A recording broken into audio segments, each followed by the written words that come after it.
Judy by Temple Bailey. Grosset and Dunlap. Publishers, New York. Copyright 1907. By Little, Brown and Company. To My Father. Chapter 1. The Judge and Judy 2. And Goes to Town 3. In the Judge's Garden 4. Your grandmother, my dear. V. Too Many Cooks 6. A Rain and a Runaway 7. Tommy Tolliver, Seaman 8. A White Sunday 9. A Blue Monday X. Mistress Mary 11. The Princess and the Lily Maid 12. Lordly Lancelot 13. A Fortune and a Fright 14. A Precious Pussycat 15. The Spanish Coins 16. The Wind and the Waves 17. Moods and Models 18. Judy Keeps a Promise 19. Perkins Cleans the Silver XX. And Here's a Burglar 21. Captain Judy 22. The Castaways 23. In a Silver Boat 24. Home is the Sailor from the Sea 25. Lancelot Buys a Cow 26. Judy Plays Lady Bountiful 27. The Summer Ends. Judy. Chapter 1. The Judge and Judy. There was a plum tree in the orchard, all snow and ebony against a sky of sapphire. Becky Sharp, perched among the fragrant blossoms, crooned soft nothings to herself. Under the tree little and lay at full length on the tender green sod and dreamed daydreams. Belinda, she said to her great white cat. Belinda, if we could fly like Becky Sharp, we would all go to Egypt and eat our lunch on the top of the pyramids. Belinda, keeping a wary eye on a rusty red robin on a nearby stump, waved her tail conversationally. They used to worship cats in Egypt, Belinda, and went on drowsily. And when they died, they preserved them in sweet spices and made mummies of them. But Belinda had lost interest. The rusty red robin was busy with a worm, and she saw her chance. As she sneaked across the grass and sat up. I'm ashamed of you, Belinda, she said. Becky, go bring her back. The tame crow fluttered from the tree with a squawk and straddled awkwardly to the stump, scaring the robin into flight, and beating an inky wing against Belinda's whiteness. Belinda hit back viciously, but Becky flew over her head, and by several well-delivered nips sent the white cat mewing to the shelter of her mistress' arms. I suppose you can't help it, Belinda, said Anne as she cuddled her. But it's horrid of you to catch birds, horrid, Belinda. Belinda curled down into Anne's blue gingham lap, and Becky Sharp climbed once more to the limb of the plum tree, from which she presently sounded a discordant note, and raised her head. There is someone coming, she said, and rolled Belinda out of her lap and stood up. Who is it, Becky? But Becky, having given the alarm, blinked solemnly down at her mistress, and said nothing. It's Judge Jameson's horse, and informed her pets. And there's a girl with him, with a white hat on, and they'll stay to lunch, and there isn't a thing but bread and milk, and little grandmother is cleaning the attic. She picked up her hat and flew through the orchard with Belinda a white streak behind her, and Becky Sharp in the rear, a pursuing black shadow. Little grandmother, called Anne, when she reached a small gray house at the edge of the orchard. At a tiny window set in the angle of the slanting roof, a head appeared, a head tied up just now in a clean white cloth, which framed a rosy, wrinkled face. Little grandmother, cried Anne breathlessly. Judge Jameson is coming, and there isn't anything for lunch. There's plenty of fresh bread and milk, said the little grandmother calmly. But we can't give the judge just that, said Anne. It isn't what you give, it's the spirit you offer it in, said the little grandmother, reprovingly. It won't be the first time that Judge Jameson has eaten bread and milk at my table, Anne, and it won't be the last. And with that the little grandmother untied the white cloth, displaying a double row of soft gray curls that made her look like a charming, if elderly, cherub. You go and meet him, Anne, she said, and I'll come right down. So Anne and Belinda and Becky Sharp went down the path to meet the carriage. On each side of the path the spring blossoms were coming up, tulips and crocuses and hyacinths. Against the background of the gray house, an almond bush flung its branches of pink and white, and the grass was violet-starred. Isn't that a picture, Judy? Said the judge to the girl beside him, as they drove up. That little old house, with the flowers and her pets? But Judy was looking at Anne with an uplifting of her dark, straight eyebrows. "She must be a queer girl," she said. "This is my granddaughter, Judy Jameson," was the judge's introduction, when he had shaken hands with Anne. "She is going to live with me now, and I want you two to be great friends."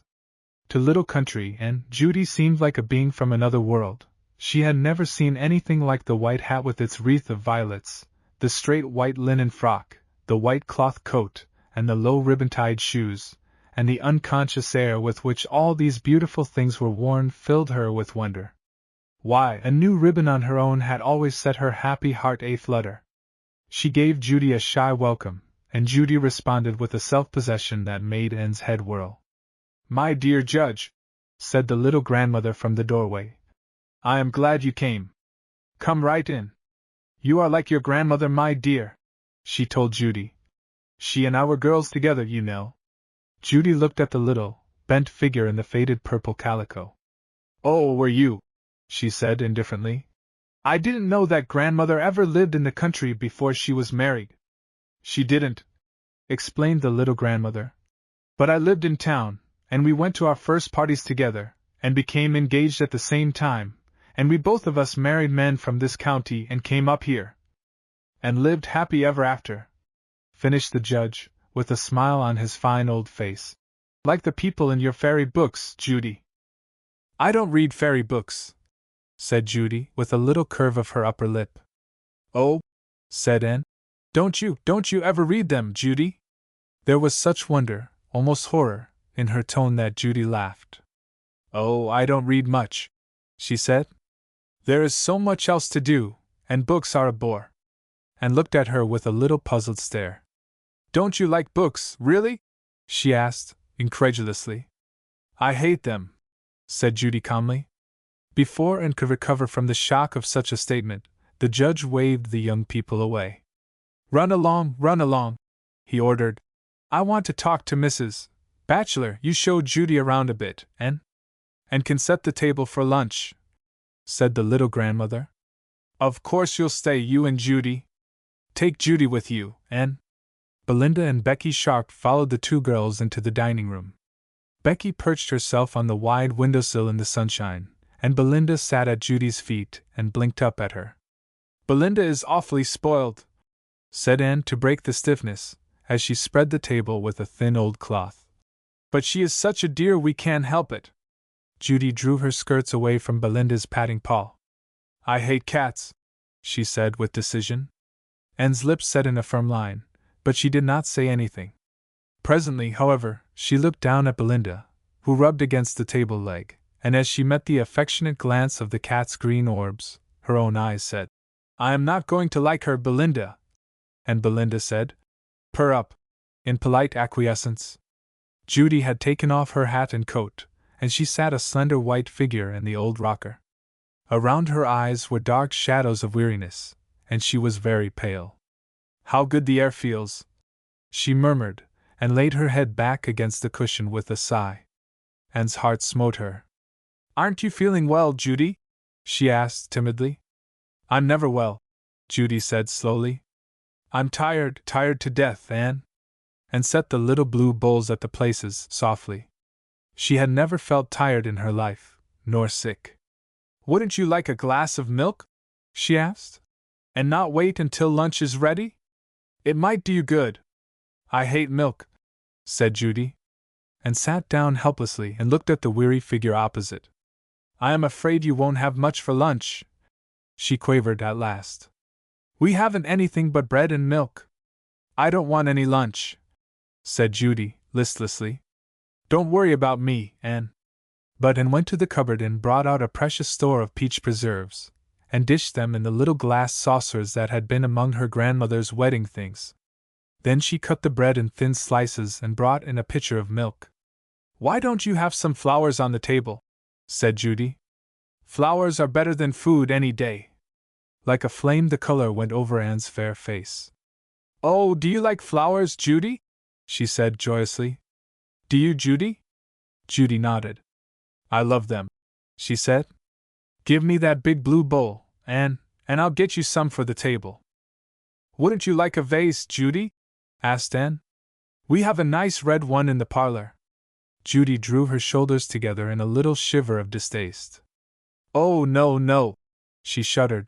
This bowl is such a beauty, Anne. But it is so old, said Anne. It belonged to my great-grandmother. That is why it is so beautiful, said Judy, as she went out of the door into the garden. When she came in, she had filled the bowl with yellow tulips, which, set in the center of the table, seemed to radiate sunshine, and to glorify the plain little room. I should never have thought of the tulips, Judy, exclaimed Anne. But they look lovely. There was such genuine admiration in the tender voice, that Judy looked at Anne for the first time with interest, at the plain, straight figure in the unfashionable blue gingham, at the freckled face, with its tip-tilted nose, and at the fair hair hanging in two neat braids far below the little girl's waist.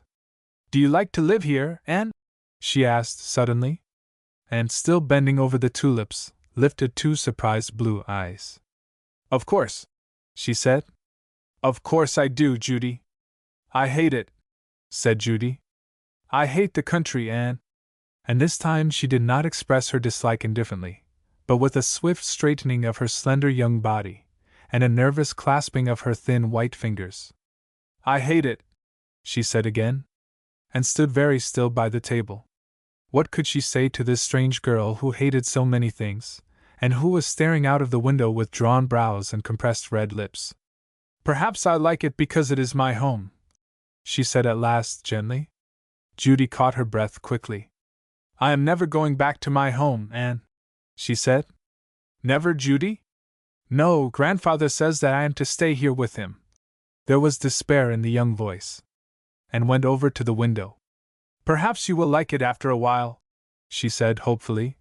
The judge is such a dear. I know. Judy's tone was stifled. But he isn't my mother, Anne. For a few minutes there was silence, then Judy went on. You see, I nursed Mother all through her last illness.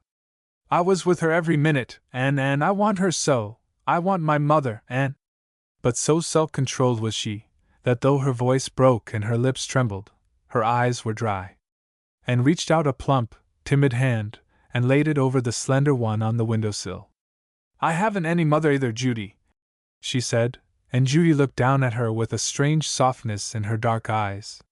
Suddenly she bent her head in a swift kiss, then drew back and squared her shoulders. Don't let's talk about it, she said sharply.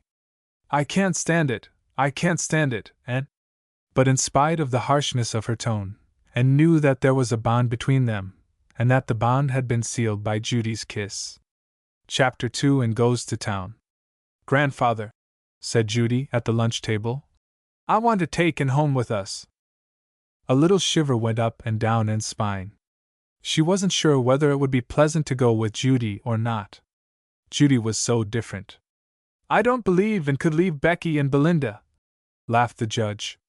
She would have to carry her family with her. Of course she can leave them, was Judy's calm assertion. And I want her, grandfather. She said it with the air of a young princess who is in the habit of having her wishes gratified. The judge laughed again. How is it, Mrs. Bachelor? He asked. May Anne go? The little grandmother shook her head. I don't often let her leave me, she said. But I want her, said Judy sharply, and at her tone the little grandmother's back stiffened. Perhaps you do, my dear, was her quiet answer. But your wants must wait upon my decision. The mild blue eyes met the frowning dark ones steadily, and Judy gave in. Much as she hated to own it, there was something about this little lady in faded calico that forced respect. Oh, she said, and sat back in her chair, limply. The judge looked anxiously at her disappointed face. Judy is so lonely, he pleaded, and Mrs. Bachelor unbent. And has her lessons. But tomorrow is Saturday. Well, she may go this time. How long do you want her to stay? Until Sunday night, said the judge. I will bring her back in time for school on Monday. And went upstairs in a flutter of excitement. Visits were rare treats in her uneventful life, and she had never stayed at Judge Jameson's overnight, although she had often been there to tea, and the great old house had seemed the palace beautiful of her dreams. But Judy, She is so different from any girl I have ever met, she explained to the little grandmother, who had followed her to her room under the eaves, and was packing her bag for her. Different? How? Well, she isn't like Nanny May or Amelia Morrison. I should hope not, said the little grandmother with severity. Nan is a tomboy, and Amelia hasn't a bit of spirit, not a bit, and changed the subject skillfully.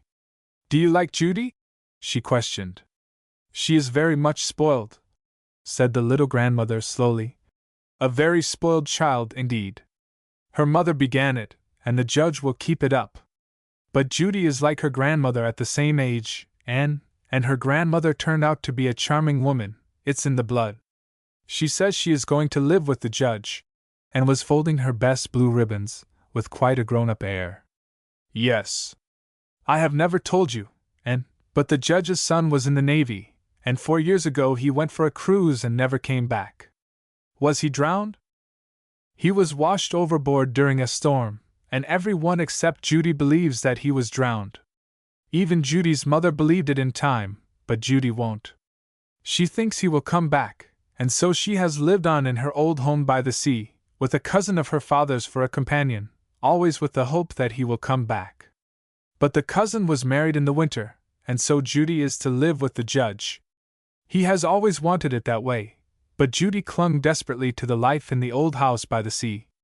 The judge will spoil her, he can't deny her anything. What pretty things she has, said Anne, looking down distastefully at the simple gown and neat but plain garments that the little grandmother was packing into a shiny black bag. The little grandmother gave her a quick look. Never mind, dearie, she said. Just remember that you are a gentlewoman by birth, and try to be sweet and loving, and don't worry about the clothes. But as she tied the shabby old hat with its faded roses on the fair little head, her own old eyes were wistful. I wish I could give you pretty things, my little Anne, she whispered, and gave a remorseful cry. I don't mind, little grandmother, she said. I don't really. And for a moment her warm young cheek lay against the soft old one. A tiny mirror opposite reflected the two faces. How much we look alike, cried Anne, noticing it for the first time. Then she sighed. But my hair doesn't curl like yours, little grandmother. And in that lament was voiced the greatest trial that had, as yet, come to Anne. Neither does Judy's, said Mrs. Batchelor, and Anne brightened up. But when she went downstairs and saw Judy's bronze locks giving out wonderful lights where they were looped up with a broad black ribbon, she sighed again. When the carriage drove around, and caught Belinda up in her arms. Goodbye, pussycat, pussycat, she cried. Take care of grandmother, and don't catch any birds. Belinda crooned a loving song, and tucked her pretty head under her little mistress' chin. You're a dear, Belinda, said Anne. And so is Becky. And at the sound of her name the tame crow flew to Anne's shoulder, and gave her a pecking kiss. Oh, come on, said Judy, impatiently, and the judge lifted the shiny bag and put it on the front seat. Then they waved their hands to the little grandmother, and were off. It was 5 miles to town, but the ride did not seem long to Anne. She pointed out all the places of interest to Judy. That is where I go to school, she said, as they passed a low white building at the crossroads, and later when the setting sun shone red and gold on 2 low glass hothouses set in the corner of a scraggly lawn, she explained their use to Judy. That's where Lancelot Bard raises violets, she said. What a funny name, was Judy's careless rejoinder. Lancelot is a funny boy, said Anne. But I think you would like him, Judy. I hate boys, said Judy, and settled back in the corner of the carriage with a bored air. But Anne was eager in the defense of her friend. Lancelot isn't like most boys, she protested. He is 16, and he lived abroad until his father lost all his money, and they had to come out here, and they were awfully poor until Lancelot began to raise violets, and now he is making lots of money. Well, I don't want to meet him, said Judy indifferently. He is sure to be in the way, all boys are in the way. And did not talk much after that, but when they reached the judge's great red brick mansion, with the white pillars and with wisteria drooping in pale mauve clusters from the upper porch, she could not restrain her enthusiasm. What a lovely old place it is, Judy, what a lovely, lovely place. But Judy's clenched fist beat against the cushions. No, it isn't, she declared in a tense tone, so low that the judge could not hear. It isn't lovely. It's too big and dark and lonely, and it isn't lovely at all. As the judge helped them out, there came over and suddenly a wave of homesickness. Judy was so hard to get along with, and the judge was so stately, and after Judy's words, even the old mansion seemed to frown on her.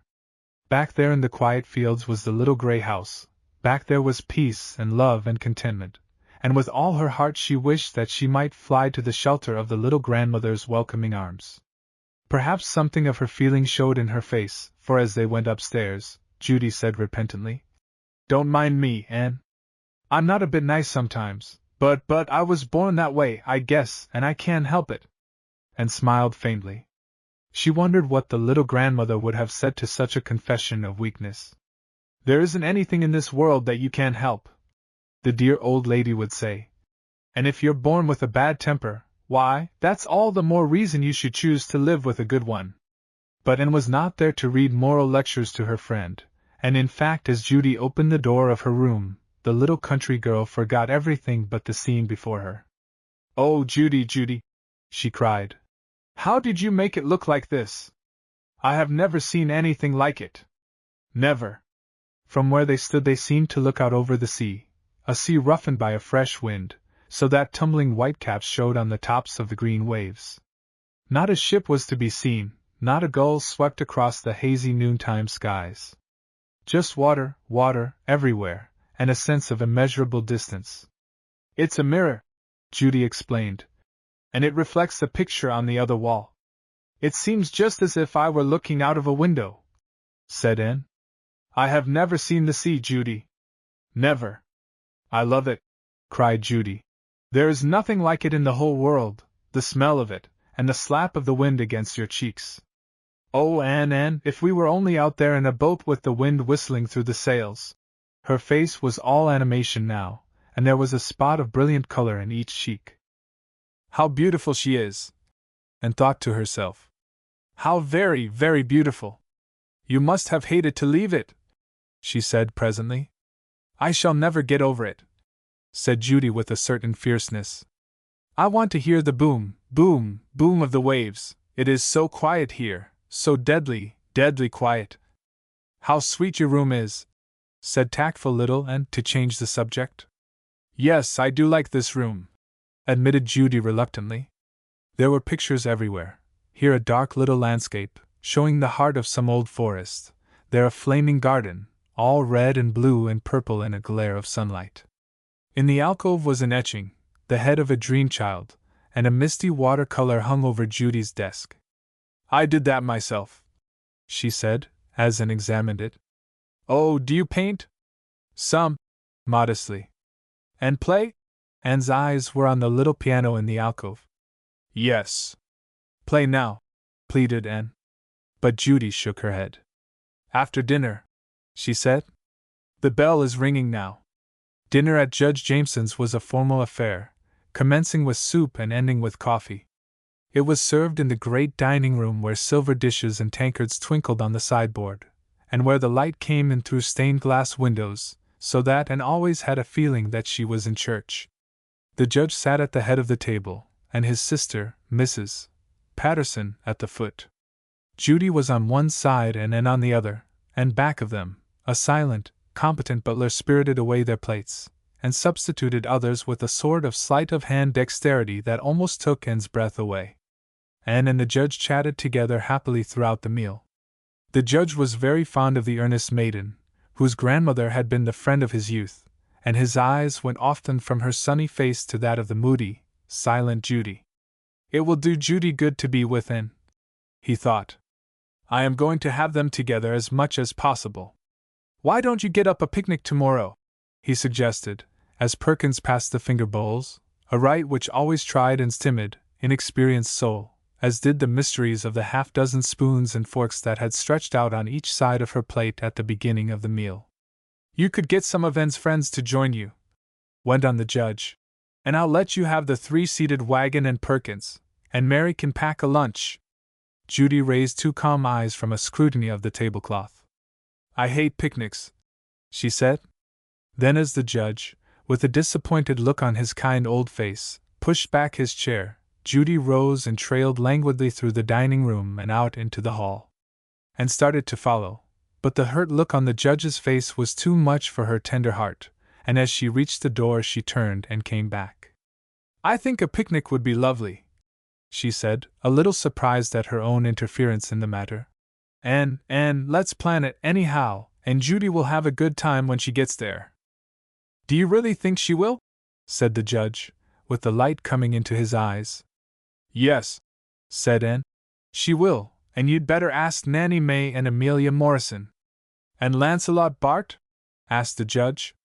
For a moment Anne hesitated, then she answered with a sort of gentle decision.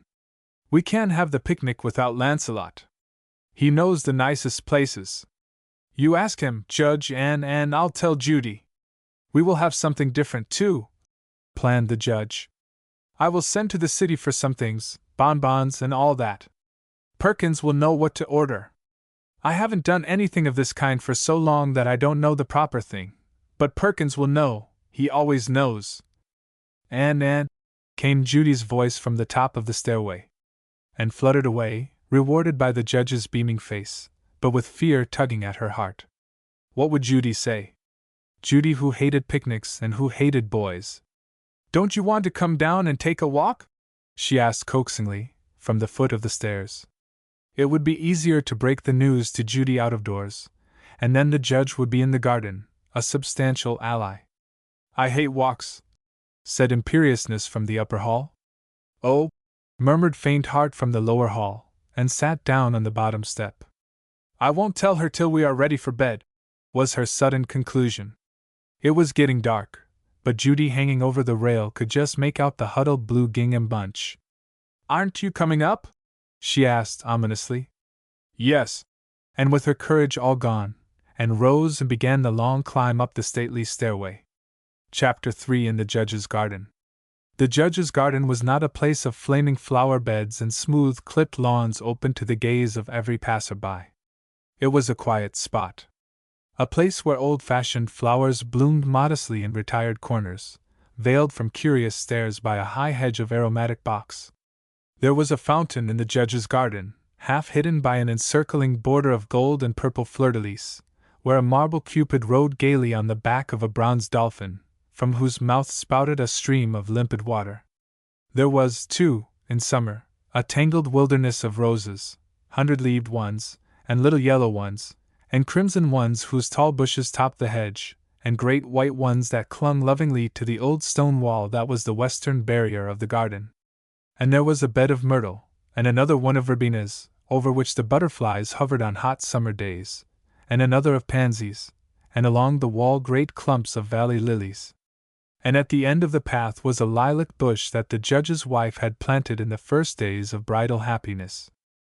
For years it had been a lonely garden, as lonely as the old judge's heart, for 15 years, ever since the death of his wife, and the departure of his only son to sail the seas. The darkened windows of the old house had cast a shadow on the garden, a shadow that had fallen upon the judge as he had walked there night after night in solitude. But this evening, as he sat on the bench under the lilac bush, a broad bar of golden light shone down upon the gay Cupid and the sleeping flowers, and from the open window came the lilt of girlish laughter and the rippling strain of the spring song, as Judy's fingers touched the keys of the little piano lightly. Presently the music changed to a wild, dashing strain. It's a Spanish dance, Judy explained to Anne. She was swaying back and forth, keeping time with her body to the melodies that tinkled from her fingers. I can dance it too, she added. Oh, do dance it, Judy, please, cried Anne. She was living in a sort of Arabian Nights dream. Hitherto the girls that she had known had been demure and unaccomplished, so that Judy seemed a brilliant creature, fresh from fairyland. With a crash the music stopped, as Judy jumped up from the bench, and went into the hall. Move the chairs back, she directed over her shoulder, and then bustled about, and cleared a space in the center of the polished floor. In the meantime Judy bent over a great trunk in the hall. Oh dear, she cried, as she piled a bewildering array of things on the floor, bright-hued gowns, picturesque hats, and a miscellaneous collection of fans and ribbons. "Oh dear, of course they are at the very bottom." They proved to be a scarlet silk shawl and a pair of high-heeled scarlet slippers. Judy wound the shawl about her in the Spanish manner, put on the high-heeled slippers, stuck an artificial red rose in her dark hair, and stepped forth as dashing a senorita as ever danced in old Seville. "Oh, Judy," was all that Anne could say. She plumped herself down in a big chair, too happy for words, and waved to Judy to go on, while she held her breath lest she might wake from this marvelous enchantment. Out in the garden, the judge heard the click of castanets and the tap of the high heels. "What is the child doing?" he wondered. As the dance proceeded, the sound of the castanets grew wilder and wilder, and the high heels beat double raps on the floor. Then, suddenly, with one sharp click-ck, the dance ended, and there was silence. Then Anne cried, do it again, Judy!" And the judge clapped his applause from the garden below. At the sound the girls poked their heads out of the window. "You ought to see her, Judge!" Anne's tone was rapturous. "You just ought to see her!" "Shall I come down?" Judy asked. She was glowing, radiant. "Yes, indeed. Come and dance on the path." 5 minutes later Judy was whirling, wraith-like in the white light of the moon, which turned her scarlet trappings to silver, and sat by the judge and made admiring comments. "Isn't it fine?" she asked. The judge nodded. "I saw the Spanish girls do it when I was young," he said, beating time with his cane. "And Judy lived in Spain with her mother for a year. You'd think the child was born to it." And he chuckled with pride. But when Judy came up after the last wild dash, he was more moderate in his praises. The judge had been raised in the days when children heard often the rhyme, "Praise to the face is open disgrace," and at times he reminded himself of the merits of such early discipline. "I don't know what your grandmother would have thought of it, my dear," he said, with a doubtful shake of his head. "In her days, young ladies didn't do such things." "Didn't grandmother dance?" asked Judy. "Indeed she did," said the judge with enthusiasm.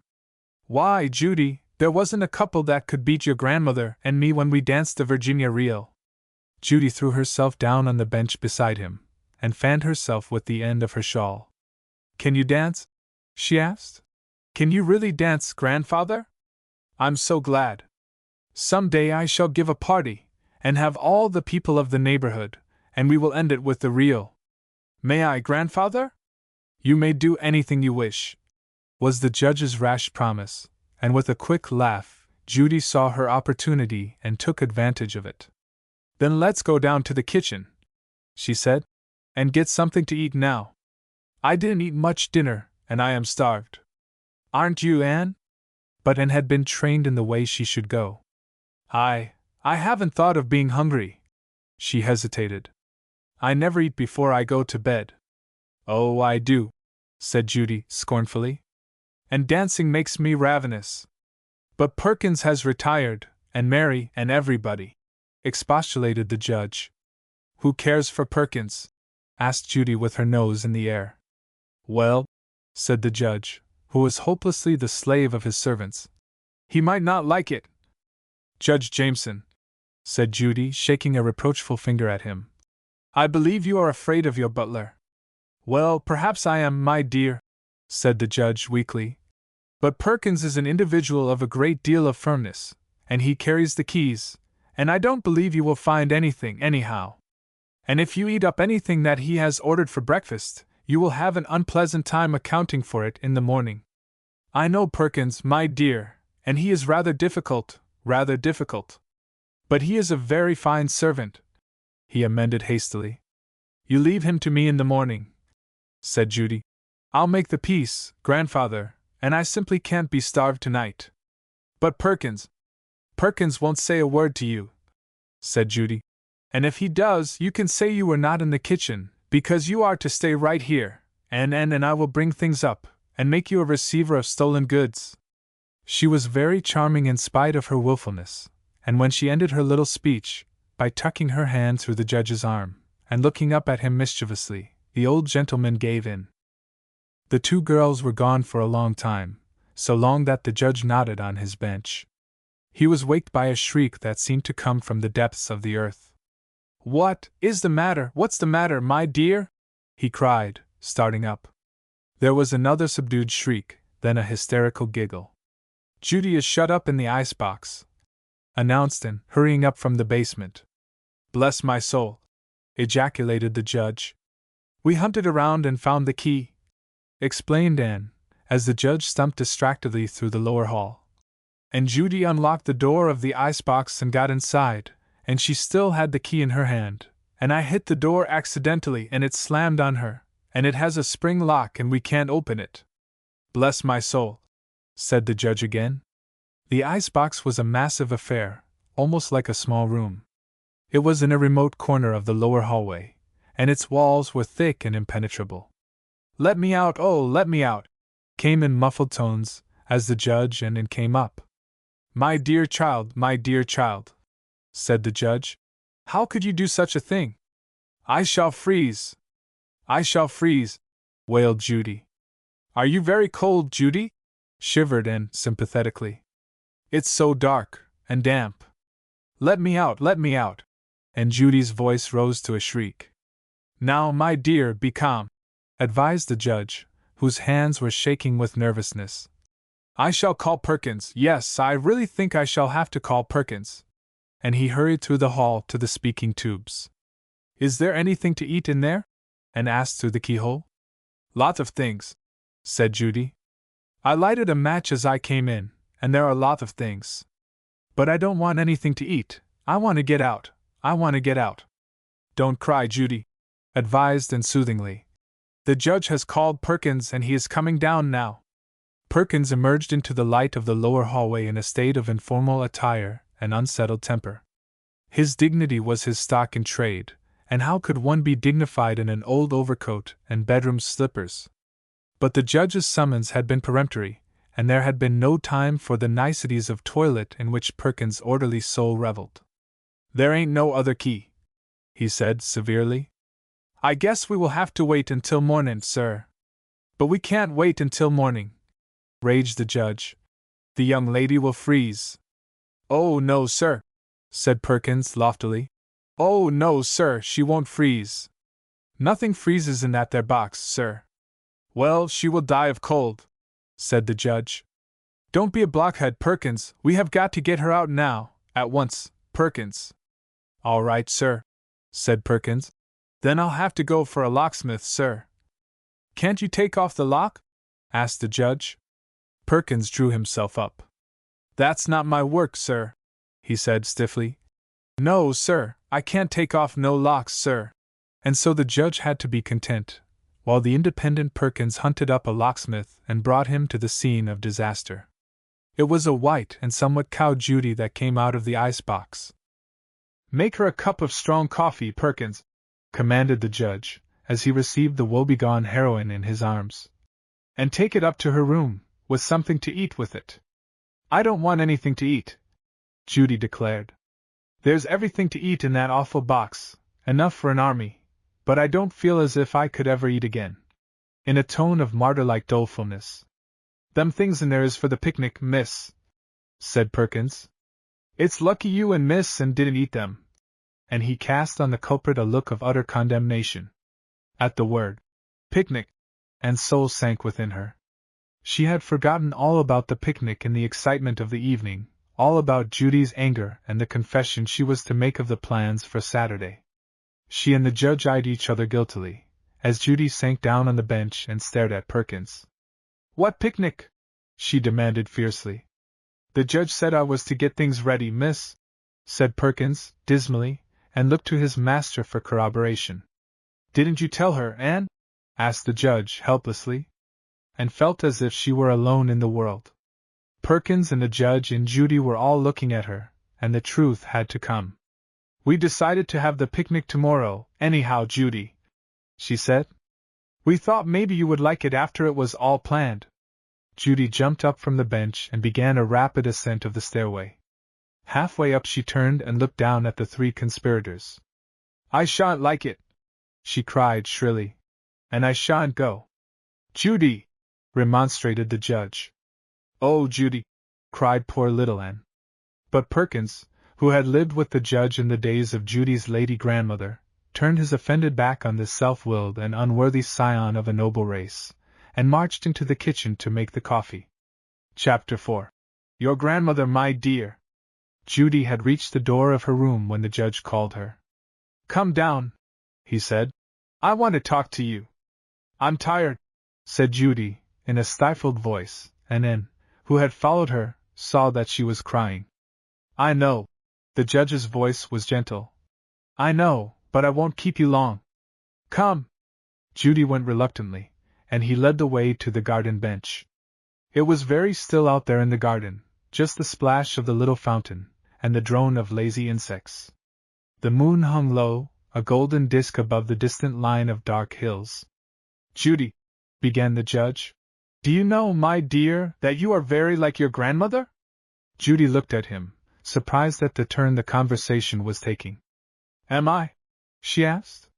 Yes, continued the judge, and especially in two things. His eyes were fixed dreamily on a bed of tall lilies that shone pale in the half-light. What things? Judy was interested. She had expected a lecture, but this did not sound like one. In your love of flowers, and in your temper, my dear. Judy's head went up haughtily. Grandfather! You don't probably call it temper. But your grandmother did, and she conquered hers, and I am going to tell you how she did it, because I know she would want me to tell you, Judy. Judy sat sulkily as far from her grandfather as she could get. Her hands were clasped around her knees and she stared out over the dusky garden, wide-eyed, and it must be confessed a little obstinate. Judy knew she had faults, but if the truth must be told, she was a little proud of her temper. I have an awful temper, she had confessed on several occasions, and when meek admirers had murmured, how dreadful, she had tossed her head and had said, but I can't help it, you know, all of my family have had tempers. And as Judy's family was known to be aristocratic and exclusive, her more plebeian friends had envied and had tried to emulate her, generally with disastrous results. She was not quite sure that she wanted to conquer it. It often gave her what she wanted, and that was something. The first time I had a taste of your grandmother's temper, the judge related, we had had an argument about a gown. We had been invited to a great dinner at the governor's, and she had nothing to wear. She took me to the shop to see the stuff she wanted.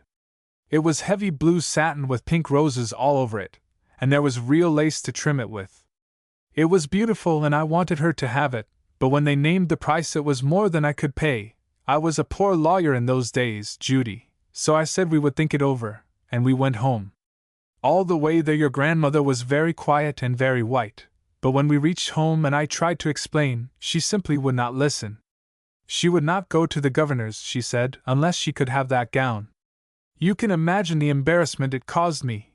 It was as much as my career was worth to stay away from that dinner, and I couldn't go without her.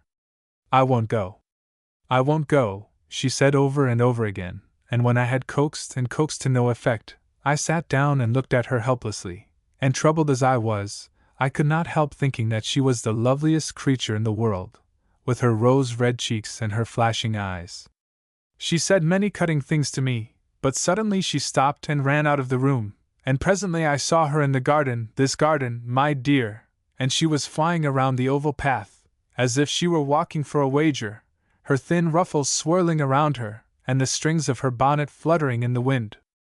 Around and around she went, and I just sat there and stared. When she started and there was a deep frown on her forehead, but as she walked I saw her face clear, and when she had completed the round a dozen times or more, I saw her throw back her head in a light-hearted way, and then she ran into the house. She came straight to me and threw her arms around my neck. John, she said, John, dear, and there was the tenderest tremble in her voice. John Jameson, I was a hateful thing. I tried to stop her, but she insisted. Oh, yes, I was. And I don't want the dress, I will wear an old one, and I'll make you proud of me. Then all at once she began to sob, and her head dropped on my shoulder. Oh, she cried, how could I say such things to you? How could I? What made you change, sweetheart? I asked, and she whispered, "Oh, your face and the trouble in it." I made up my mind that I wouldn't say another word until I could get control of my temper, and so I went into the garden and walked, and do you know, John Jameson, that I walked around that oval 16 times before I could give up that dress. It wasn't the last time she walked around that oval, Judy, the judge finished, with a reminiscent smile on his old face.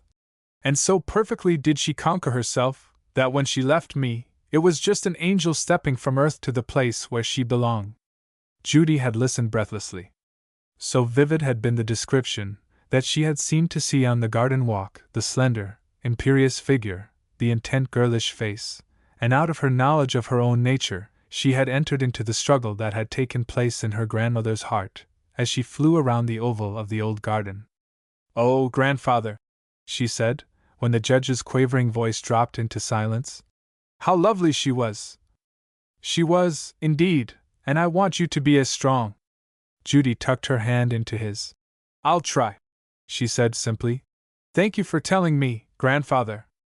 I want you to be happy here, too," said the old man wistfully, and then as she did not answer, "Do you think you can, Judy?" Judy caught her breath quickly. With all her faults, she was very honest. She bent and kissed the judge on his withered cheek. "You are so good to me," she said, evasively, and with another kiss, she ran upstairs to Anne. And was in bed, and Judy thought she was asleep. But an hour later, as she lay awake lonely and restless, with her eyes fixed longingly on the great picture of the sea, a soft seeking hand curled within her own, and whispered, "I didn't mean to make you unhappy, Judy." And Judy, clear-eyed and repentant in the darkness of the night, murmured back, "I was hateful, Anne." And a half-hour later, the moon, peeping in, saw the two serene, sleeping faces, cheek to cheek on the same pillow. Chapter 5. Too Many Cooks. In spite of herself, Judy was having a good time. "I know you will enjoy it," had been Anne's last drowsy remark, and Judy's final thought had been, "I'll go, but it will be horrid." But it wasn't horrid. There had been Anne's happiness in the first place.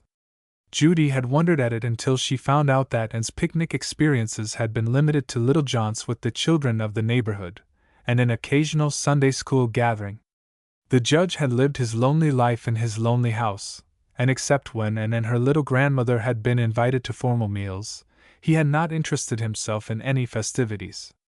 There had been the early start, the meeting of the queer boy at the crossroads, the boy with the lazy air and the alert eyes, the crowding of the big carriage with two rather dowdy little country girls, one of whom was, in Judy's opinion, exceedingly pert, and the other exasperatingly placid, the laughter and the light-heartedness, the beauty of the blossoming spring world, the restfulness of the dim forest aisles, the excitement of the arrival on the banks of the stream, and the arrangement of the camp for the day. And now Judy, having declined more active occupation, was in a hammock, swung in a circle of pines. The softened sunlight shone gold on the dried needles underfoot, and everywhere was the aromatic fragrance of the forest. Now and then there was a flutter of wings as a nesting bird swooped by with scarcely a note of song. A pair of redbirds came and went, flashes of scarlet against the whiteness of a blossoming dogwood tree. Far away the squalling of a catbird mingled with the mellow cadences of the mountain stream. There was the sound of laughter, too, and the chatter of gay voices in the distance, where the young people fished from the banks. Judy could just see them through an opening in the pines. The three girls, perched on the bent trunk of an old tree, which hung over the water, were dangling their lines and watching the corks that bobbed on the surface. The judge, with a big hat pushed away from his warm, red face, held the can of bait and discoursed entertainingly on his past angling experiences. Perkins in the foreground was opening the lunch hampers, and just outside of Judy's circle of pines, a brisk little fire sent up its pungent smoke, and beside the fire, Lancelot Bart was cutting bacon. Judy watched him with interest. He was tall and thin, but he carried himself with a lazy grace, and in spite of his old corduroy suit, there was about him a certain air of distinction. He was whistling softly as he put the iron pan over the coals, and dropped into it a half-dozen slices of the bacon. "Watch these, Perkins," he called. "I'll be back in a minute." And he started towards the hammock. As he came up, Judy closed her eyes, with an air of indifference. Asleep? Asked Lancelot, a half-dozen steps from her. Judy opened her eyes. Oh, is that you? She asked. Yes. Don't you want to come and help me cook? He was smiling down at her pleasantly. I hate cooking. Judy's voice was cold. She hoped he would go away. Lancelot leaned against a tree to discuss the question. Oh, he said. I don't hate it. It's rather a fine art, you know. Anybody can cook, murmured Judy with decision. Can you, little girl? Judy sat up at that. I'm 14, she flashed. Lancelot laughed, such a contagious laugh, that in spite of herself Judy felt the corners of her lips twitch. That waked you up, he said. You didn't like to have me call you little girl. Well, am I to say Miss Jameson or Judy? Judy pondered. Neither, she said at last. Then what? Began Lancelot. Oh, by Jove, the bacon's burning. I'll be back in a minute. When he had taken the bacon out of the pan, and had laid the fish in a cornmealed symmetrical row in the hot fat, he again turned the pan over to Perkins and came back to Judy. Well? He asked, as he came up. Call me Judith, said the incensed young lady. Judy is my pet name, and I keep it for my friends. Lancelot gave a long whistle. Say, do you talk like this, then? He asked. Like what? In this, straight from the shoulder sort of fashion? No, and is my friend. Lancelot shook his head. You can't have and for a friend unless you have me. Why not? She was my friend first. Oh, well. Judy shrugged her shoulders and shut her eyes again. It is too hot to argue. There was a long silence, and then Lancelot said, Don't you want to fish? I hate fishing. Or to pick wild flowers? I hate. Judy had started her usual ungracious formula, before she recognized its untruth. Well, I don't want to pick them now, she amended. I'd rather stay here. But you are not going to stay here. Why not? You are going to help me cook those fish. I won't. Oh, yes, you will. Come on. Oh, well. If you won't let me alone. She slipped out of the hammock and picked up her hat. There was a tired droop to her slender young figure. No, I am not going to let you alone, said Lancelot quietly. You poor little thing. She looked at him, startled. Why? She breathed. You are lonely. That's why. You've got to do something. You just think and think and think, and get miserable. I know, I've been there. It came out haltingly, the boyish expression of sympathy and understanding. And the sympathy combined with a hitherto unmet masterfulness conquered Judy. For a moment she stood very still, then she turned to him an illumined face. You may call me Judy, she said shyly, then slipped past him and ran to the fire. When he reached her, she was bending over the pan. How nice they look, she said, as Lancelot turned the fish, and they lay all crisp and brown in an appetizing row. You shall do the next, said Lancelot, smiling a little as he glanced at her absorbed face. So while he made the coffee, Judy fried more bacon, and they slipped 6 fish into the big pan. Mine don't seem to brown as yours did, she told him, anxiously.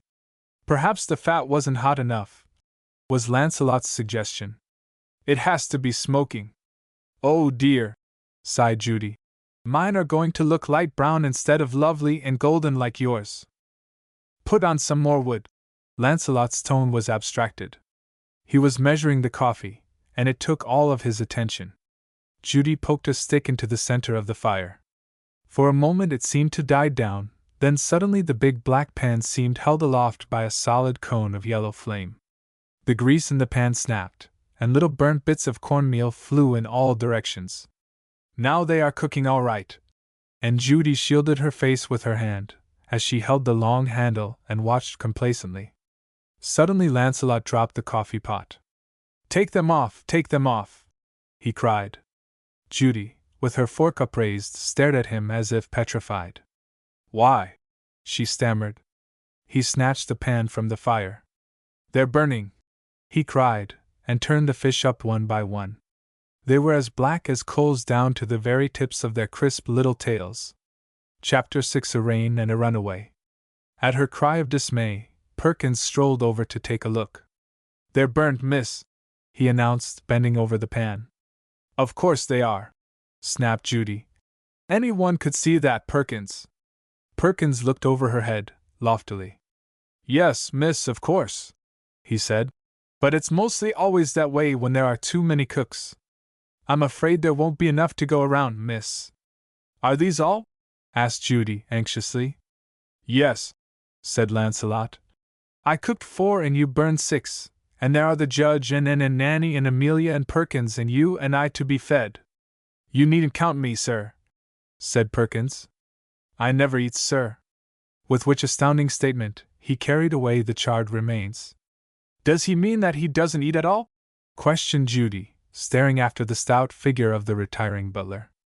Lancelot laughed. "Oh, he eats enough," he said. "Only he doesn't do it in public. He knows his place." "I wish he did," said Judy, dubiously. "Oh dear, what shall we do about the fish?" "There will be one apiece for the others," said Lancelot. "I guess you and I will have to do without, Judy." He spoke her name with just the slightest hesitation, and his eyes laughed as they met hers. "And I said any one could cook." Judy's tone was very humble. "What a prig you must have thought me, Lancelot." "Oh, go and get some flowers for the table and forget your troubles," was Lancelot's offhand way of settling the question, and as Judy went off she decided that she should like him. He was different from other boys. He was a gentleman in spite of his shabby clothes, and his masterfulness rather pleased her. Hitherto Judy had ruled every boy within her domain, and Lancelot was a new experience. It was a hungry crowd that trooped to the great grey rock where the table was spread. "How beautiful you have made it look, Judy!" cried Anne, as she came up, blissfully unconscious of a half-dozen new freckles and a burned nose. Nanny May sniffed. "Fish," she said ecstatically. "Our fish! Oh, Amelia, don't things look good?" Amelia surveyed the table solemnly. She was a fat, rather dumpy girl of 12. She was noted principally for 2 things, her indolence and her appetite, and it was in deference to the latter that she sighed rapturously as she surveyed the table. She had never seen anything just like it. The country picnics of the neighbors always showed an amazing array of cakes and pies and chicken, but these were here, and added to them were sandwiches of wonderful and attractive shapes, marvelous fruits, bonbons, and chocolates, and salads garnished with a skill known to none other in the village but the accomplished Perkins. As her eyes swept over the table, they were arrested by the platter of fish. In spite of Perkins' over-plentiful border of cress and sliced lemon, put on to hide deficiencies, the 4 fish looked pitifully inadequate. "I caught 4 myself," said Amelia, heavily, pointing an accusing finger at the platter. "And then caught 3 and Nan 3, there were 10. Lancelot groaned. "I wish you weren't quite so good at arithmetic, Amelia," he said. "We shall have to confess, we burned the rest up, and please, ma'am, we are awfully sorry." They all laughed at the funny figure he made as he dropped on his knees before the stolid Amelia, but into Judy's cheeks crept a little flush. She began, with a tremble in her voice, but Lancelot interrupted. "We will never do it again," he promised, and then as they laughed again, he rose and stood at Judy's side. "Don't you dare tell them that you did it," he whispered, and once more she felt the masterfulness of his tone. "I should have watched the fire. It was as much my fault as yours." And with that he picked up a pile of cushions, and went to arrange a place for her at the head of the table. Amelia ate steadily through the menu. She was not overawed by Perkins, nor was her attention distracted by the laughter and fun of the others. It was not until the ice cream was served, pink and luscious, with a wreath of rosy strawberries encircling each plate, that she spoke. "Well," she said, "I don't know's I mind now about those fish being burned." With which oracular remark, she helped herself to 2 slices of cake, and ate up her ice in silence. Nanny May was 13 and looked about 11. She was red-haired and fiery-tempered, and she loved Anne with all the strength of her loyal heart. As yet she did not like Judy. It was all very well to look like a princess, but that was no reason why one should be as stiff as a poker. She hoped and would not love Judy better than she did her, and she noted jealously the rapt attention with which and observed the newcomer and listened to all she said. Judy was telling the episode of the icebox. She told it well, and in spite of herself Nanny had to laugh. When I went in there were salads to right of me, cold tongue to the left of me, and roast chicken in front of me, said Judy, gesticulating dramatically. And I was so hungry that it seemed too good to be true that Perkins should have provided all of those things. And just then the door slammed and my match went out, and there I was in the cold and the dark, and I just screamed for Anne. Why didn't you put the latch up when you went in? Asked Nanny scornfully. It seems to me most anybody would have thought of that. And came eagerly to her friend's defense. Neither of us knew it was a spring latch, she said, and I was as surprised as Judy was. Why didn't you eat up all the things? Asked Amelia, as she helped herself to another chocolate. I didn't have any light, began Judy. Well, I should have eaten them up in the dark, mused Amelia, as Perkins passed her the salted almonds for the 6th time. It was a good thing I didn't, laughed Judy, or you wouldn't have had anything to eat today. Would they, Perkins? For once in his life Perkins was in an affable mood. The lunch had gone off well, there had been no spiders in the cream or red ants in the cake. The coffee had been hot and the salads cold, and now that lunch was over he could pack the dishes away to be washed by the servants at home, and rest on his laurels. I should have found something, miss, he said cheerfully, then as a big drop splashed down on his bald head, he leaned over the judge. I think it is going to rain, sir, he murmured confidentially. By George, gasped the judge, as a bright flash of light and a low rumble emphasized Perkins' words. By George, I believe it is. Oh, screamed Amelia, and threw her arms frantically around Nanny. Don't be silly, said Nanny, and gave her a little shake.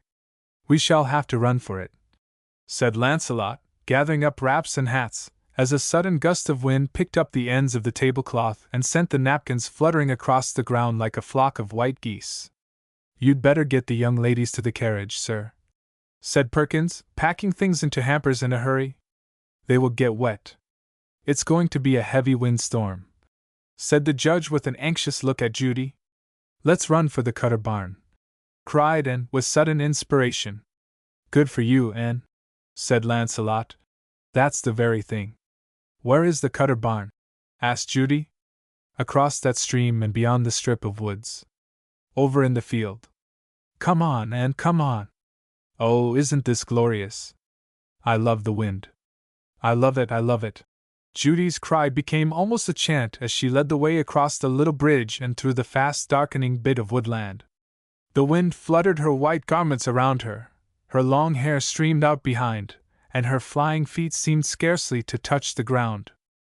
Behind her came Anne, less like a wood nymph, perhaps, but fresh and fair, and not at all breathless, then Nanny, bareheaded and with her best hat wrapped carefully in her short skirts, then Amelia, plunging heavily. Lancelot waited to help Perkins with the horses and hampers, and then he followed the girls. The rain came before he was halfway across the stream, and the world grew dark for a moment in the heavy downpour that drenched him. There was a blaze of blue-white light, and a crash that seemed to shake the universe. They will be scared half to death, was Lancelot's thought as he forged ahead. Just at the edge of the woods he came upon Anne and Judy. Judy had dropped down in a white huddled bunch, and Anne was bending over her. She ran too fast, she explained, while the rain beat down on her fair little head. And she can't get her breath. Nanny and Amelia got to the barn before the rain came, but I couldn't leave Judy. I'm all right, gasped Judy. You run on, Anne. I'm all right. Yes, run on, Anne, commanded Lancelot. I'll take care of Judy, and you must not get wet. And with a protest Anne disappeared behind the curtain of driving rain. Judy staggered to her feet and attempted to walk 2 or 3 steps. Stop it, said Lancelot firmly. You must not. But I can't stay here, cried poor Judy desperately. Her lips were blue and her cheeks were white, so that Lancelot wavered no longer. Without any warning, he picked her up as if she had been a child, and ran with her across the field. Put me down, Lancelot. Put me down. Judy's tone was imperious. But she had met her match. Lancelot plodded on doggedly. I shall never forgive you, she sobbed, as they reached the door of the Cutter barn. Yes, you will, said Lancelot, and his lips were set in a firm line. I had to do it, Judy. He laid her on a pile of hay in the corner. Her eyes were closed, and her dark lashes swept across her pallid cheeks. She isn't strong, whispered the worried Anne, her tender fingers pushing back Judy's wet hair. No, said Lancelot, his deep young voice softening to a gentler key as he looked down at her. She isn't. Poor little thing! Judy heard, and her lashes fluttered. How good they are! She thought, remorsefully, and then she seemed to float away from realities. When she came to herself, Lancelot had gone, and the three little girls were rubbing her hands and trying to get her to drink some water. Oh, Judy, do you feel better? Anne whispered. We were so frightened. Yes, murmured Judy, and the color began to come into her face. Lancelot went to see if he could get something from Perkins for you to take, said Anne. He told us to build a fire in the old stove, but we have been so worried about you that we haven't done anything. Is there a stove? Asked Judy, listlessly. Yes. Mr. Cutter put it in here to heat milk for the lambs, and once when we had a picnic we made our coffee here. There isn't any wood, said Amelia, hopelessly. There is some up in the loft, said Nanny. Don't you remember the boys put it there, so that no one but ourselves could find it? She went swiftly up the narrow steps, but came flying back in a panic. There's someone up there, she whispered, all the color gone from her face. Hush, said Anne with her eyes on Judy. Judy was not afraid. She was still weak and wan, but she was braver than the little country girls, and not easily frightened. It is probably a pussy cat, she scoffed. Or a hen, giggled Amelia, and said nothing. The darkness, the crashing storm outside, and Judy's illness had upset her, and she shivered with apprehension. No, Nanny flared, with a scornful look at Amelia and Judy. It isn't a cat, and it isn't a hen. It sneezed. Ask who's there, advised Judy from her couch. I don't dare, said Nanny. I don't dare, said Amelia. So that it was little timid Anne, after all, who gathered up her courage and went to the foot of the stairs and said in a trembling voice, Please, who is up there? For a moment there was silence, and then someone said in sepulchral tones, You won't ever tell? The girls stared at each other. What shall we say? Whispered Anne. Say never, suggested Judy, wishing she were well enough to manage this exciting episode. Never, said the little girls all together. There was a rustling in the hay in the loft, then cautious steps, and a figure appeared at the top of the stairs. At sight of it, Amelia shrieked and Nanny giggled, but Anne ran forward with both hands out, and with her fair little face alight with welcome. Why, Tommy Tolliver, she said. Is it really you? Is it really you? Chapter 7 Tommy Tolliver, Seaman. Tommy shook hands with Anne, then sat down disconsolately on the bottom step. Yes, he said. It's me. After a moment's uncomfortable silence, Anne asked, Didn't you like it, Tommy? Tommy looked gloomy. Ah, he burst out. They thought I was too young. Did you go as far as China? Questioned Amelia, eagerly. Of course he didn't, Amelia, said Nanny with a superior air. He has only been away 3 weeks. Then you didn't get me any preserved ginger, pouted Amelia. How could I? But Tommy looked sheepish, as the memory of certain boastful promises came to him. Anyhow, he announced suddenly, I'm not going to give up. I am going to be a sailor some day, if I have to run away again. At that Judy sat up and fixed him with burning eyes. Did you go to sea? She asked, intensely. I tried to. How far did you get? To Baltimore. And they wouldn't have you? No, and I had used up all my money, so I had to come back. Have you ever been on the ocean? No, have you? Yes. My father was in the Navy. Gee. Tommy drew near to this fascinating stranger. The next time you want to run away, you tell me, said Judy, and sank back on the hay. And I'll help you. But, Judy, said horrified little Anne, he isn't going to run away any more. He is going to stay here, and please his father and go to school, aren't you, Tommy? Tommy looked from the fair little girl to the dark thin one. Hitherto Anne had been his ideal of gentle girlhood, but in Judy he now found a kindred spirit, a girl with a daring that more than matched his own, a girl who loved the sea, who knew about the sea, who could tell him things. Ah, I don't know, he said uncertainly. I guess I can run away if I want to, Anne. No, you can't, cried Anne. You ought not to encourage him, Judy. I'm not encouraging him, said Judy, but there was a wicked sparkle in her eyes. Tommy saw it and swaggered a little. He had returned home in the spirit of the prodigal son. He was ready to be forgiven, to eat of the fatted calf, if he should be so lucky. If not, to eat humble pie. The sight of the familiar fields and roads had even brought tears to his eyes. But now, a fellow can't be tied to a little old place like this all his life, he said toploftically. You can't expect it, Anne. I don't expect it, said little Anne quietly. But if you had seen your mother after you ran away, Tommy. At that Tommy lowered his head. I know, he stammered huskily. Poor little mother. Tell me about her, he said. And now he turned his back on the dark young lady on the hay. But Lancelot's voice broke in on Anne's story. He came in all wet and dripping. How's Judy? He began, then stopped and whistled. Hello? He exclaimed. Hello, Bobby Shafto. Oh, I say, said Tommy, very red. I thought you were on the high seas by now, said Lancelot. Well, I wanted to be, said Tommy, resentfully. I am glad you're back. We have missed you awfully, old chap. And Lancelot slapped him on the shoulder in hearty greeting. How is Judy? He asked. Better, thank you, said the young lady in the corner. Tommy was a tonic and came just in time. Well, I am glad you found some kind of tonic. Perkins didn't have a thing but some mustard and red pepper, and I was feeling for you if we had to dose you with either of those. Judy started to laugh, but stopped suddenly. I forgot, she said. I am mad at you. Oh, no, you're not. But I am. Because I carried you across the field when you didn't want me to? Yes. My child, advised Lancelot. Don't be silly. Oh, raged Judy, and turned her back to him. Lancelot looked down at her for a moment.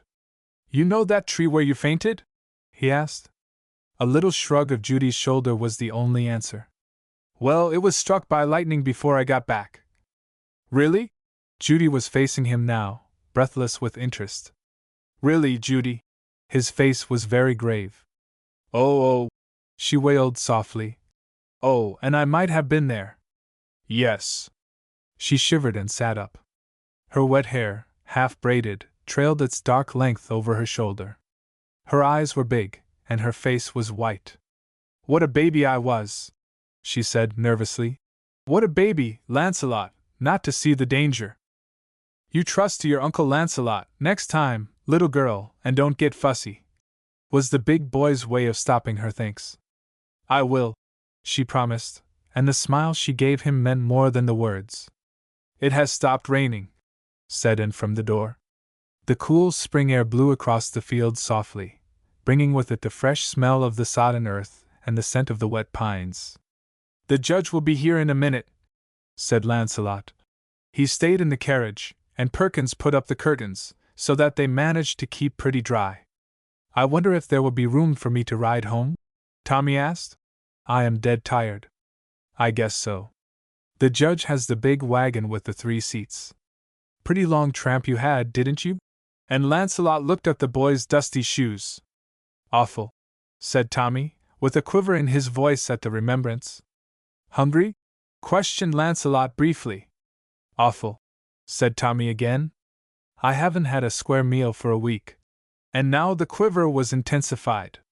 Amelia clasped her hands tragically. Oh, Tommy, she asked in a stricken tone, didn't you almost die? But just then Tommy caught Judy's eye on him, and was forced to continue his character of bold adventurer. "Oh, a man must expect things like that," he asserted. "Suppose it had been a desert island." "Or a shipwreck," said Amelia, "with bread and water for a week." "Or pirates," ventured Nanny. "Oh, pirates," sniffed the dark young lady on the hay. "There aren't any pirates now." "Well, there are shipwrecks," defended Tommy. "Yes, but they are not half as interesting as they used to be. And desert islands. A few maybe. But it is such an old story to hear about Robinson Crusoe's." Tommy looked blank. He had always implicitly believed the marvelous tales of yarn spinners, and his soul had been fired by the thought of a life of adventure on the deep. He had talked to the little girls until they had accounted him somewhat of a hero and looked to him to perform great feats of bravery. "I don't see any fun in going to sea, then," he said dolefully, "if there ain't any pirates and shipwrecks and things like that." "It isn't those things that make you love the sea, Tommy," cried Judy. "It is the smell of it, and the wind, and the wide blue water, and the wide blue sky. It is something in your blood. I don't believe you really love it at all, Tommy Tolliver." She got up from the couch and began to gather up her wet hair, and only Lancelot saw that she did it to hide her tears. But Tommy was blind to her emotion. "Yes, I do," he asserted stoutly. "I do love it, and I bet I could find a treasure island if I tried." Judy stamped her foot impatiently. "Oh, you couldn't," she blazed. "You couldn't, Tommy Tolliver. You could just go to work like a common seaman and get your tobacco and your grog, and be frozen and stiff in the winter storms and hot and weary in the summer ones. But if you really loved the sea, you wouldn't care, just so you could be rocked to sleep by it at night, and wake to hear it ripple against the sides of the boat." "Gee!" said Tommy, open-mouthed at this outburst. "Tommy," said Lancelot, with a glance at Judy's excited face and at the trembling hands that could scarcely fasten her hair, "you don't know a sailboat from a scow." "I do!" cried the indignant Tommy, switching his attention from Judy to Lancelot, with whom he was deep in the argument when the carriage came. The judge read Tommy a little lecture as he welcomed him back, and then he ordered Perkins to give the runaway something to eat, and thereby tempered justice with mercy. And as Tommy had expected the scolding and had not expected the good things, it is to be feared that the latter made the greater impression. "And how is my girl?" asked the judge, beaming on Judy.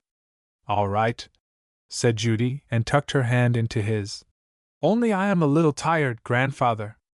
"Of course you are. Of course you are," said the judge. "We must go right home.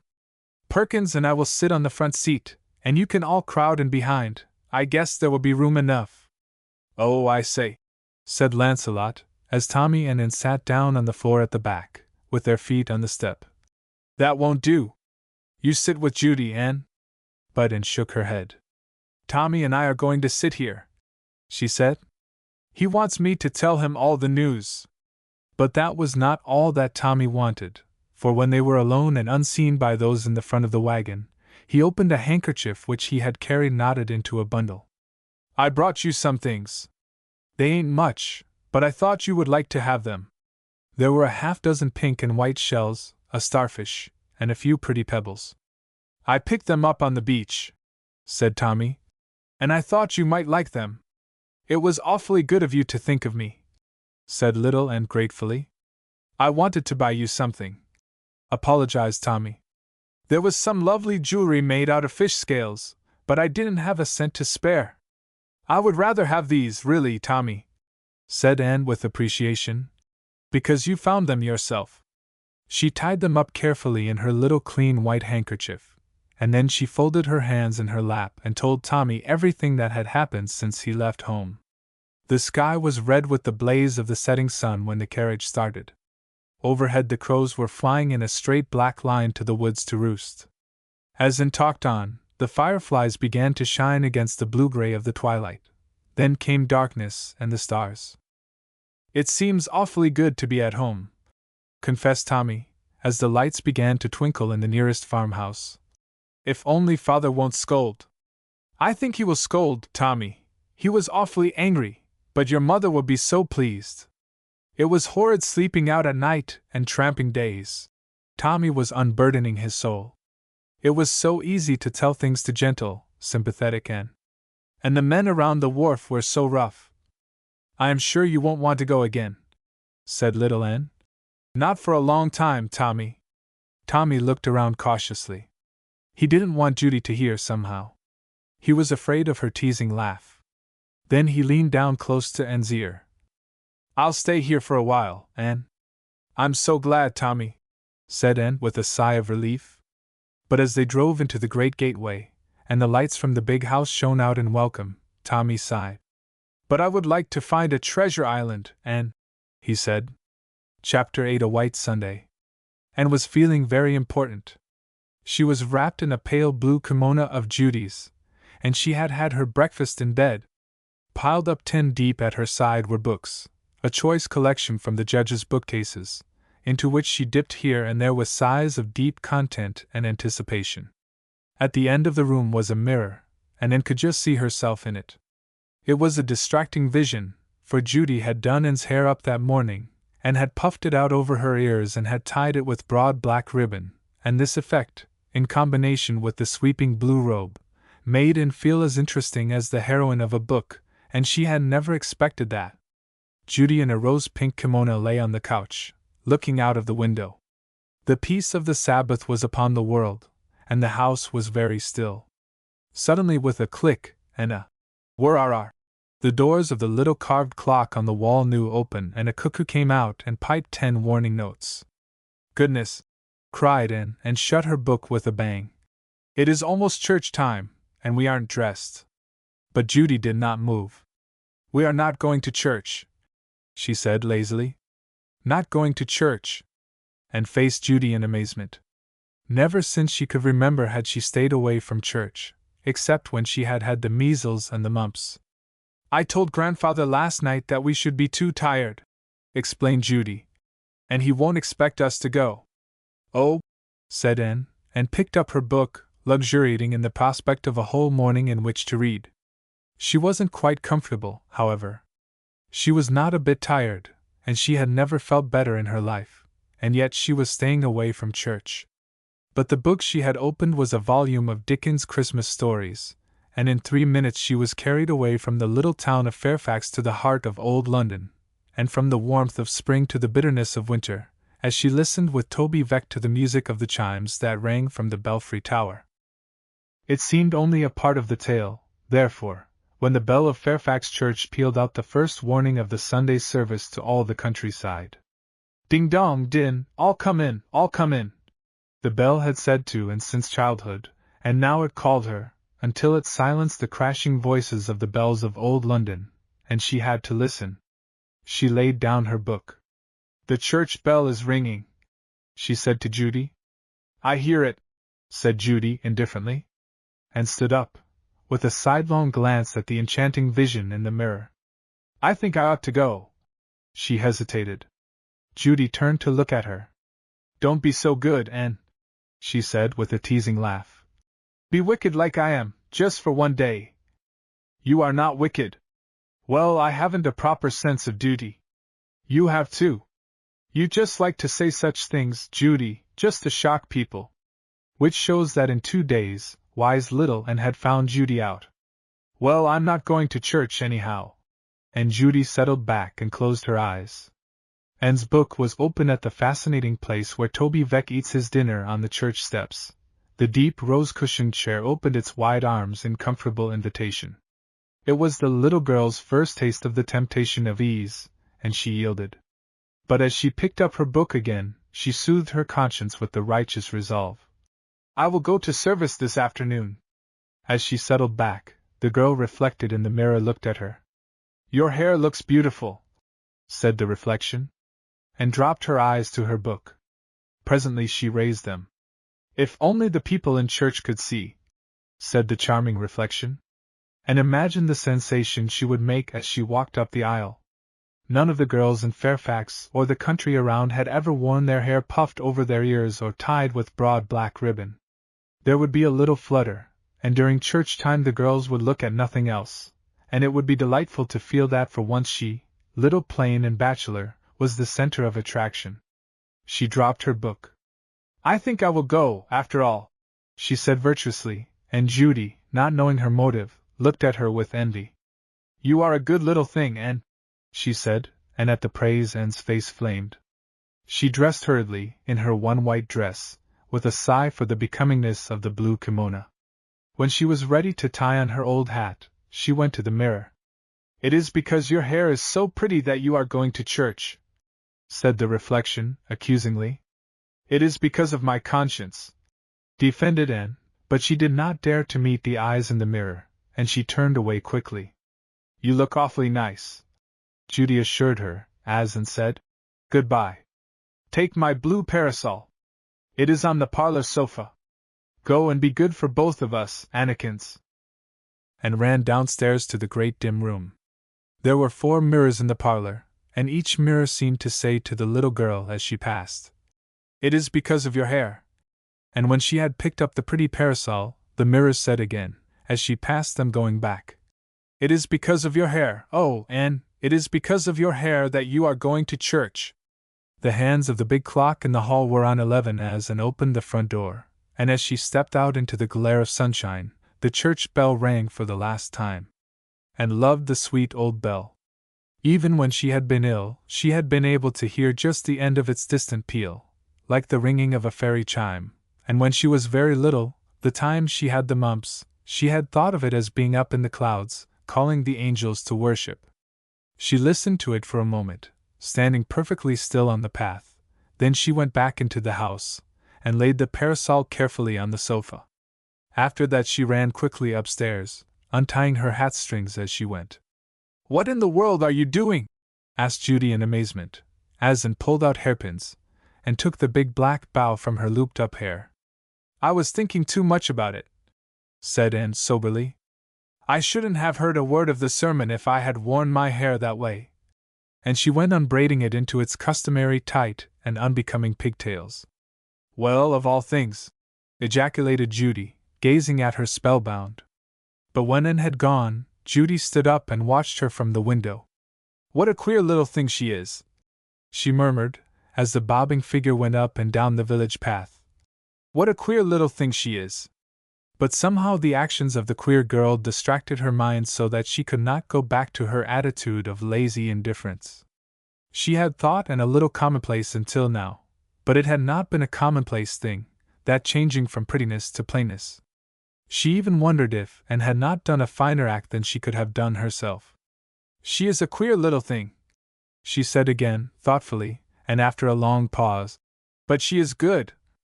She went to her wardrobe and took out a white dress.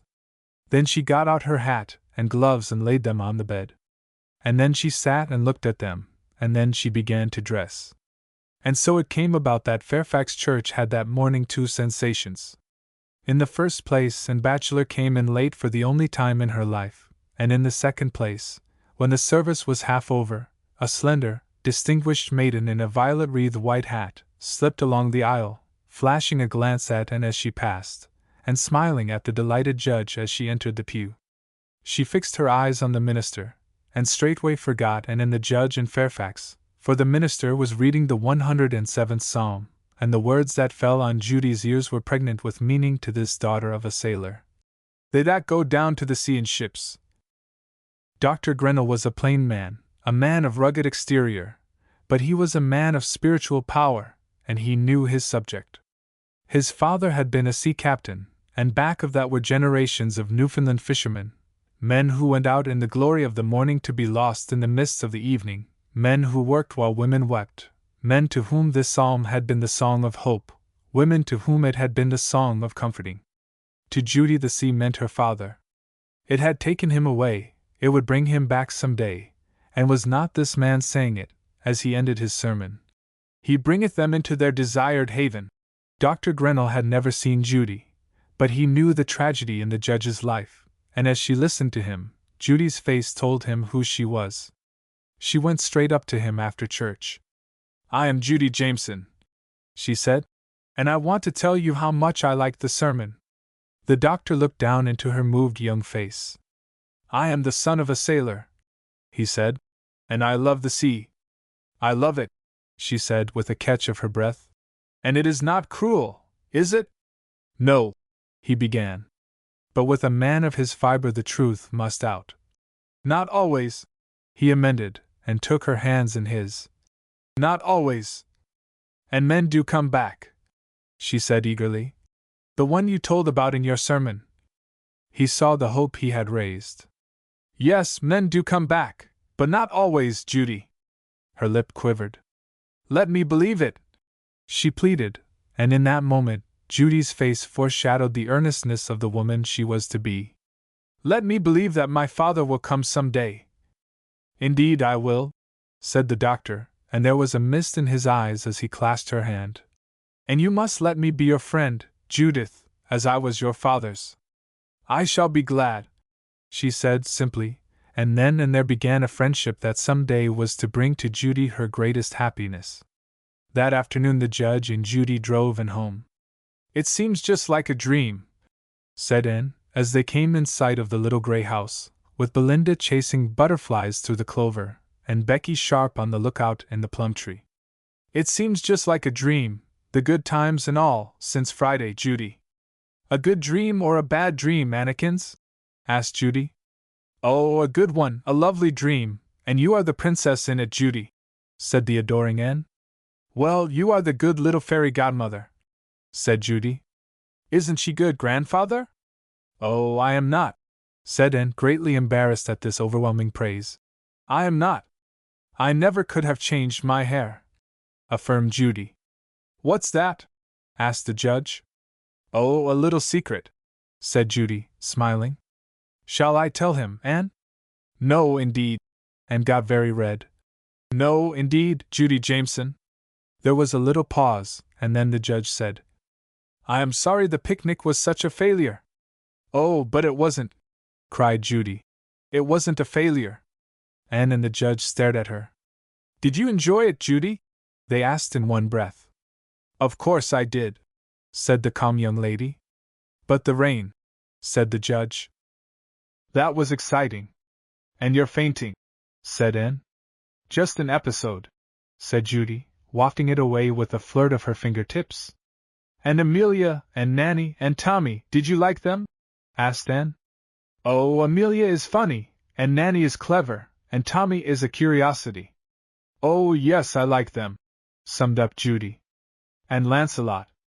Judy smiled an inscrutable smile, as she pulled her hat low over her sparkling eyes. He's bossy, she began slowly, and we are sure to quarrel if we see much of each other, but he is interesting, and I think I shall like him, and then Belinda and Becky discovered them, and made for their beloved mistress, and conversation on the picnic or any other topic was at an end. Chapter 9. A Blue Monday.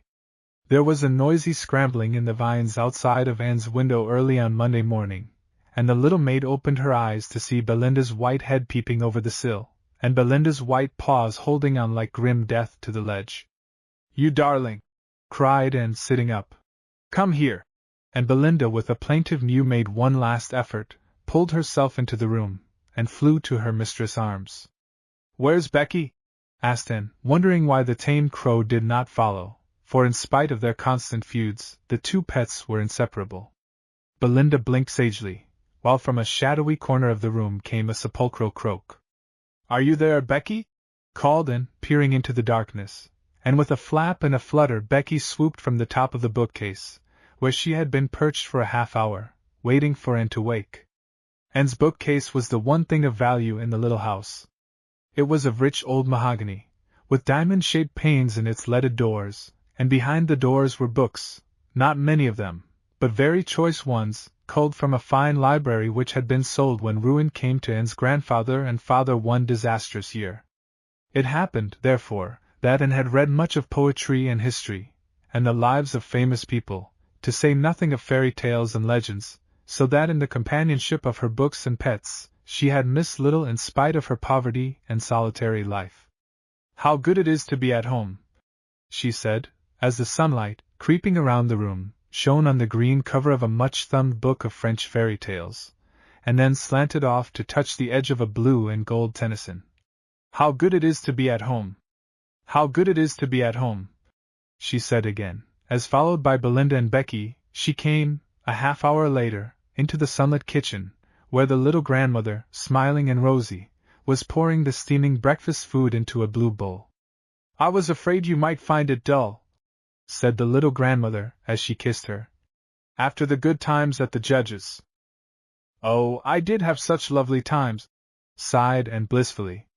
She had sat up late in the moonlight the night before, telling her grandmother of them. "But they didn't make up for you and Becky and Belinda and the little gray house." And she hugged the little grandmother tightly while Belinda and Becky circled around them in great excitement, mingled with certain apprehensions for the waiting breakfast. "But I do hate to start to school again," said Anne, when she finished breakfast, and had given Belinda a saucer of milk and Becky a generous piece of corn bread. "Are the children going to speak their pieces this week?" asked Mrs. Batchelor, as Anne tied on her hat and went out into the garden to gather some roses for the teacher. "Yes, on Saturday," said Anne. "It's going to be awfully nice. I have asked Lancelot and Judy to come to the entertainment, and they have promised to. I am going to be Cinderella in the tableaux," she went on, as her grandmother brought out the tiny lunch basket and handed it to her. "And Nanny and Amelia are to be the haughty sisters. We haven't found any boy yet for the prince. I wish Lancelot went to school. He knows all that Miss Mary could teach him now," said the little grandmother. "His father is preparing him for college, if they ever get money enough to send him there. Well, if Lancelot's violets sell as well next winter as they did this, he can go, especially if his mother keeps her boarders all summer. He told me so the other day, grandmother. But he would make a lovely prince," she sighed. "Judy is going to lend me a dress. She has a trunk full of fancy costumes. I hope you know your lessons," said the old lady, as Anne, escorted by her faithful pets, started off. "Oh, I studied them on Friday, before Judy came. How long ago that seems!" And with a rapturous sigh in memory of her 3 happy days, and with a wave of her hand to the little grandmother, and went on her way. Tommy Tolliver came to school that morning in a chastened spirit. He had been lectured by his father, and cried over by his mother, and in the darkness of the night he had resolved many things. But it is not easy to preserve an attitude of humility when one becomes suddenly the center of adoring interest to 25 children in a district school. From the babies of the A, B, C class to the big boys in algebra, Tommy's return was an exciting event, and he was received with acclaim. Hence he boasted and swaggered for them as on Saturday he had boasted and swaggered for Judy's admiration. "You ought to go," he was saying to a small boy as Anne came up, but when he caught her reproachful eye on him, he backed down. "But not until you are a man, Jimmy," he temporized. During the morning session he was a worry and an aggravation to Miss Mary. The little girls could look at nothing else, for had not Tommy been a sailor, and had he not had experiences which would set him apart from the commonplace boys of Fairfax? And the boys, a little jealous, perhaps, were yet burning with a desire to be the bosom friend of this bold, bad boy, while the luster of his daring lasted. And so they were all restless and inattentive, until finally Miss Mary, who had a headache, lost patience. "You are very noisy," she said, "and I am ashamed of you. I am going to put a list of words on the board, and I want you to copy them 5 times, while I take the little folks out into the yard for their recess. The rest of you don't deserve any, and will have to wait until noon." That was the first piece of injustice to Anne. She had been as quiet as a mouse all the morning, and Miss Mary should have seen it, and not have punished the innocent with the guilty. But Anne was a cheery little soul and never thought of questioning Miss Mary's mandates, and so she went on patiently writing with the rest. Miss Mary stopped in the door long enough to issue an ultimatum. "I shall put you on your honor," she said, "not to talk. And any one who disobeys will be punished." And she went out. For a little while there was perfect decorum. Then Tommy grew restless. 6 weeks out of school had made sitting still almost impossible. He wiggled around in his seat, and began to whistle. "A life on an ocean wave." That was a signal for general disorder among the boys. Without speaking a word, and so preserving the letter of the rule, if not the spirit, they, with Tommy as leader, went through various pantomimic performances. They hitched up their trousers in seaman-like fashion, they pretended to row boats, they spit on their hands and hauled in imaginary ropes, and as a climax, Tommy danced a hornpipe on his toes. And then Anne spoke right out. "Oh, Tommy, don't," she said, in an agony of fear lest Miss Mary should come in and catch him at it. But Miss Mary did not come, and the little girls giggled and the boys capered, and Anne in despair went on writing her words. When Miss Mary came back finally, with the little people trooping in a rosy row behind her, 25 virtuous heads were bent over 25 papers. "Did anyone speak while I was out?" asked the teacher. A wave of horror swept over Anne. She had not meant to do it, but she had spoken, and to try to explain would be to condemn Tommy and the rest of the school. "Did anyone speak?" asked Miss Mary again. Anne stood up, her face flaming. I did," she faltered. "Oh, Anne," said Miss Mary, while the girls and boys dropped their eyes for very shame. "Oh, Anne, why did you do it?" "I just did it," stammered Anne, who would rather have died than have blamed Tommy, and Nanny, and Amelia, and the rest of her friends. "Well then," said Miss Mary firmly, "I'm sorry, but you will have to sit on the platform the rest of the morning, and I can't let you take part in the Saturday's entertainment. I must have order and I will have it." And that was Miss Mary's second piece of injustice. But then she had a headache, and children on Monday mornings are troublesome. For 1 hour Anne sat with her head held high and her fair little face flushed and burning. But she did not cry. And Tommy, bowed to the ground by his sense of guilt in the matter, did not dare to look at the patient, suffering martyr. It was thus that Lancelot Bart, coming in just before 12 o'clock to see Tommy, found her.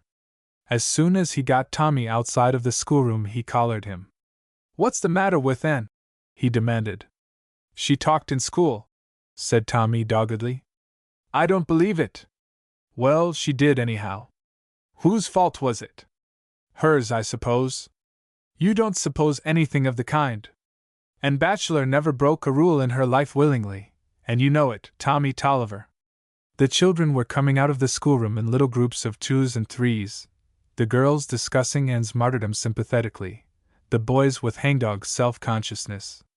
Inside the room, Anne, released from her ordeal, had gone to her desk and was sitting there with her head up. Her face was white now, the little lunch basket was open before her, but the cookie and the apple were untouched. Lancelot looked in through the window. "Poor little soul," he murmured. And then Tommy blubbered. "It was really my fault, Lancelot," he confessed. "What?" Tommy explained. "And you let Anne bear it, you let Anne be punished, oh, you miserable, little cur," said the indignant squire of dames, in a white heat. "Ah, what could I do?" whimpered Tommy. "Go in and tell Miss Mary," said Lancelot. "Ah, Lancelot! Go in and tell Miss Mary!" Tommy went. But Miss Mary did not wish to be bothered. "I made a rule and Anne broke it," she said, when Tommy tried to straighten things out. "And that is all there is to it. Don't talk about it any more, Tommy." And she dismissed him peremptorily. When Tommy told Lancelot the result of the interview, the big boy set his lips in a firm line, and started off down the dusty road. He went straight to town and to Judy. Oh, said Judy, when she had listened to his tale of woe. "What a mean old thing she is, I hate her." And her dark eyes flashed. "I don't think Miss Mary is mean," said Lancelot. "But the children are restless, and she isn't very strong, and when she feels badly she takes it out on the scholars." "But to punish Anne," said Judy, and her voice trembled.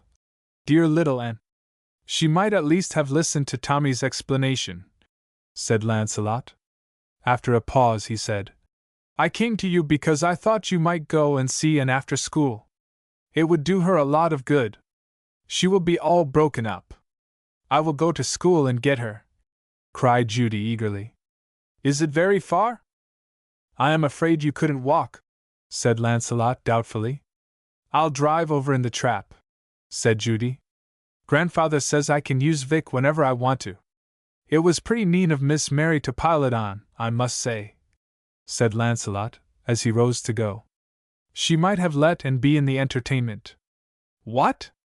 She isn't going to let and be in it. Not be Cinderella? Judy's tone was ominous.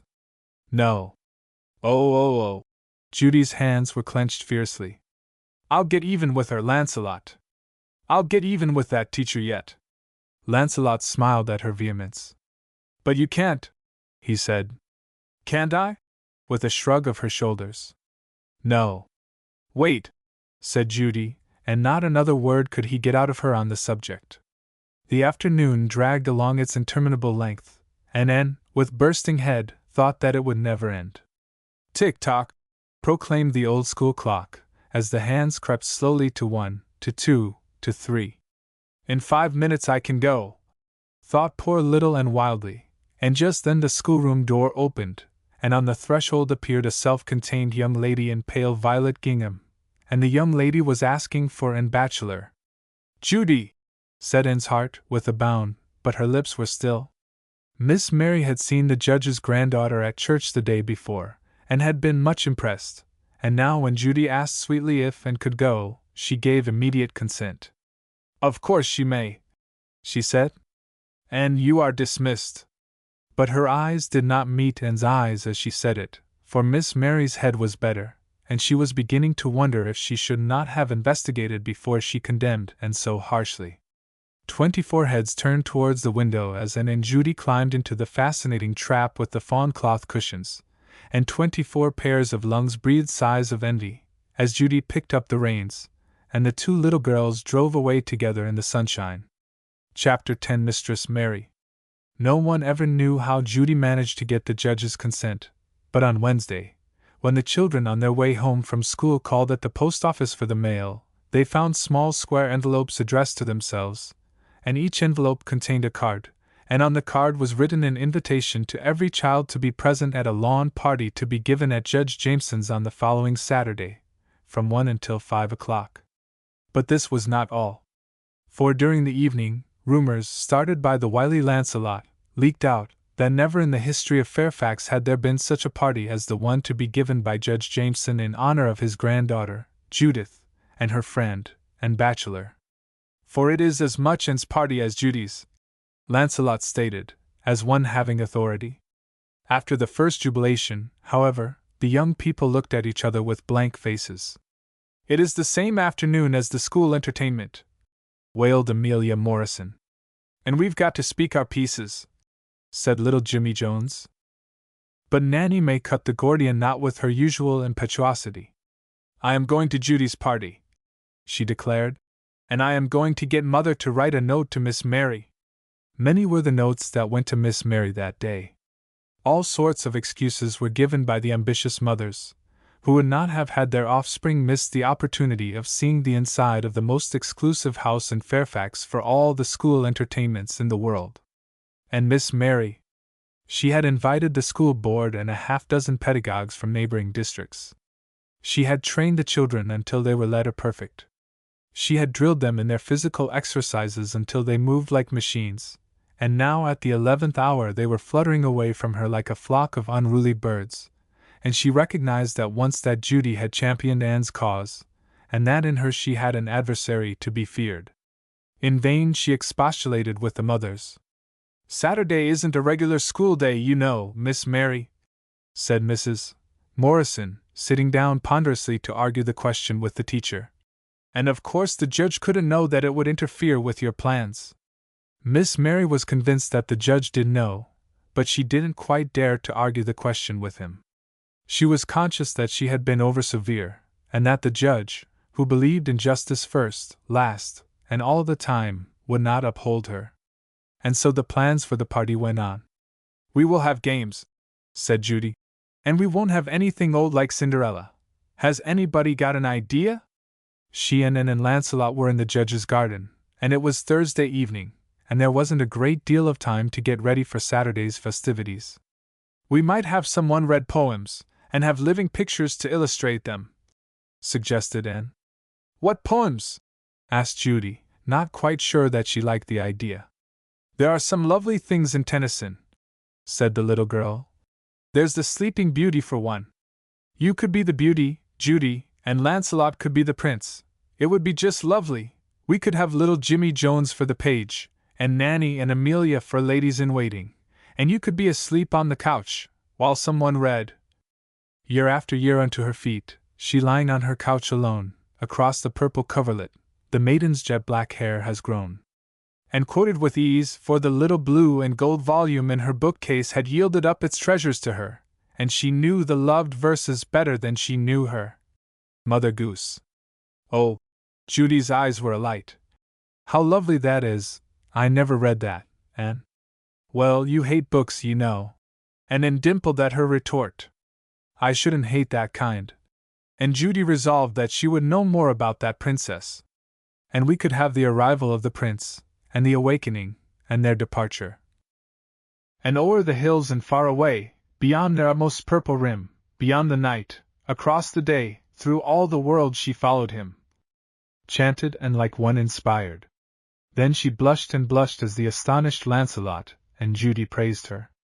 I never dreamed that you knew so much poetry, cried Lancelot, seeing her in a new and more respectful light. Oh, it just sings itself, said Anne. When you read it a few times you can't help reciting it. But I am not going to be the only one, said Judy. What part will you take, Anne? I don't know. Who's your favorite heroine in Tennyson, Anne? Asked Lancelot. Elaine. Then Elaine it shall be. And you must be Lancelot, cried Anne eagerly. But he is Lancelot, said puzzled Judy. Anne and Lancelot laughed. Well, you see, said Anne, in the poem Elaine is in love with a knight named Lancelot, and he doesn't love her, and she dies, and when she is dead they put her on a barge and send her to the court of King Arthur, where Lancelot is one of the knights, and there is a letter to him in her hand, and a lily, and it's lovely. She finished breathlessly. We shall have a hard time to build a barge, said Lancelot, with a shake of his head. But we must have that scene, Lancelot, insisted Anne. Never mind, said Judy, who believed that all difficulties could be surmounted in this line. We will find something. How many pictures shall we have for Elaine, Anne? We could have her giving him the red sleeve broidered with pearls, and then we could have him ill in the cave, and the scene in the garden, and at her window when he rides away, and then on the barge. We'll have to outline the story, said Lancelot. The poem would be too long. But we could get in some of it, like the little song about love and death, said Anne anxiously, for being too young to know tragedy or love, she was yet enamored by that which was beyond her comprehension. It took all the next day for them to get things ready, but everything went beautifully. Dr. Grenell promised to read the poems. Perkins, though depressed at the prospect of more undignified gaiety, gave permission to use the dining room for the tableaux, and the little grandmother promised to spend all of Saturday with the judge and his sister, thus giving Anne a crowning delight. And then, at the last minute, Anne spoiled everything. I can't bear to think of poor Miss Mary, she sobbed, late on Saturday morning, when Judy found her crouched up in the window-seat overlooking the garden. What? I can't bear to think about poor Miss Mary, repeated Anne, dabbing her eyes with her wet handkerchief. What's the matter? Asked Lancelot, as Judy stood speechless. He was outside of the window, where he was helping Perkins place the tables and arrange the chairs in the garden. Anne's woebegone face bobbed up over the windowsill. I can't bear to think of Miss Mary. All alone while we shall be having such a good time, she wailed. I wish we could invite her. Judy stamped her foot. And bachelor, she cried tempestuously, you are too good to live. And she went out of the room like a whirlwind. She went straight to the judge and Mrs. Bachelor, who were chatting together in the dimness and quiet of the great parlor.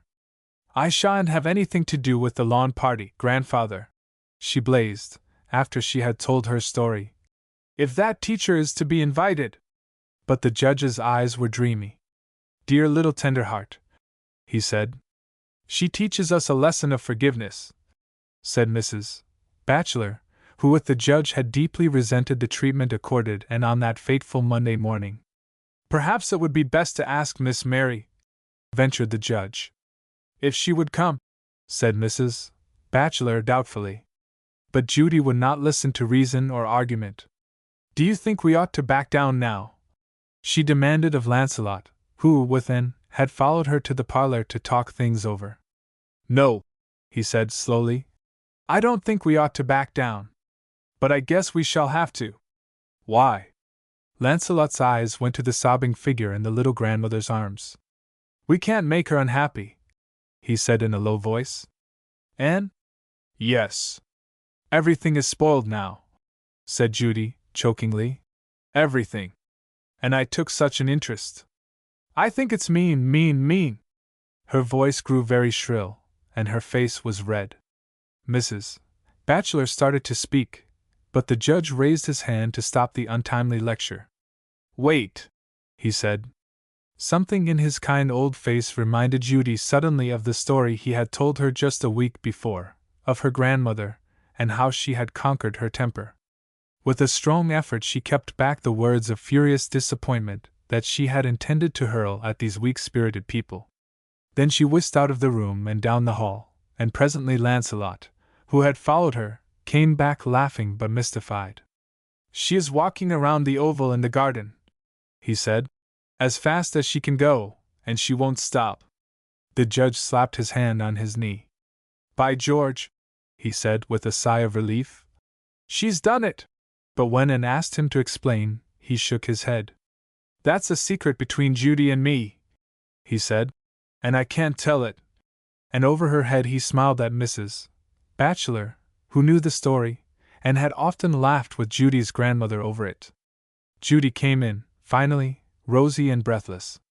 "Oh, invite your Miss Mary if you want to," she panted, as she kissed the tear-streaked face. "But don't expect me to act too saint-like.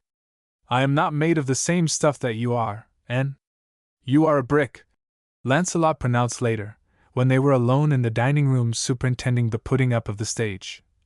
"It was harder for you to give up than for Anne." "No, I'm not a brick," said Judy, a little wearily. "I am just hateful. But I do try." And his praise meant much to her, and helped her afterwards. Miss Mary sat alone and discouraged when the note of invitation was handed to her. She had sent letters to the school board and the other teachers, pleading unavoidable postponement, and now she was correcting papers with an aching head. "Dear Miss Mary," said Anne's little note, "please come to our party today. It is going to be very nice, and we are sorry we set the same day as the school entertainment, and we won't be happy if you are not here. Please forgive us, and come. Your affectionate scholar, Anne." And below the judge had added, "I am anxious to supplement Anne's invitation and apology and to say with her, please forgive us and come." "I won't go," said Miss Mary at first, bitterly. But when she had read the little letter again, she changed her mind. "She is a dear child," she said. And she washed her face and combed her hair, and put on her best white dress and her new summer hat with the roses in it, and went out looking young and pretty and with her headache forgotten. And when she arrived at the judge's she was escorted to a seat of honor in the front row, with the judge on one side, and the little grandmother on the other, and with the astonished children smiling welcomes to her as she went up the aisle. Chapter 11: The Princess and the Lily Maid. As the children arrived they were shown at once into the great dining room, where at one end a stage had been erected and a curtain hung, from behind which came the sounds of hammering and subdued directions, given in Lancelot's voice.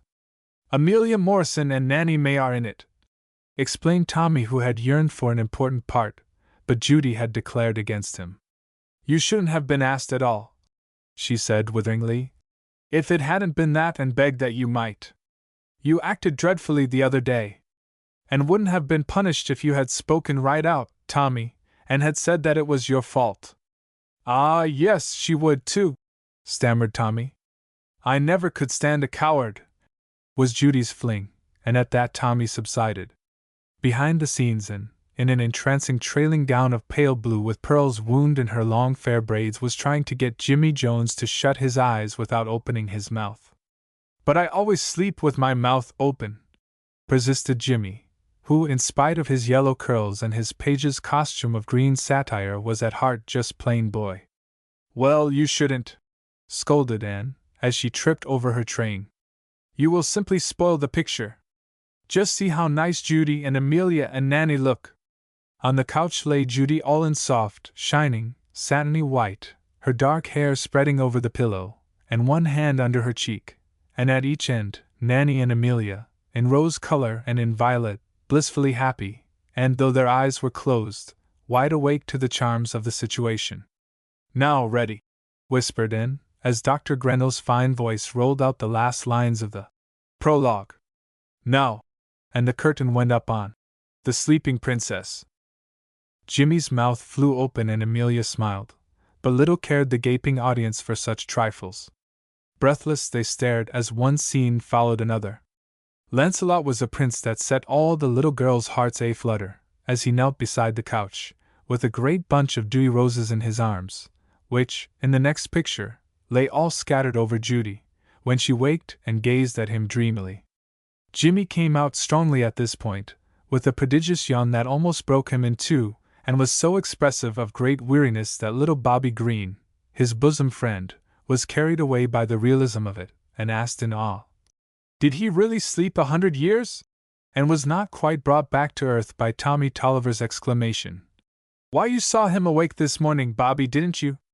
The prince and the princess went away together at last, she with a long velvet cloak covering the whiteness of her gown, and a hat with white plumes, and he with a sword at his side, that made Tommy Tolliver turn green with envy. Jimmy Jones came down and sat by Bobby Green during the intermission, in which lemonade was passed and the pictures discussed. Bobby gazed upon him as one who has come from a strange country. Say, he whispered eagerly. "How could you sleep when we was makin' all that noise, Jimmy? Clap in." Jimmy took a long blissful gulp of lemonade, and then fished out the strawberry from the bottom of the glass. "Ho!" he said. "That wasn't nothin'. It wasn't really me that was asleep, it was just my eyes." And Bobby, though still hazy, accepted the explanation and fished for his strawberry in imitation of his distinguished friend and actor, Jimmy Jones. Most of the children had read parts of Elaine at school, and they "oh-ed" and "ah-ed" as the fair-haired heroine appeared, and was very sweet, very appealing, as she went through the sad little scenes, and when at last she sat at the window. Dr. Grendel did not read Elaine's song, but and sang it, to Judy's accompaniment, played softly behind the scenes. "Sweet is true love, though given in vain, and sweet is death who puts an end to pain. I know not which is sweeter, no, not I." And all the little girls wept into their handkerchiefs, while the boys sniffed audibly. "Bless their hearts," said Mrs. Batchelor to Miss Mary. "It's too bad to have them cry." But the judge, who was a keen observer of human nature, shook his head. "A little sadness now and then won't hurt them," he said. "It is the shadows that make us appreciate the sunshine, you know." There was a long wait before the curtain was raised on the last picture in the poem. The dead steered by the dumb. The barge had been a problem, until Judy solved it by placing an ironing board across two chairs, and draping the whole into the semblance of a boat-like bier. Perkins, under protest, was pressed into service as the dumb boatman, and with a long beard of white cotton, and a cloak and hood of funereal black, he was a picturesque and pessimistic figure. "It's so wobbly," said Anne, powdered with cornstarch to an interesting paleness and draped all in white. "It's so wobbly, Judy!" And she shrieked softly, as she laid herself flat on the ironing board. "Steady," advised Lancelot, as he shifted her carefully to the center. "Now for the lily and the letter, Judy." And he threw over the prostrate and a yellow silk shawl of Judy's which was to serve as cloth of gold. "Now, Perkins!" And Perkins climbed to the high stool, which had been set in an armchair and formed the bow of the boat. "If I falls, I falls," said Perkins classically. "And my blood be on your head, sir." And while Judy writhed in agonies of laughter, Lancelot turned off the lights and adjusted the great lantern, which was to throw on the barge the effect of moonlight, while all else was to be in shadow. The illusion from the front was perfect. Even the green piano cover with its dots of white cotton foamed up around the barge like real waves. "How lovely she is!" whispered all the children, as Anne lay there so still and quiet, with her fair hair streaming over the blackness of the bier. "I don't like it," I don't like it, whimpered Bobby Green, whose imagination was a thing to be reckoned with. I don't like it. And oh, Anne. And Anne's tender heart could not withstand that cry of fear. I'm all right, darling, she said, right out, and then the tension was broken, and all the children laughed, with relief, as Elaine sat up smiling and waving her hand to them. Bobby Shafto came next and was a dig at Tommy. Judy's great marine picture made the background, and on the shore little Mary Morrison bade little Jimmy Jones goodbye, with heart-rending sobs. But this Bobby Shafto never went to sea. As picture followed picture, he was shown pulling at a rowing machine, sailing toy ships in a tub, fishing in a pail, and digging for treasure in a tiny sand pile, and after each funny scene, the curtain would drop, and tiny Mary Morrison would come to the front and wail. Tommy Shafto's gone to sea, silver buckles on his knee, he'll come back and marry me, pretty Tommy Shafto. It brought down the house, but Tommy got very red and murmured in Bobby's ear that they might think it was funny, but he didn't. Which Bobby Green did not understand in the least. That's all. And Lancelot gave a sigh of relief, as Mary and Jimmy made their bows amid uproarious applause. He had been stage manager as well as actor, and he was tired. No, no, whispered Judy, as she came on the stage dressed as a fisher maid, and dragging a great net behind her. No, no. Dr. Grenell is going to read break, break, break. I shan't need any change of scene. Just leave the big picture, and put this net and the shells around, and smooth out that sand to look like the beach. She was making a rock out of 2 boxes covered with a gray mackintosh as she spoke. Now, if you could just whistle like the wind, she said. Do you think you could, Lancelot? I'll try. And he did whistle, so effectively, that he did not get his breath for 5 minutes. Judy had read the poem one day when she was helping and to plan the pictures, and it had, like all songs of the sea, sung itself into her heart. Again the big picture with its stretch of sea made the background, and Judy sat on the rock looking at it. The plaid lining of her mackintosh showed, and the wind sounded wheezy, but the pathos in Judy's face, the tragedy in her eyes as the 3rd verse was read. And the stately ships go on, to the haven under the hill, but oh, for the touch of a vanished hand, and the sound of a voice that is still, made the judge wipe his eyes and Mrs. Batchelor say hurriedly, she should not have done it. She should not. And behind the dropped curtain Judy was saying to Dr. Grenell, I want to go back to the sea. I hate the country. I want to go back to the wind and waves. I can't stand it here. But the doctor put his hand on her shoulder and looked down into her troubled face with grave eyes. Not now, he said quietly. Not while your grandfather needs you, Judy. Judy drew a long breath, then she put out her hand as if to make him a promise. No, not while grandfather needs me, she said. Not while he needs me, doctor. Chapter 12 Lordly Lancelot. The children of the town of Fairfax never forgot that afternoon at Judge Jameson's.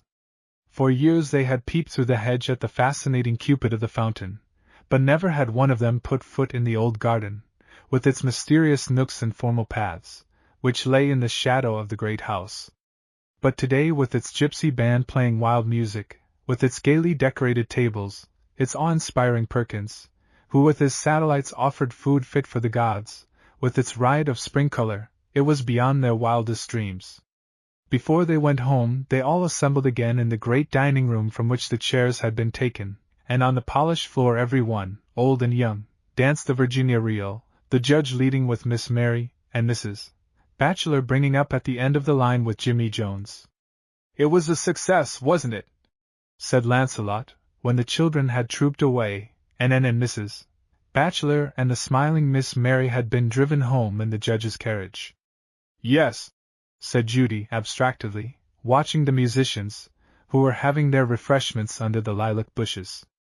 What handsome faces they have, she said. So dark and wild. And their lives are so free. Grandfather says they just roam around from place to place, living in the woods and picking up a little money here and there. He says their camp is just outside, and when he was driving yesterday, he saw one of them playing and asked them if they wouldn't come here today.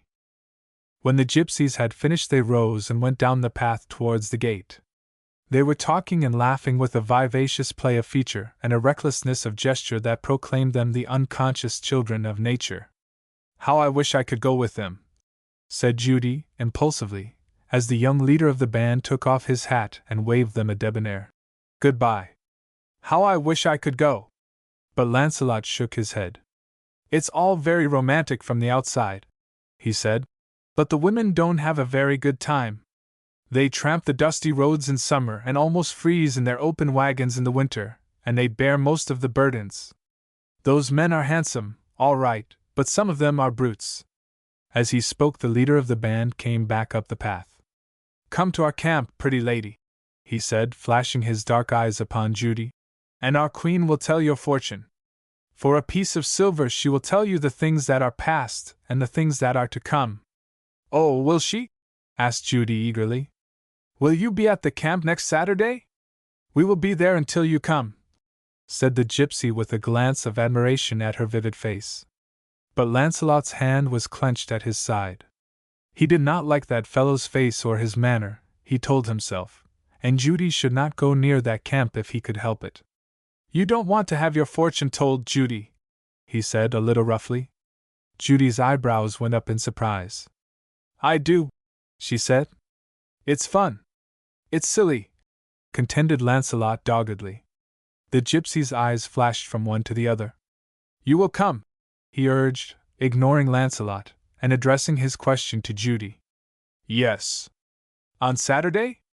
"Yes." "Good, we will welcome you, pretty lady." And with a defiant glance at the big angry boy, the dark Hungarian swung down the path, singing as he went. "You are not going," said Lancelot, when the man was out of sight. "I am." "Then I shall tell the judge." "Telltale." Lancelot stood up and glowered at her. "Who do you think will go with you?" "You." There was a laugh in Judy's eyes, as she made the impertinent answer. "I won't." "Not if I ask you?" "Not under any circumstances." "It isn't the place for you, Judy." Then he sat down beside her. "Look here," he said in a wheedling tone. "If I were really your big brother, I wouldn't let you go. Can't you let me order you around a little, just as if I were?" Judy caught her breath. Why would he use that tone? It always made her feel as if she wanted to give in, but she wouldn't. "I am going," she said slowly, although she did not look at him. "If I have to go alone, then I shall tell the judge." "Oh," Judy's tone was cutting. "I always did hate boys." For a moment Lancelot's face flamed, then most unexpectedly he laughed. "You don't hate me, Judy," he said. "You know you don't." "I do." "No, you don't," he went on, and there was no anger in his voice, only good-natured tolerance that made Judy's temper seem very childish. "You are angry now. But you are not that kind of girl." "What kind of girl?" "Changeable." "Oh, I don't know." But Lancelot insisted. "You are not changeable, Judy, and you know it." And finally Judy gave in.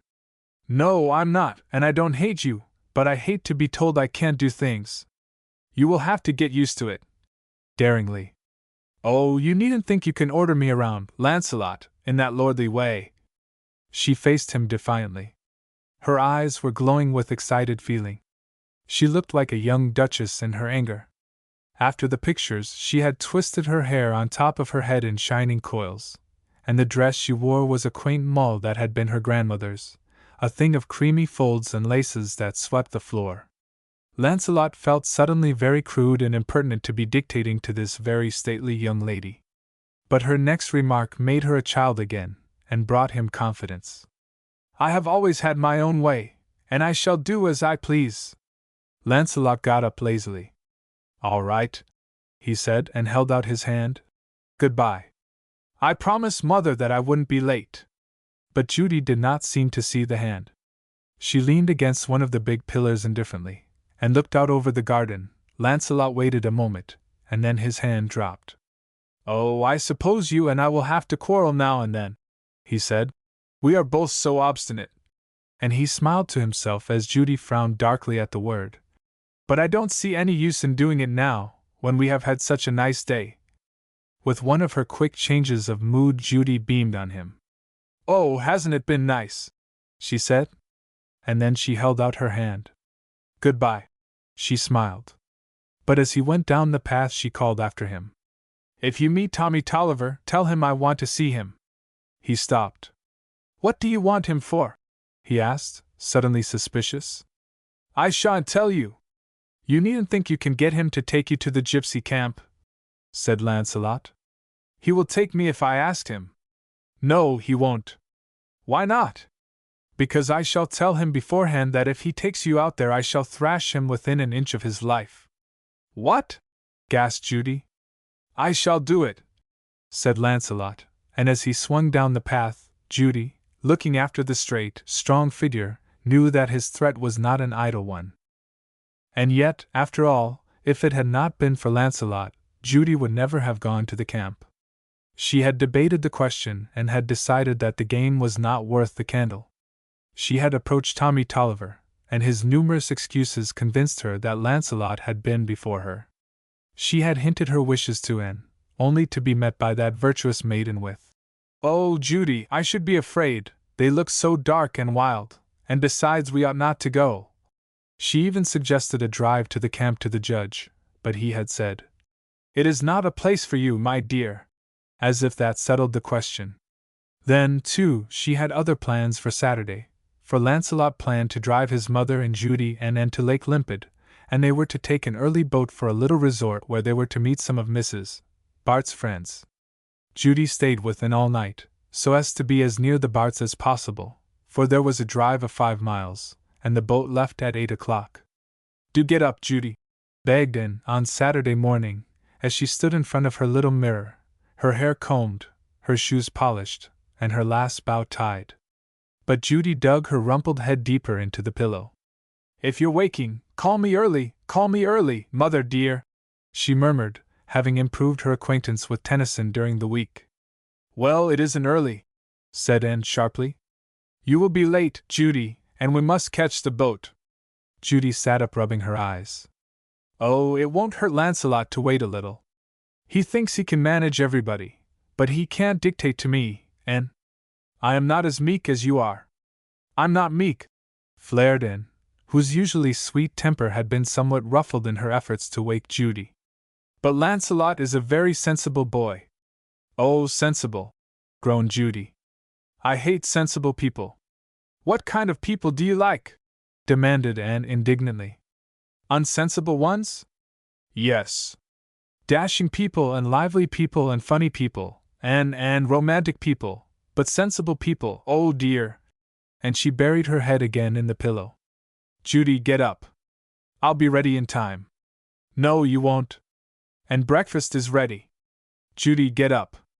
A gentle snore was the only answer. "Oh," and Anne flung herself out of the room. "If you are late, Judy Jameson, I can't help it." She went downstairs and ate her breakfast. But no sign of Judy. "Judy, she called up the stairway, and "Judy, she called again from the garden, where, with Belinda and Becky, she stood awaiting the arrival of the carriage. "Judith, my dear," expostulated the little grandmother, climbing the stairway slowly. "Judith, my dear, you really must hurry. You will have to go without any breakfast. She opened the door of the little bedroom and stopped short. The bedclothes had been thrown over the footboard, the pillows were on the floor, Judy's clothes were gone, and the room was empty. Chapter 13. A Fortune and a Fright. "She is hiding," said Anne. But though they hunted and called, not a sign of the missing girl could they find. When Lancelot came, and was almost in tears. "She must be here somewhere," she said. "It's too bad. We shall be late." "No, we won't," said Lancelot, who had listened without a word to the tale of Judy's shortcomings and final disappearance. "We will not be late, and, for if Judy doesn't come in just 3 minutes, we will go without her." "Oh, no, protested Anne, all her grievances against Judy forgotten in the face of such a calamity. "We can't leave her behind." "She will leave herself behind," said Lancelot, "for mother can't miss the boat. She has promised her friends that she will meet them." "But my dear," protested gentle Mrs. Bart, We can surely wait until the last minute. Judy only intends it as a joke, and it is too bad to leave her. But Lancelot was in an explosive mood. The morning had been a trying one for him. He had hurried through a half-day's work in an hour and a half, he had eaten hardly any breakfast for fear he should keep the girls waiting, and now, to be treated like this. We can't wait any longer, he said, looking at his watch.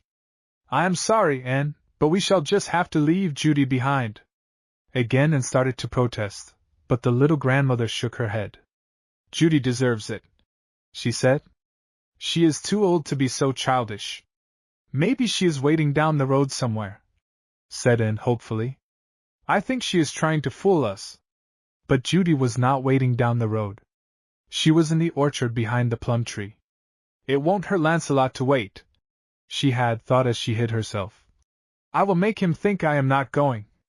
But she had not dreamed that they would go without her, and when she saw Anne climb in and the carriage start off, she ran forward wildly.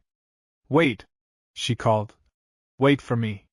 But the carriage whirled on in a cloud of dust, and her voice echoed on the empty air. By the time Judy reached the house, Mrs. Batchelor had gone in, and so the little girl ran down the road unseen. Perhaps they will stop for me, she thought, and her eyes were strained after the flying vehicle. But it did not stop, and at last warm and tired Judy dropped down by the roadside, a forlorn figure. I didn't think they would leave me, she thought disconsolately. After a while she got up and started towards the house.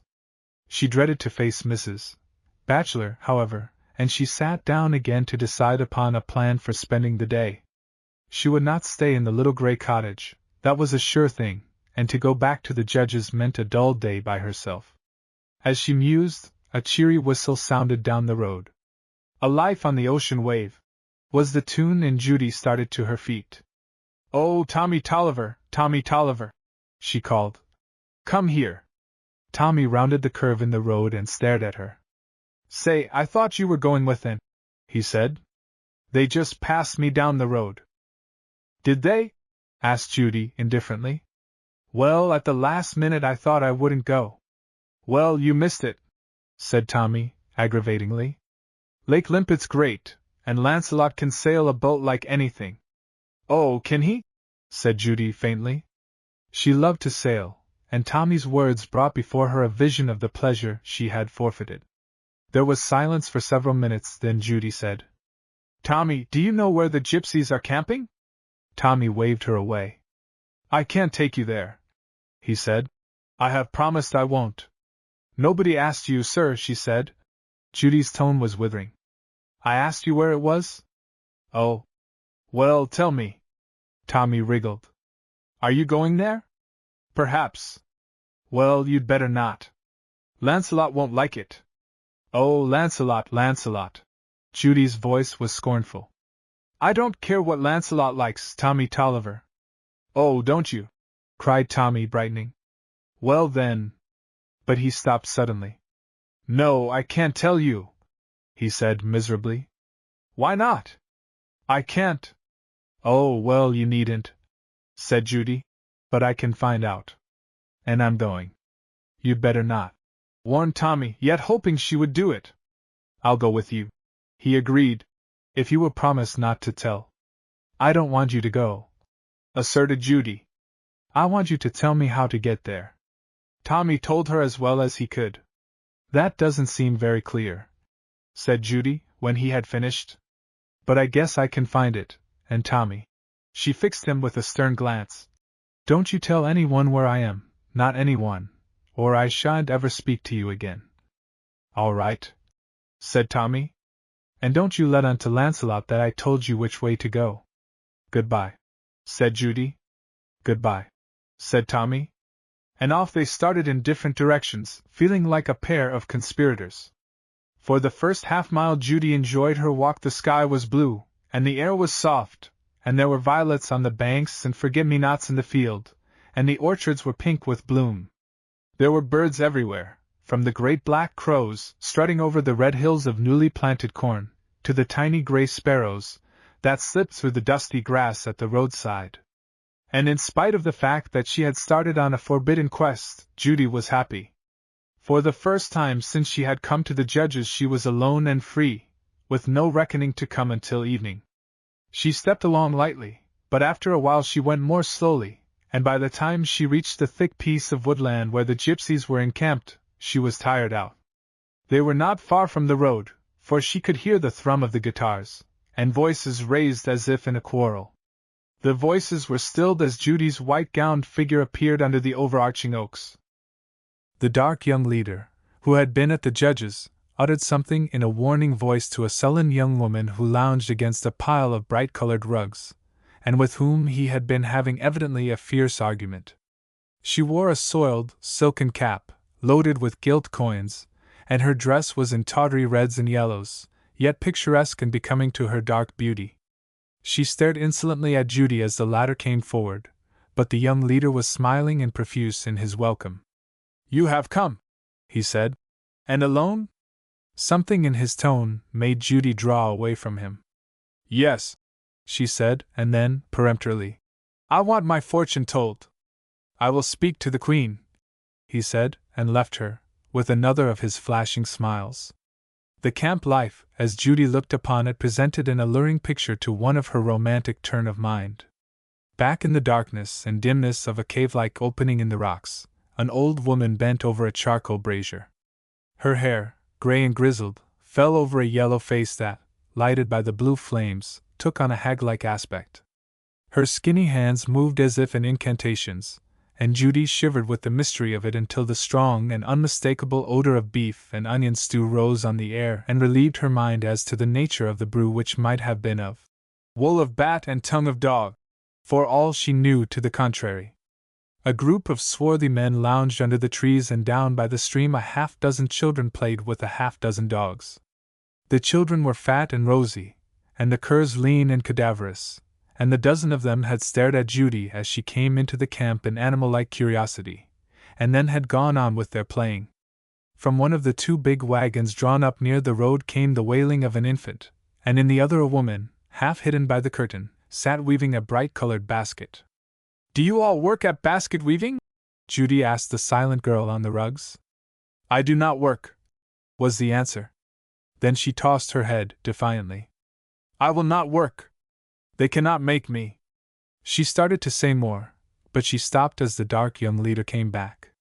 He had spoken to the old woman who presided at the fire, and Judy saw her wipe her hands and make for a dilapidated tent under an oak.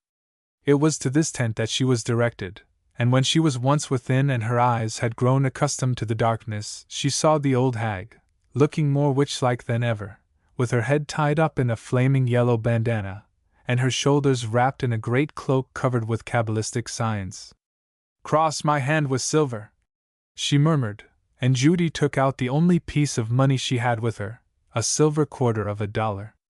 The old woman looked at it with dissatisfaction. "That is not enough," she said.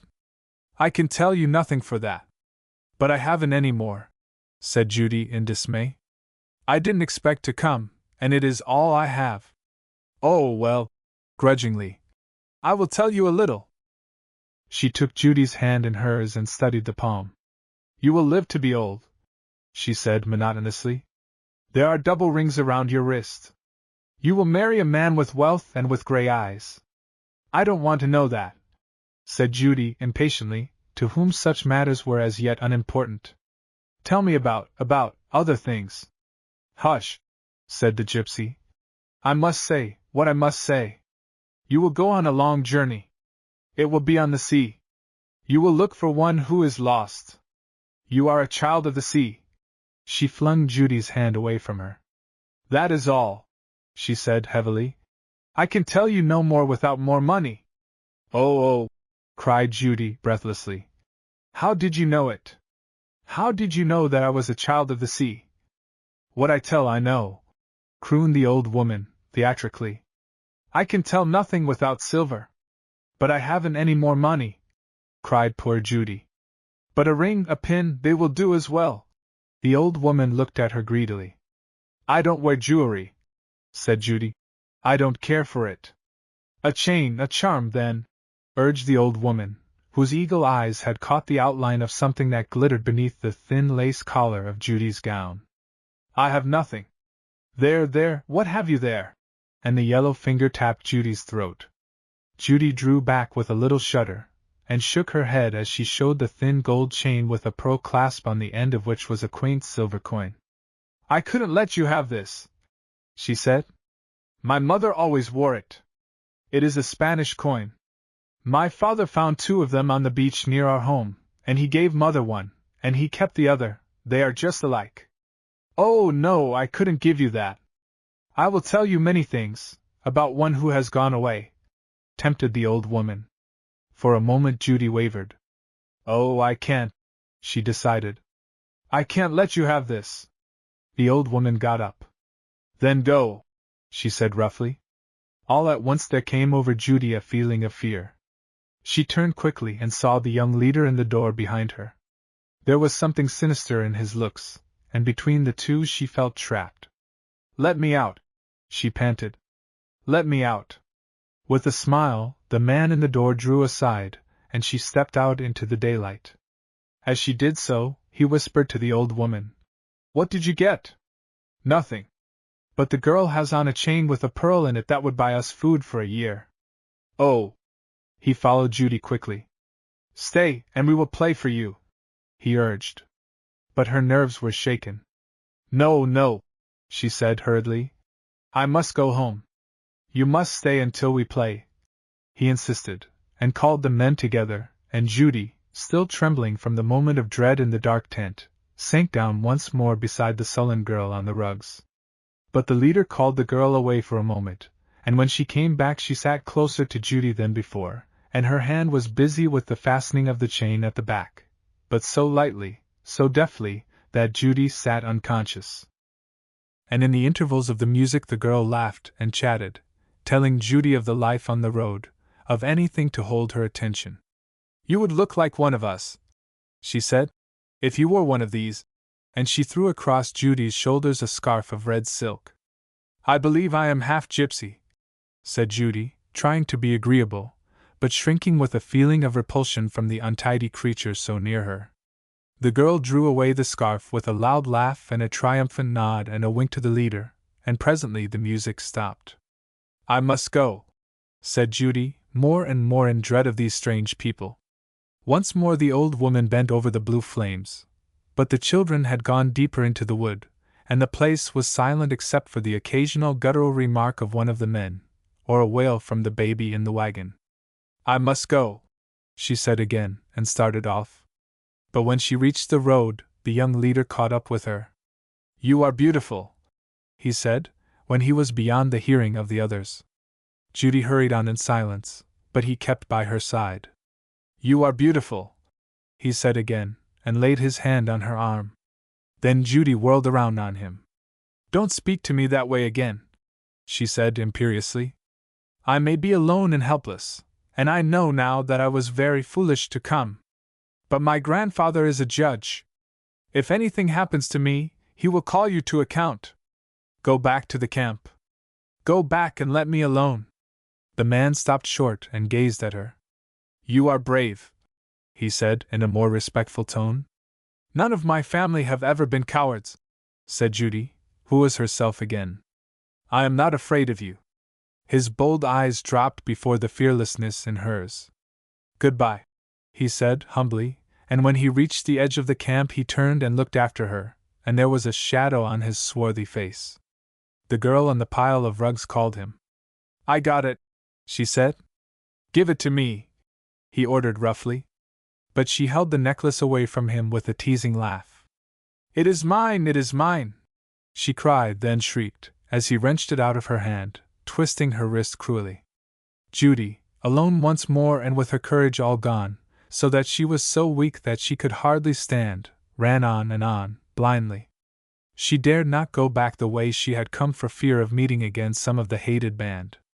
I will keep ahead, she thought. There must be a house somewhere, and I can get them to drive me home. But though she walked on and on, no house appeared.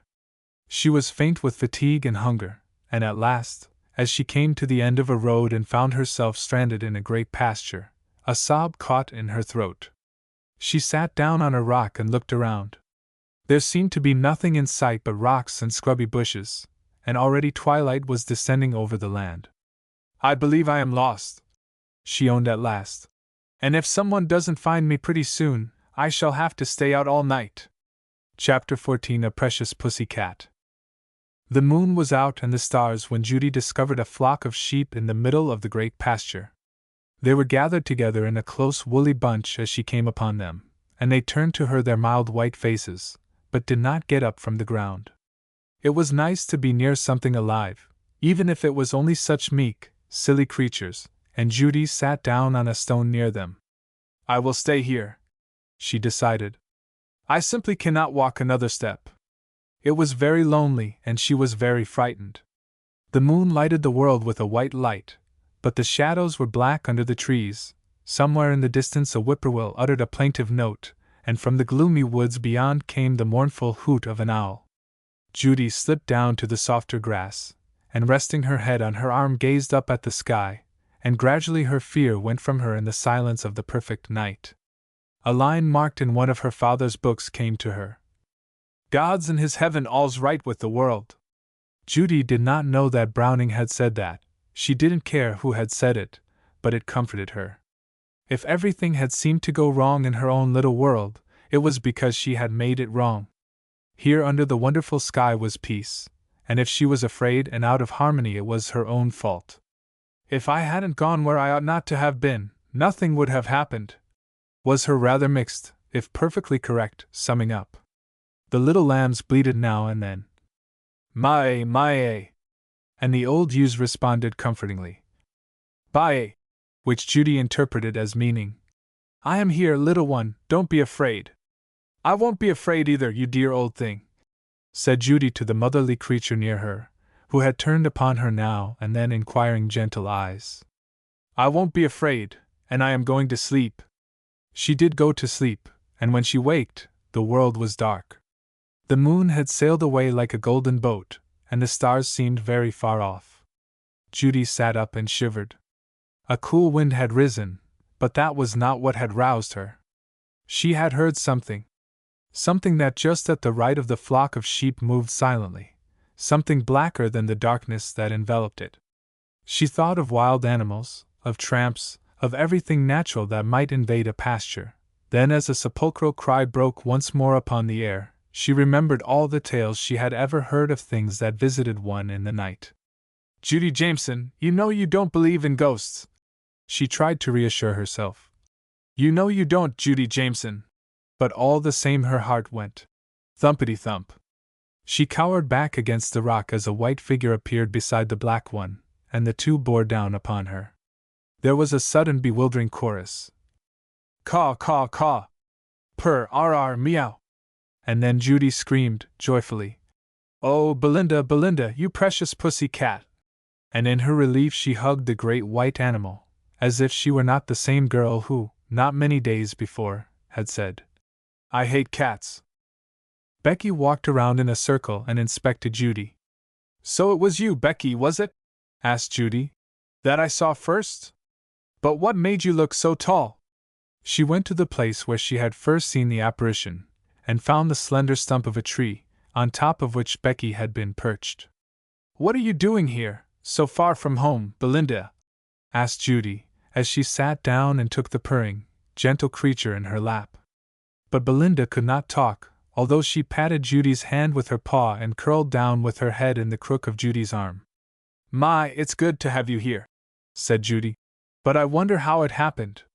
She gathered the big cat close to her, grateful for the warmth of the soft body, and with Becky perched up on a rock behind, she sat very still, comforted by the sound of Belinda's sleepy song, and by Becky's sentinel-like watchfulness.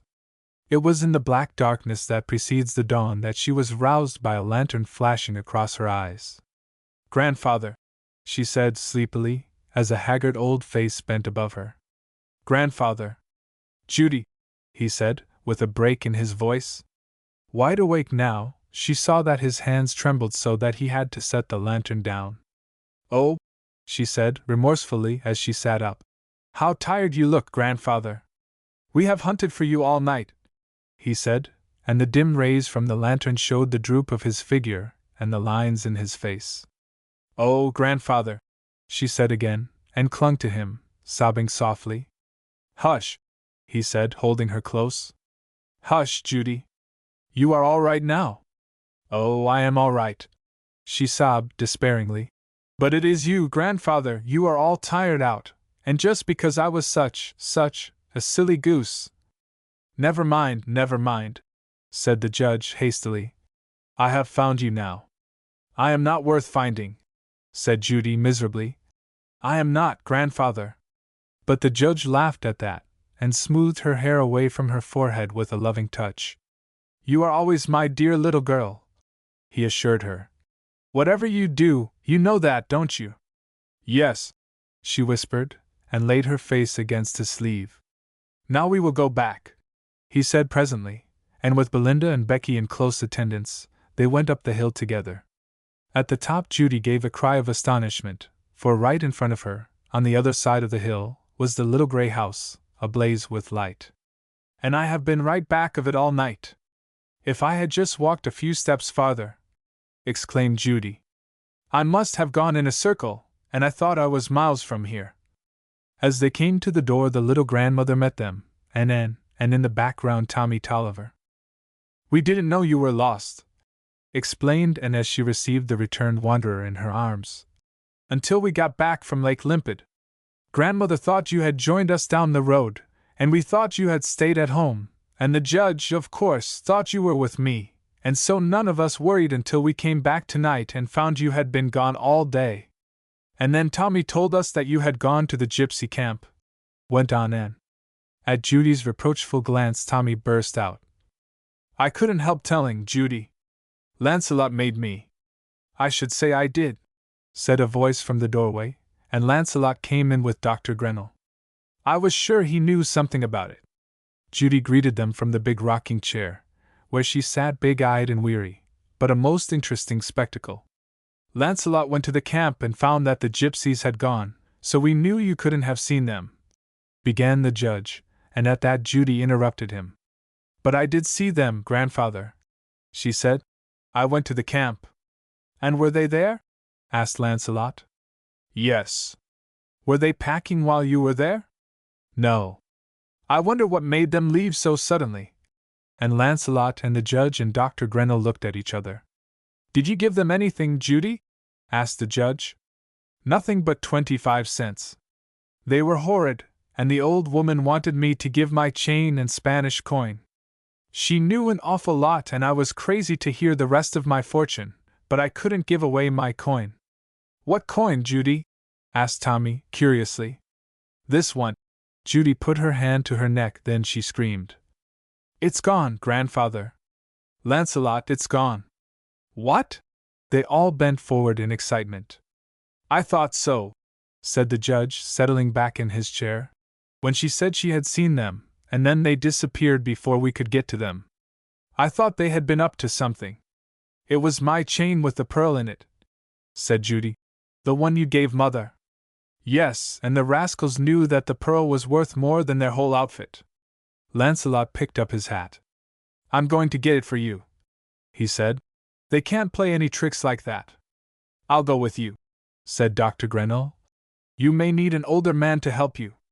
I think we can catch them with good horses." He bent over Judy before he went out.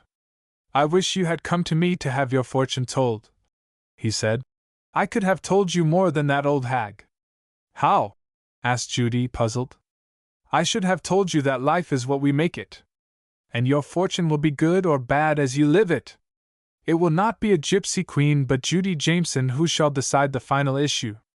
"But, doctor, she knew that I loved the sea and that I had lost someone that I loved." "Oh, Judy!" Lancelot's tone was impatient. "Didn't you tell that fellow that you were coming, and didn't they have lots of time to find out about you?" "I didn't think of that," said Judy meekly. But as he went out of the door, she had a little flash of temper.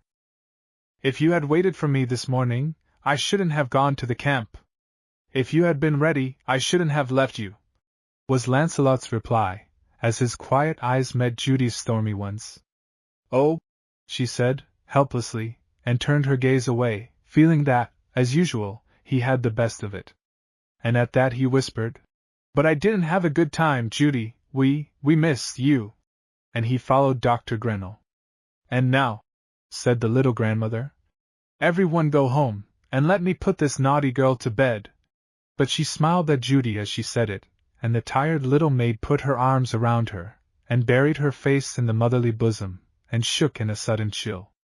"I am afraid she is going to be ill," said the judge anxiously, but the little grandmother tried to cheer him. "She will be all right when she is rested," she said with a confidence she did not really feel. But when Anne was fast asleep, and Judy lay awake, tossing restlessly in the gray light of the dawn, the little grandmother came in a flannel wrapper, with her curls tucked away under a handmade lace nightcap. "Can't you sleep, dearie?" she whispered, as she sat down beside the bed. "No, I think and think and think about grandfather, and what a worry I am." And Judy gave a great sigh. "He has so many cares." The little grandmother's tone was gentle, but it carried reproof, and Judy sat up and looked at her with troubled eyes. "But I can't help my nature," she cried, tempestuously. "I can't bear to do things like other people, and when I get restless it seems as if I must go, and when I am angry I just have to say things." But the little grandmother shook her head. "You don't have to be anything you don't want to be, Judy," she said. "But it seems so easy for Anne to be good," pursued Judy, "and so hard to me." "It isn't always easy for Anne," said the little grandmother. "Isn't it?" with astonishment. "No, indeed. Anne has fought out many little fights of temper and wilfulness right here in this little room. She is a dear child." "Indeed she is," agreed Judy, glancing at the serene face on the pillow. "But Anne has learned to think for others. That is the secret, dearie. Think of your grandfather, think of your friends, and it will be wonderful how little time you will have to think of Judy Jameson. If I had my mother—" Judy's lip quivered. The little grandmother laid her old cheek against the flushed one. "Dear heart," she said, "I can't take her place, but if you will try to talk to me as Anne does, maybe I can help." "I will," said Judy, and kissed her. But when the little grandmother had gone away, Judy could not sleep, and finally she got up and put on her red dressing gown and sat by the window and looked out upon the waking world. The robins were up and out on the dewy lawn, safe for once from Belinda, who was curled up sound asleep on the foot of Anne's bed. Becky with her head under her wing was on top of the little bookcase, and the house was very quiet. Suddenly through the mists of the morning Judy saw a carriage coming down the road. It stopped at the gate and Lancelot leaped out. Judy spoke to him from the window. "Hush," she said. "Every one is asleep. I will come down." As she met him at the lower door, he swung something bright and shining in front of her eyes. "We found it," he whispered, excitedly, as Judy took her chain with a cry of delight.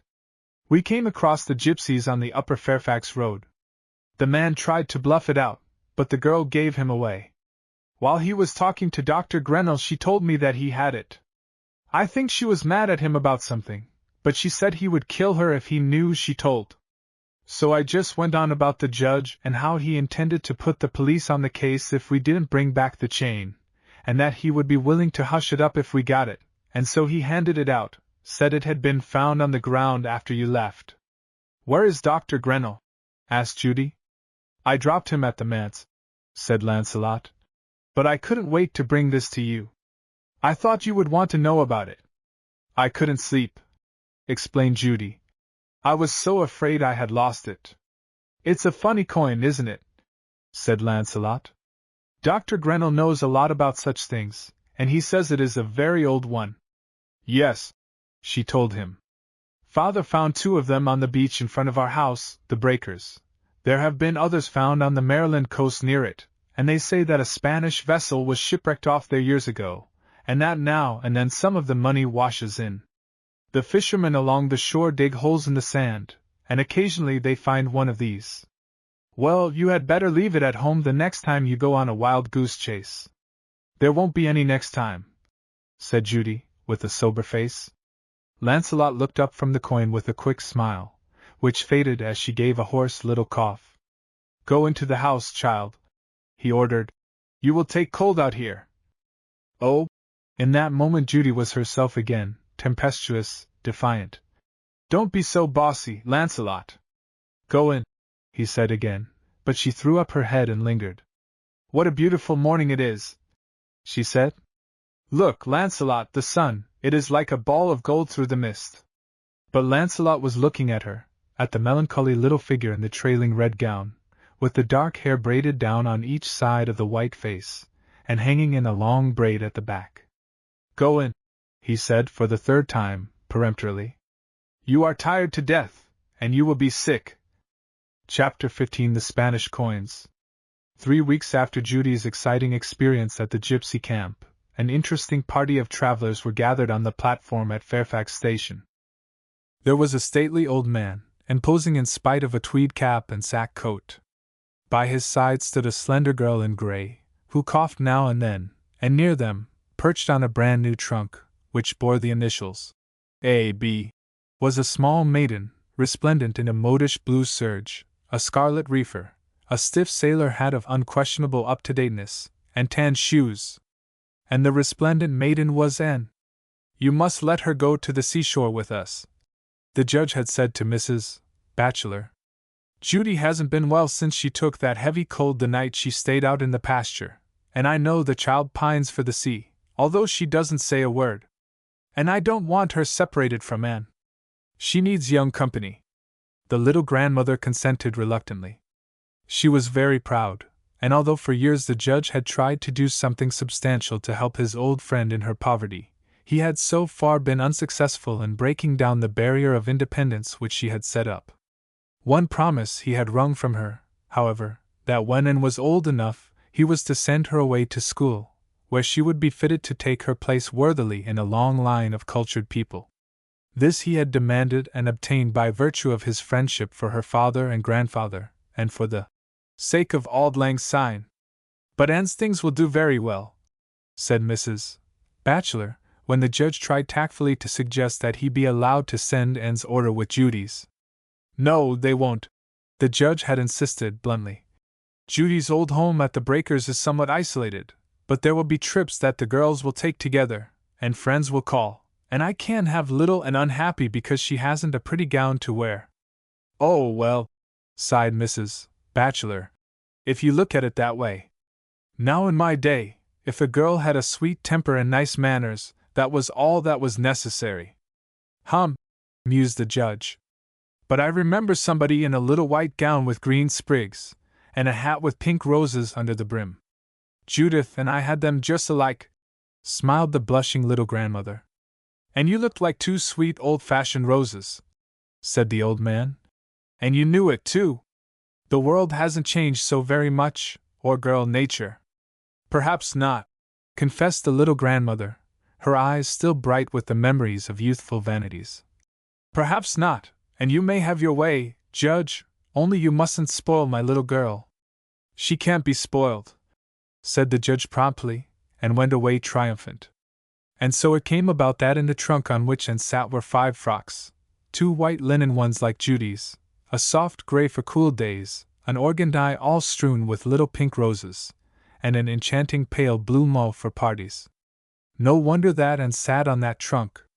It was a treasure casket of her dreams, and with the knowledge of what it contained, she did not envy Cinderella her godmother, nor Aladdin his lamp. "Amelia and Nanny are coming to say good-bye," said Anne as 2 figures appeared far up the road. "They'd better hurry." "Tommy is coming, too," said Judy. "I wish I could take them all with me." "Why not invite them all down to the Breakers?" suggested the judge, who was eager to do anything for this fragile, big-eyed granddaughter, who was creeping into his heart by gentle ways and loving consideration, so that he sometimes wondered if the old, tempestuous Judy were gone forever. "Not now," said Judy thoughtfully. "I just want you and Anne for a while, but I should love to have them some time, and Lancelot too." "Can you?" she asked Lancelot, as he came out of the baggage room with their checks in his hand, followed by Perkins with the bags. "Can I what?" he asked, standing before her with his hat in his hand, a shabby figure in shabby quarter, but a gentleman from the crown of his well-brushed head to the soles of his shining boots. "Will you come down to the Breakers sometime, I am going to ask Amelia and Nanny and Tommy, and I want you too. Will I come? Well, I should say I would. But suddenly his smile faded. I am awfully afraid I can't, though. There is so much to do around our place, and Father isn't well. Now, in spite of the affectionate dutifulness with which of late Judy treated her grandfather, she still showed her thorny side to Lancelot. Oh, well, of course, if you don't want to come, she snapped, tartly, and went forward to meet the young people, who were hurrying up, Amelia puffing and out of breath, Nanny with her red curls flying, and Tommy laden with a parting gift of apples, an added burden for the martyred Perkins. Far down the road the train whistled, and was surrounded by a little circle of sorrowing friends. Even Lancelot was in the group, and Judy and the judge stood alone. How they love her, said Judy, with a little ache of envy in her heart. How she loves them, said the wise old judge. That is the secret, Judy. Amelia had brought and a box of fudge, Nanny a handkerchief made by her own stubby and patient fingers, and Lancelot made her happy with a book of fairy tales, worn as to cover, but with rich things within, a book of his that she had long coveted. Bye-bye, little Anne, he said, with a brotherly pat on her shoulder. Then he shook hands with the judge. I hope you will have a fine time, sir, he said. Then, as he and Judy stood together for a moment, he handed her something wrapped carefully in tissue paper. These are for you, he said a little awkwardly. She unwound the paper and gave a little cry of delight. Violets, oh, Lancelot, how did you know I loved them? Guessed it, you had them on your hat, and I liked that violet-colored dress you wore. And they are so sweet and fragrant. Where could you get them this time of year? In my little hothouse. I forced them for you. But he did not tell her of the hours he had spent over them. She was silent for a moment. It was lovely of you, she said at last, with a little flush and with a sweetness that she rarely revealed. It was lovely of you, and I was so hateful just now.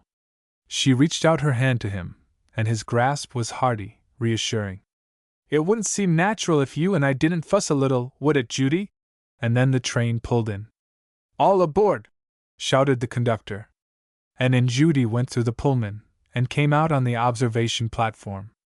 Tell little grandmother to take good care of Belinda and Becky, called Anne, whose heart yearned for her pets.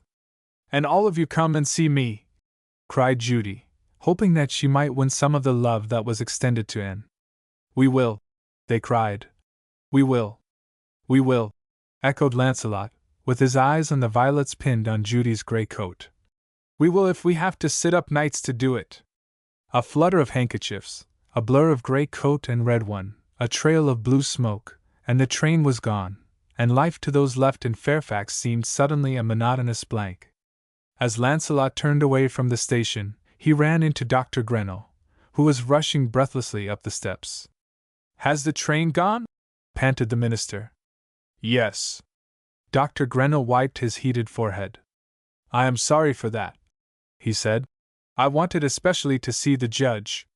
He had a letter in his hand, and he stood looking at it perplexedly.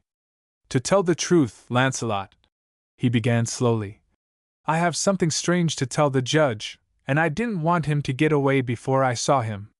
It isn't a thing to write about, and oh, why did I miss that train? Lancelot waited while the minister stared wistfully down the shining track. Look here, Lancelot, he asked suddenly. Do you remember that Spanish coin of Judy's? Well, I should say I did, replied the boy. It's the strangest thing, the strangest thing. Oh, I'm going to tell you all about it, and see if you can help me out. Is there any place that we can be quite alone? I want to read this letter to you. There isn't a soul in the waiting room, said Lancelot. We can go in there. You'd better run on without me, Tommy, he called. The doctor wants me. You can catch up with the girls if you hurry. And Tommy, who had eyed the pair with curiosity, departed crestfallen. I received this letter this morning, explained Dr. Grenell, as they sat down in the stuffy little room. Read it. It's from an old friend of mine in Newfoundland, a physician. The letter opened with personal matters, but the paragraph that the minister pointed out to Lancelot read thus. We have had a rather unusual case here lately. You know how often we have men brought to the hospital who have been shipwrecked, and as a rule there is little that is interesting about them. Most of them are the type of ordinary seamen. Our latest case, however, was entered by the captain of a sailing vessel, who reported that they had picked the man up from a raft. That he was delirious then, and had never been able to tell them who he was or whence he came. He is still very ill and unconscious, and there is not a paper about him of identification. He is a gentleman, I am sure of that, for his broken sentences are uttered in perfect English, and his hands tell it, too. As I have said, there isn't a letter or a paper about him, but around his neck on a silver chain we found the coin which I enclose. I know your fancy for odd coins, and so I send it, thinking perhaps you may give us some clue to our patient's identity. Lancelot's eyes were bright with excitement as he finished reading. Let me see the coin, he begged eagerly, and as the doctor handed it to him, he jumped to his feet. I thought so, he shouted. It's a Spanish coin, like Judy's. Well, said the minister quietly, but his hand beating against his knee showed that his agitation matched Lancelot's. What then? Why, the man must be Judy's father, said Lancelot, and when he had thus voiced the doctor's thought, the two stared at each other with white faces. She always believed he was alive, said Lancelot at last. Pray God that it is really he, said Dr. Grenville reverently. And now what can we do? Asked the boy. We must not say a word to Judy yet. In fact, I don't know whether we ought to tell the judge. We must raise false hopes. Have you ever seen Captain Jameson? We were at college together, said Dr. Grenville. That is the way I happened to come to Fairfax. I got my appointment to this church through Captain Jameson and his father. Then couldn't you go on and see if he is really Judy's father? By George, said the doctor. Of course I can. I can make the excuse that I want to visit my old friends. I need an outing too. I wish I could go with you, said Lancelot, wistfully, as the two walked down the road, after having perfected plans for the doctor's trip. I am getting awfully tired of this place, doctor. You see, my life abroad was so different, and I feel as if I ought to be doing something worthwhile. Just now the thing that is worthwhile is for you to be a good son and stay here, said Dr. Grenville. You can be nothing greater than that.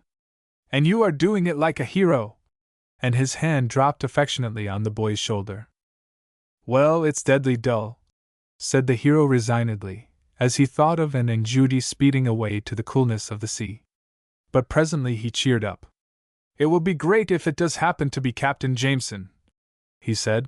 And just think, if Judy hadn't run away we wouldn't have seen her coin, and if I had waited that morning she wouldn't have run away, and if I hadn't been cross I would have waited.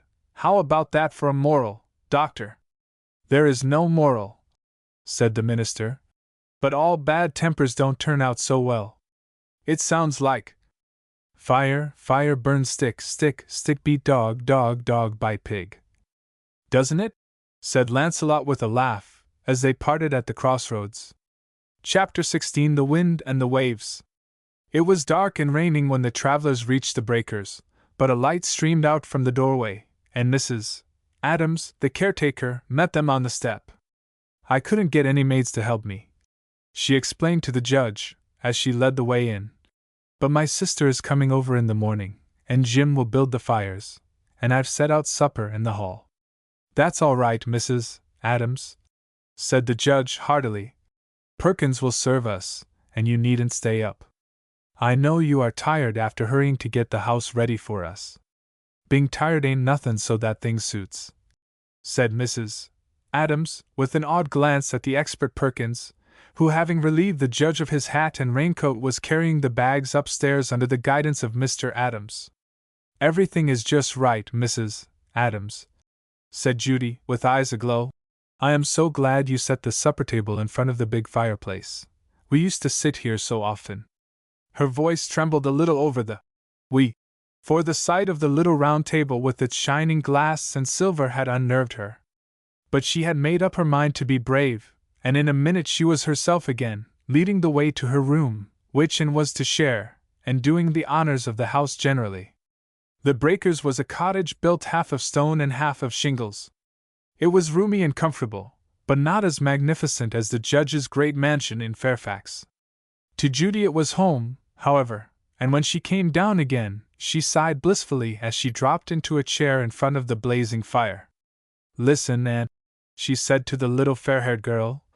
"Listen, do you hear them, the wind and the waves?" And was not quite sure that she liked it, the moaning of the wind, and the ceaseless swish, boom, crash of the waves. "I wish it was daylight so that I could see the ocean," she said politely. "I think it must be lovely and blue and big." "It is lovely now," said Judy, and went to the window and drew back the curtain. "Look out here, Anne." As Anne looked out, the moon showed for an instant in a ragged sky and lighted up a wild waste of waters, whose white edge of foam ran up the beach halfway to the cottage. "How high the waves are," said little Anne. "I have seen them higher than that," exulted Judy. "I have seen them so high that they seemed to tower above our roof. Weren't you afraid? They couldn't hurt me, and it was grand." "Supper is served, miss," announced Perkins, coming in with a chafing dish and a half-dozen fresh eggs on a silver tray. "I thought you might like something hot, sir," he said to the judge with a supercilious glance at the cold collation which Mrs. Adams had provided, and with that he proceeded on the spot to make an omelette, puffy, fluffy, and perfect. It was a cozy scene, the old butler in his white coat bending over the shining silver dish with the blue flame underneath. The polished mahogany of the table giving out rich reflections as the ruddy light of the fire played over it. The sparkling glass, the quaint old silver, Judy's violets all fragrant and dewy in the center, and at the head of the table the judge in a great armchair, and on each side the two girls, the dark-haired and the fair-haired, in white gowns and crisp ribbons. But Judy ate nothing, although Perkins tempted her with various offers. "I'm not a bit hungry," she said over and over again, and Anne, who was ravenous, felt positively greedy in the face of such daintiness. "You are tired," said the judge at last, as Judy sat with her chin in her hand, gazing at a picture of her father which hung over the fireplace, a full-length portrait in uniform. "Go to bed, dear." And in spite of protests, as soon as Anne had finished her supper, he ordered them both to bed. "What are we going to do about her, Perkins?" the judge asked in a worried tone, when he and the old servant were alone. "Miss Judy, sir?" "Yes." "She isn't well, Perkins." "She will be better down here, sir," said Perkins. "She is like her father, you know, sir, likes the water." Perkins, after a pause. "Yes, sir." "Do you think he is alive?"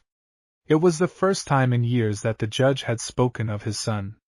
Perkins stopped brushing the crumbs from the table, and came and stood beside his master, looking into the fire thoughtfully. "Miss Judy thinks he is, sir," he said at last. "I know. And I find that it's the women that's mostly right in such things," went on Perkins. "A man now only knows what he sees, but Lord, sir, a woman knows things without seein'. Sort of takes them on faith, sir. The uncertainty is bad for Judy," said the judge, the deep lines showing in his careworn face. Perkins laid a respectful hand on the back of his chair. "You'd best go to bed yourself, sir," he said gently. "You're tired, sir." "Yes, yes." But he did not move until Perkins had drawn the water for his bath, and had laid out his things, and had urged him. "Everything is ready, sir." Then he got up with a sigh. "I wish I knew. I wish I knew," he said, a half-hour later, as the careful Perkins covered him with an extra blanket. "I wish I knew where he is, tonight." Outside the wind moaned, the rain beat against the windows and the waves boomed unceasingly.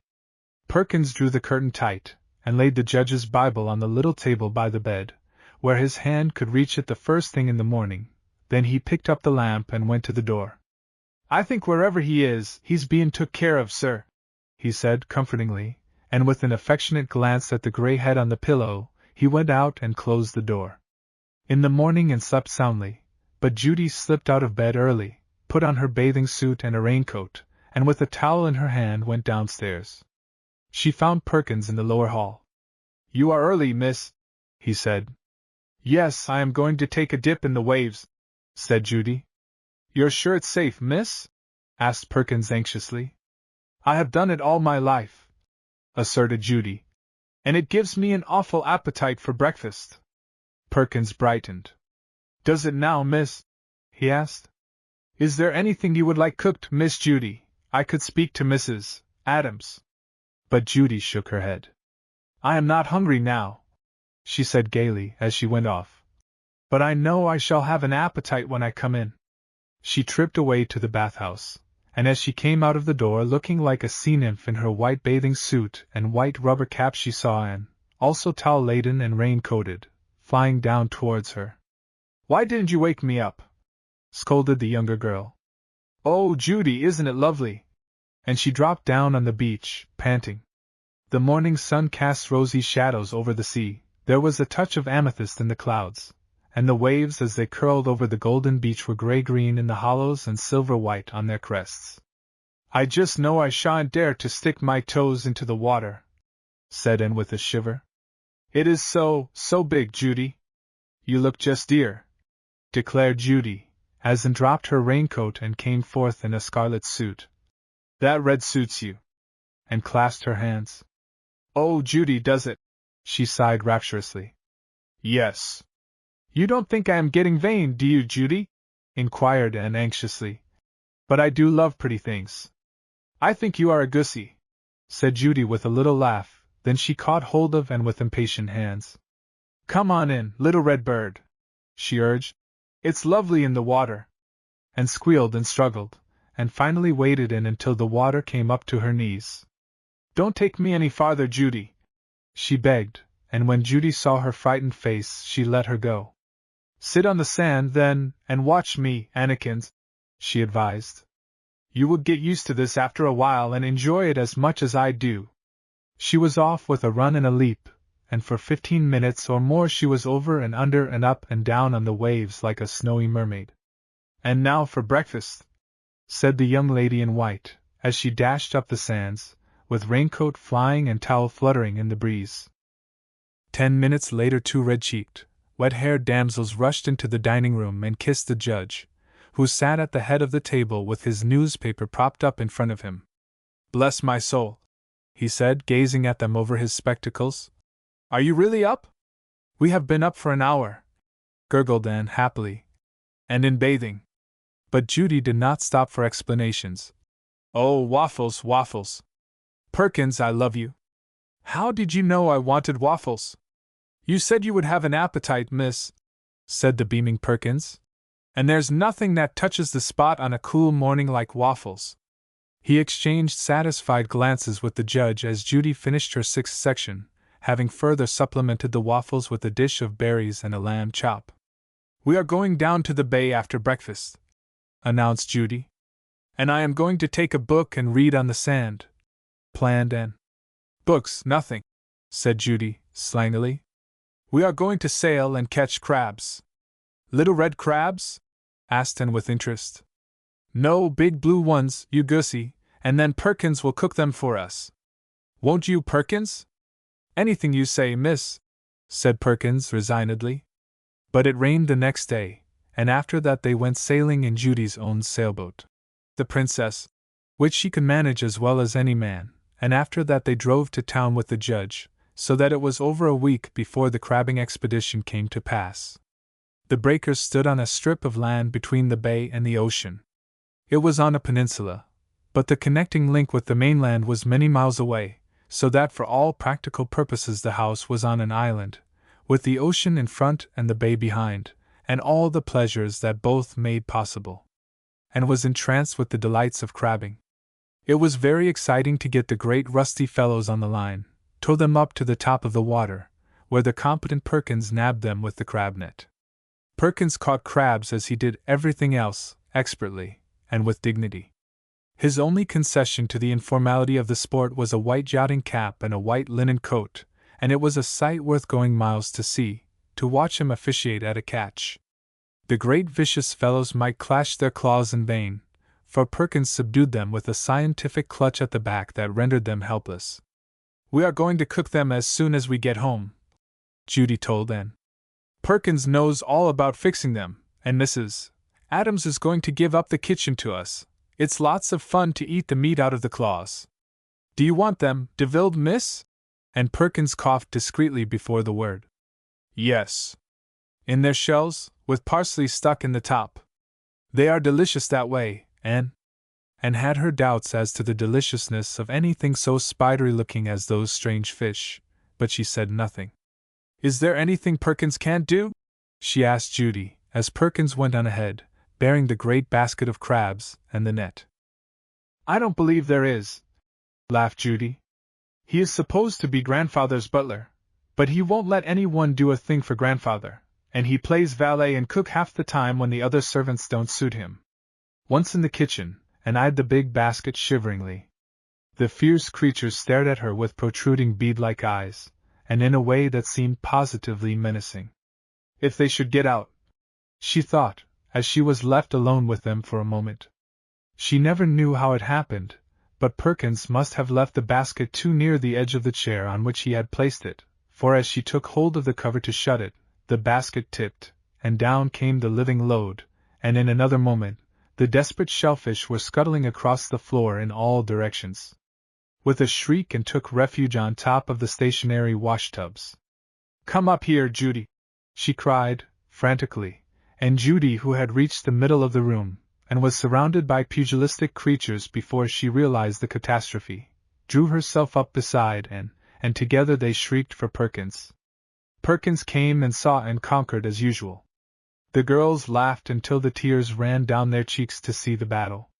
One by one the crabs were picked up and dropped into a big kettle until at last it was full.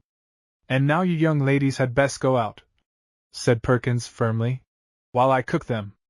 It is well to draw a veil over the tragic fate of the kettleful of blue crabs, but when I next saw them they were beautifully boiled, and red as the scarlet of her bathing suit. All the afternoon the little girls, under Perkins' skillful guidance, learned a lesson in expert cookery, and at last, as a dozen perfectly brown and parsley-decorated beauties were laid on a platter, Judy breathed an ecstatic sigh. Aren't they beautiful? She murmured. Yes, miss, that they are. And Perkins surveyed them as an artist lets his glance linger on a finished masterpiece.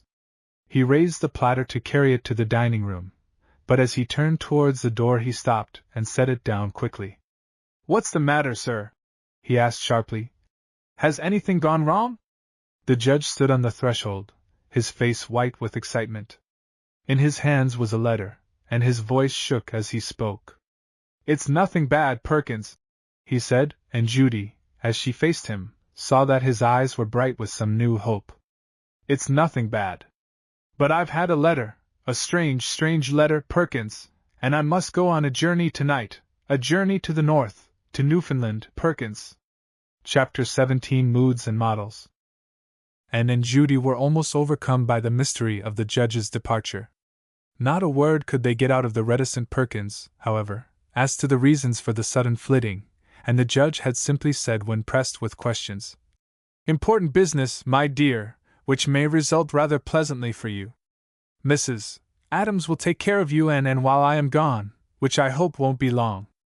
The day that he left it rained, and the day after, and the day after that, and on the fourth day, when the sea was gray and the sky was gray and the world seemed blotted out by the blinding torrents, Judy, who had been pacing through the house like a caged wild thing, came into the library, and found Anne curled up in the window seat with a book. I came down here with all sorts of good resolutions, she said fiercely, as she stood by the window, looking out. But if this rain doesn't stop, I shall do something desperate. I hate to be shut in. And did not look up. She was reading a book breathlessly, and not until Judy had jerked it out of her hand and had flung it across the room did she come to herself with a little cry.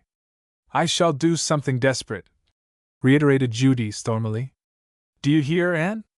And smiled up at her, a preoccupied smile. Oh, Judy, she said, still seeing the visions conjured up by her book. Oh, Judy, you ought to read this. You know I don't like to read, Anne. Judy's tone was irritable. You would like this, said Anne gently, as she drew Judy down beside her. It's about the sea. She opened the despised book at the place where she had been reading when Judy plucked it out of her hand. Listen. Judy did listen, but with her sullen eyes staring out of the window, and her shoulders hunched up aggressively. When it stopped, however, she said, "Go on." And when the chapter was finished, she asked, "Who wrote that?" "Robert Louis Stevenson. He was a lovely man, and he wrote lovely books, and he died, and they buried him in Samoa on the top of a mountain. He wrote some verses called Requiem. I think you would like them, Judy." "What are they?" And quoted softly, her sweet little voice deep with feeling, and her blue eyes dark with emotion. "Under the wide and stormy sky, dig the grave and let me lie. Glad did I live and gladly die, and I laid me down with a will.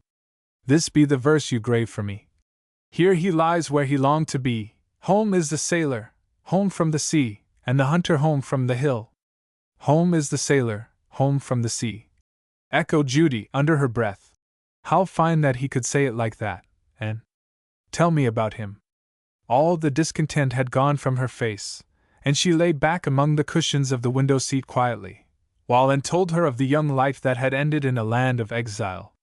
Of a singer whose song had been stilled so soon, but who would not be forgotten as long as men honor a brave heart and a gentle spirit. "Let me see the book." And Judy stretched out her hand, and Anne gave her, kidnapped, unselfishly, glad to see the softened look in Judy's eyes, and as the morning passed and the two girls read on, they did not notice that the rain had stopped and that the parted clouds showed a gleam of watery sun. And when lunch was announced, Judy laid her book down with a sigh, and after lunch, in spite of clearing weather, she read until twilight, and having finished one book, would have started another, if Anne had not protested. "You will wear yourself out," she said, as the intense Judy looked up with blurred eyes and wrinkled forehead. "Let's have a run on the beach." Judy never did anything by halves, and after her introduction to books that she liked, she outread Anne. And as time went on, it was her books that soothed her in her restless moods, and because there were in her father's library the writings of the greatest men and the best men who have given their thoughts to the world, Judy was gradually molded into finer girlhood, finer womanhood, than could have come to her by any other association. She read Stevenson through in a week, and then began on Ruskin, for her thoughtful mind, starved so long of food that it needed, craved solid things, and Judy, who knew much of pictures and paintings, found in Ruskin's theories a great deal that delighted and interested her. "You'll never get through," said Anne, with a dismayed glance at the long rows of brown volumes high up on the shelves. "I don't like anything but stories, and Ruskin preaches awfully." "You ought to like him, then," said Judy, wickedly. "You good little Anne." "Oh, don't," protested Anne reproachfully. "Don't call me that, Judy." "Well, bad little Anne, then," said Judy, composedly, from the top of the stepladder, where she was examining the titles of the books and enjoying herself generally. "You're such a tease," said Anne with a sigh. "And you are so serious, little Annekins." And Judy smiled down at her. "I like Ruskin," she announced later. "He's a little hard to understand sometimes, but he knows a lot about art. I am going to take up my drawing again. He says that youth is the time to do things, and a girl ought not to fritter away her time." "No, indeed," said Anne virtuously. "Only don't get too tired, Judy." But it was Anne who was tired before Judy's enthusiasm wore itself out, for she was pressed into service as a model, and she served in turn as a blind girl, a dancing girl, a Greek maiden, Rebecca at the well, Marguerite, and Lorelei. The last was an inspiration. And perched on a rock around which the breakers dashed appropriately, with her hair down, and with filmy garments fluttering in the wind, combed her golden locks in the heat of the blazing sun. "It's broiling hot out here, Judy," she complained as that indefatigable artist sat on the beach with her easel before her, in a blue work apron, and with a dab of charcoal on her nose. "Oh, you look just lovely, Aunt," Judy assured her, with the cruel indifference of genius. "You're just lovely. I think this is the best I have done yet. Think what a picture you will make. Think how my nose will peel," mourned Anne forlornly. "Die Chance Jungfrau sitze dort oben wunderbar, goldens Jesch my Blitzit, sie kämmt goldens Haar," sang Judy, whose residence abroad had made her familiar with many folk songs. "Sie kämmt mit goldenem Kam, und singt ein Lied dabei. And you have the loveliest hair," She interrupted her song to say. But Anne was tired. I don't think that the Lorelei was very nice, she said, to make men drown themselves just because she wants to comb her hair on a rock. She didn't care, said Judy sagely. The men didn't have to let their old boats be wrecked. But her voice was so wonderful they just had to follow. No, they didn't, declared Judy. You just asked your grandmother. She says nobody has to go where they don't want to go, and I think she is right, and if those sailors had sailed away the minute they heard the Lorelei begin to sing they would have been safe. Well, maybe they would, agreed Anne hastily, for Judy had stopped work to talk. Judy, I shall fall off this rock if you don't finish pretty soon. All right, Annekins, just 1 minute. And Judy dashed in a drowning sailor or two, fluffed the heroine's hair into entrancing curliness, added a few extra rays to the sparkling comb, and held up the sketch. There, she said triumphantly, and slid from the rock, and waded in to look. It isn't a bit like me, she criticized, holding up her wet and flowing draperies. Well, you see, I couldn't put in your dimples and your chubbiness, for although they are dear in you, and they are not suitable for the purposes of art. And Judy stood back with a grown-up air and gazed upon her masterpiece. Then she caught Anne around the waist and danced with her on the beach. Ich glaub, die wollen Verschlingen am Ende Schiffer und Kahn. Und das hat mit Rem singen die Lorelei getan. You wicked little Lorelei, she panted, as they sat down on the sand. I'm not wicked, said Anne composedly. And the next time you use me for a model, Judy, I wish you would get an easier place than on that old rock. You shall be Juliet in the tomb. Promise, Judy. And you can go to sleep if you want to. But she let Anne rest for a while, and used Perkins as a model. Her first sketch of him was very clever, a sketch in which the stately butler posed as the Neptune of the kitchen. He sat on a great turtle, with a toasting fork instead of a trident, with a necklace of oyster crackers, a crown of pickles, and a smile that was truly Perkins's own. That sketch taught Judy her niche in the temple of art. She was not destined to be a great artist, but she had a keen wit, and a knack of discovering fun in everything, and in later years it was in caricature, not unkind, but truly humorous, that Judy made her greatest successes, and achieved some little fame. Chapter 18. Judy Keeps a Promise. What's your talent, Anne? Asked Judy, one evening, as she lay on the couch reading. Sesame and lilies. It was raining again outside, but in the fireplace a great fire was blazing, and Rosie Little Anne was in front of it, popping corn. Haven't any, said Anne, watching the white kernels bob up and down. I can't draw and I can't play, and I can't sing or converse, or anything. Judy looked at her thoughtfully. Well, we will have to find something that you can do, she said, for Judy liked to lead and have others follow, and having decided upon art as her life work, she wanted Anne to choose a similar path. I wish I could take up bookbinding or wood carving or dentistry. Why, Judy Jameson? And turned an amazed hot face towards her. Why, Judy, you wouldn't like to pull teeth, would you? It isn't what we like to do, Ruskin says, said Judy calmly. It's usefulness that counts. Oh, well, I can wash dishes and dust and take care of old people and pets, said Placid Anne, opening the cover of the popper and letting out delicious whiffs of hot corn. Judy shuddered. I hate those things, she said. I couldn't wash dishes, Anne. It is so dreadful for your hands.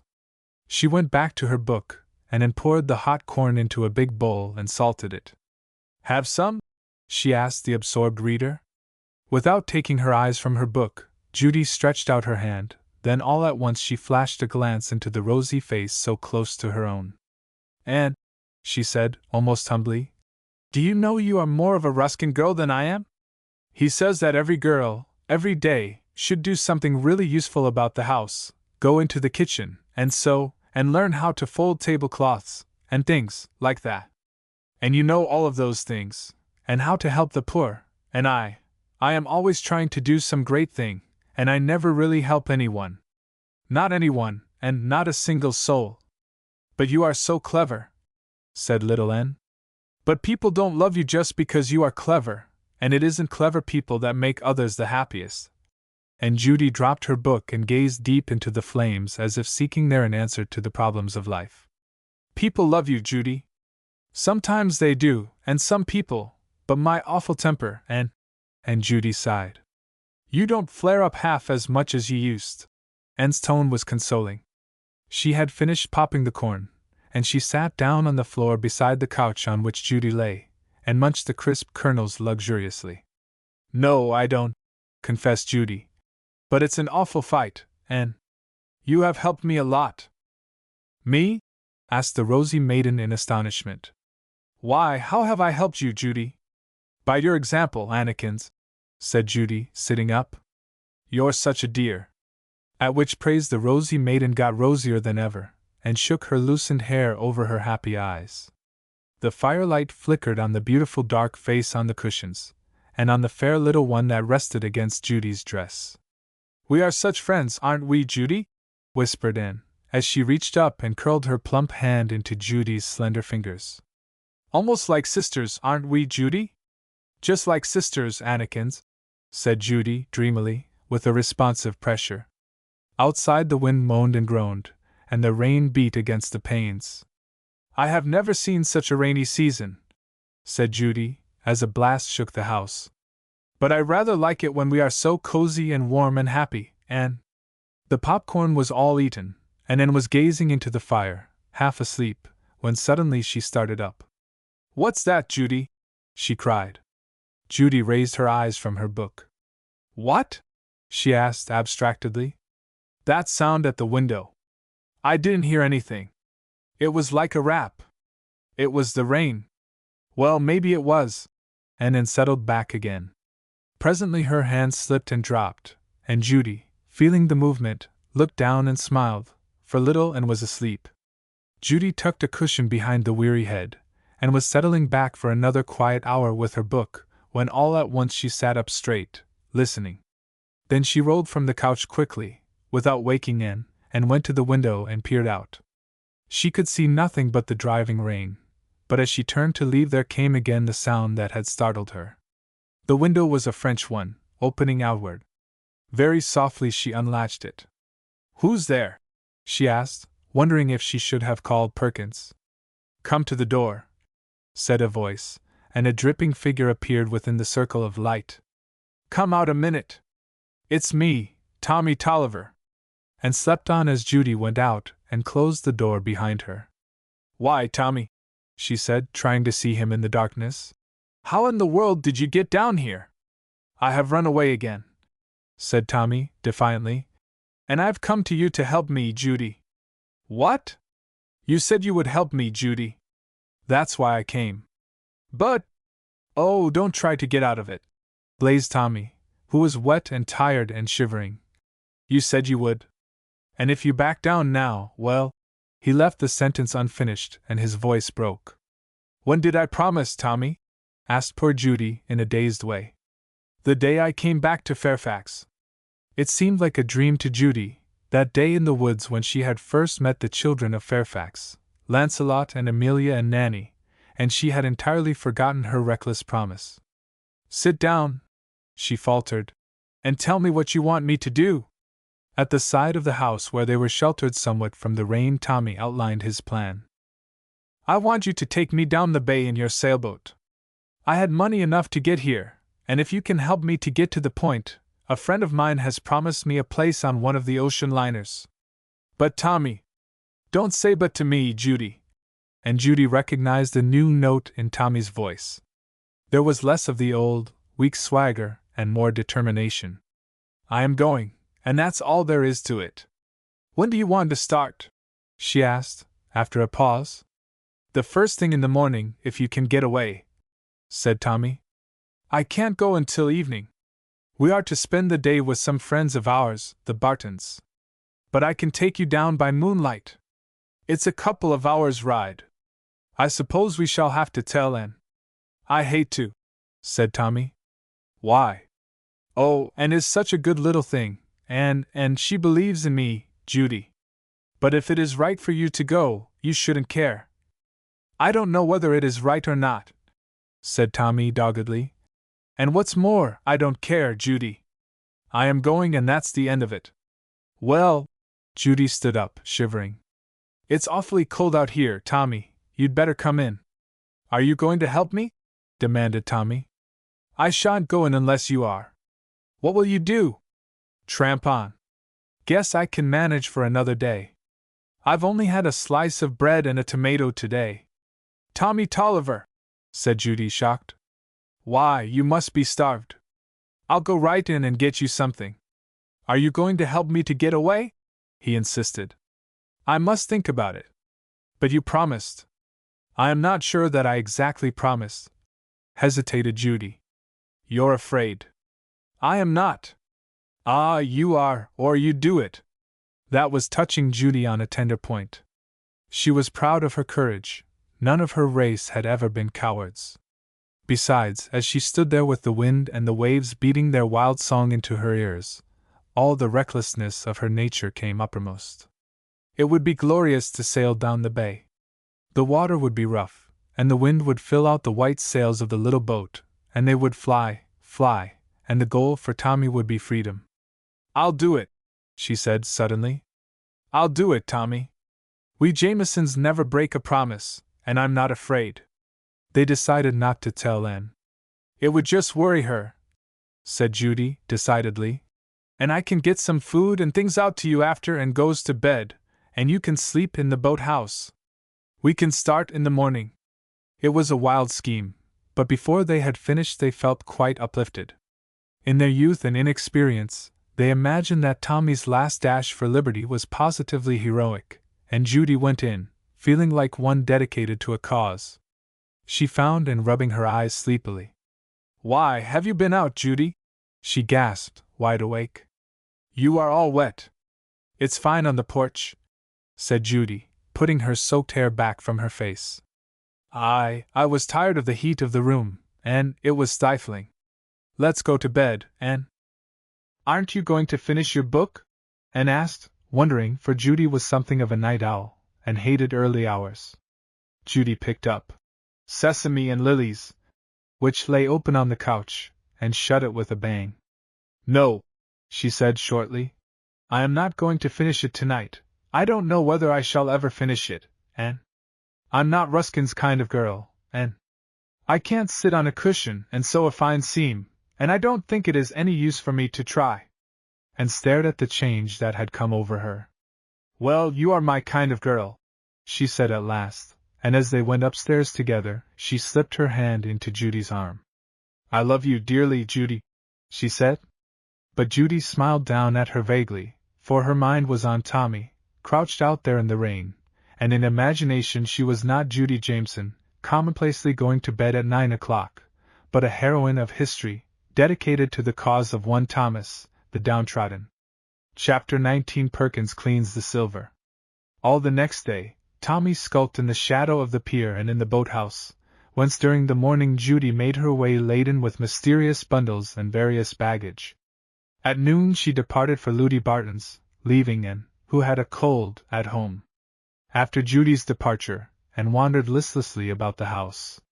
She tried to read, to sew a little, to pick out some simple tunes on Judy's piano, but thoughts of the little grey house, of the little grandmother, of Becky and Belinda, came between her and her occupations, so that at last, late in the afternoon, she sought the society of Perkins, who was in the dining-room cleaning silver. I believe I am homesick, Perkins, said Anne, perching herself in a great mahogany chair opposite him. Well, it ain't to be wondered at, said Perkins, as he picked up a huge cake dish and began to work on it, energetically. It ain't to be wondered at. You ain't ever been away from home much, Miss Anne. It is lovely not to have anything to do, said Anne.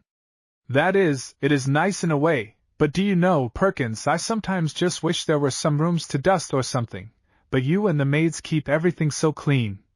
And Anne sighed a sigh that came from the depths of her housewifely soul. You might dip these cups in hot water and wipe them as I gets them finished, suggested Perkins, handing her several quaint little mugs, which he had placed in a row in front of him. Aren't they dear? Anne said enthusiastically. Why, this one says Judith. Is it Judy's, Perkins? No, miss, that was her great-grandmother's, and that one with John on it is the judge's, and the one with Philip is Miss Judy's father's. They are christening cups, miss, 6 generations of them.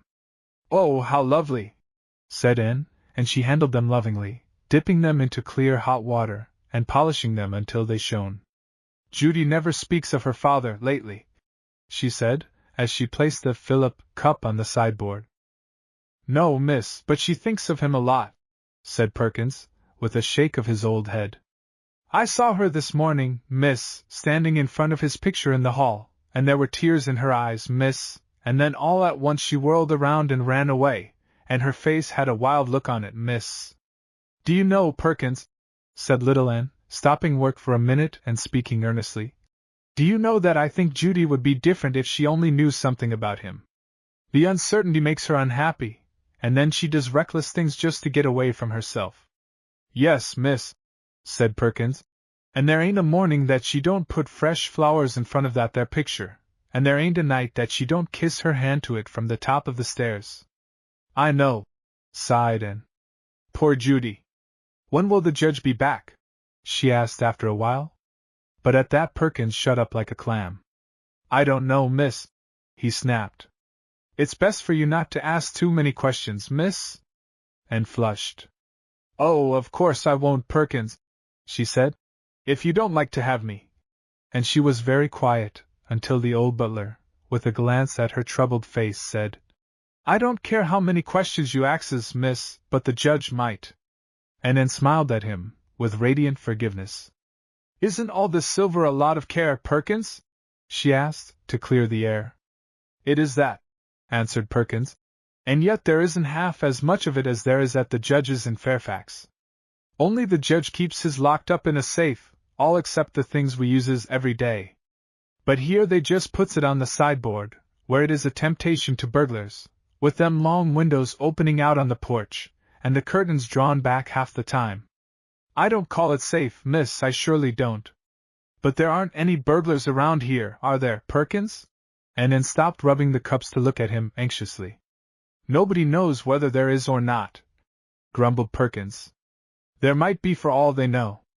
It ain't fair to the servants, miss, for to let them lie around loose this way. Mrs. Adams says so too, but the judge don't pay no attention to things since the captain left, and Miss Judy is too young to bother. They wouldn't like to lose these cups, said Anne, as she finished the last one, and arranged them in a squat little row on the shelf. They wouldn't like to lose any of it, returned Perkins, putting a great soup ladle back into its flannel bag. It's all old and it's all family silver, and people ought to take care of it, and when the judge comes back I am going to tell him so, miss. And, said Judy, peeping in at the door, I'm back, and Ludy Barton is with me. Come on in and see her. Oh dear, said Anne, with a dismayed glance at her spattered apron. I look like a sight. Run up the back way and fix up, said Judy, and I'll talk to her until you come down. Ludy Barton brought with her the gossip of the town. There had been a dance at the big hotel the night before, a sailing party down the bay in the afternoon had been caught in a thunder shower, and all the girls' hats had been ruined, and there had been a burglary at one of the cottages in an outlying district. And jumped when they said that. What did they steal? She faltered, with her conversation with Perkins fresh in her mind. Everything, my dear, said Ludy, who did everything by extremes, and who wore the highest pompadour, and the highest heels, and who had the smallest waist and the largest hat that Anne had ever seen, and who always used the superlative when telling a tale. They stole every single thing down to the very shoes, and the kitten from the rug. Oh, said Anne, thinking of Belinda. The dear little kitten. What did they want with it? It was a Persian, and this morning it came back, but the silver collar was gone from its neck, and they took even a thimble from a work-basket, and a box of candy and a cake. Did they get anything valuable? Asked Anne. All of Mrs. Durant's diamonds and the family silver, said Ludy. My dear Mrs. Durant is ill, absolutely ill, and the worst of it is that she saw the burglar, and it frightened her so that she hasn't gotten over it yet. How dreadful, said little Anne, thinking of the great sideboard and all of the Jameson silver that she and Perkins had cleaned. Oh, Judy, suppose they should come here. But Judy was standing by the window, watching a figure that slipped from the boathouse to the wharf with a bundle on his shoulder, the figure of a small boy, with his cap pulled low. "Such things are like lightning, they never strike twice in the same place," she said indifferently. "Don't go, Ludi." "Oh, I must," gushed Ludi. "I was just dying to see you, and for a minute, so I came with Judy. But I must go. They will think I am dead." But she stopped to ask a giggling question. "Tell me about Lancelot Bart, and," she begged. "Judy happened to mention him, but she wouldn't tell me a thing. I think they must have an awful case, for she is too quiet about him for anything." "Is he nice?" "He is the nicest boy I know," said Anne enthusiastically. Oh, gurgled silly Ludi, shaking her finger at the two girls as they stood together on the top step of the porch. "Don't get jealous of each other, you two." "Jealous?" asked Anne's innocent eyes. "Jealous?" blazed Judy's indignant eyes. "Don't be a goose, Ludi." Judy was trying to control her temper. "Anne and I aren't grown up yet, and I hope we never will grow up and be horrid and self-conscious. Lancelot is our friend, and I didn't talk about him because I had plenty of other subjects." "Oh," murmured Ludi, subdued for the moment, but she recovered as she went down the walk. "Oh, goodbye," she gushed. "Let me know when it is to be, and I will dance at your wedding." "And," said Judy darkly, as the high heels tilted down the beach, and the feathers of the big hat fluttered in the breeze.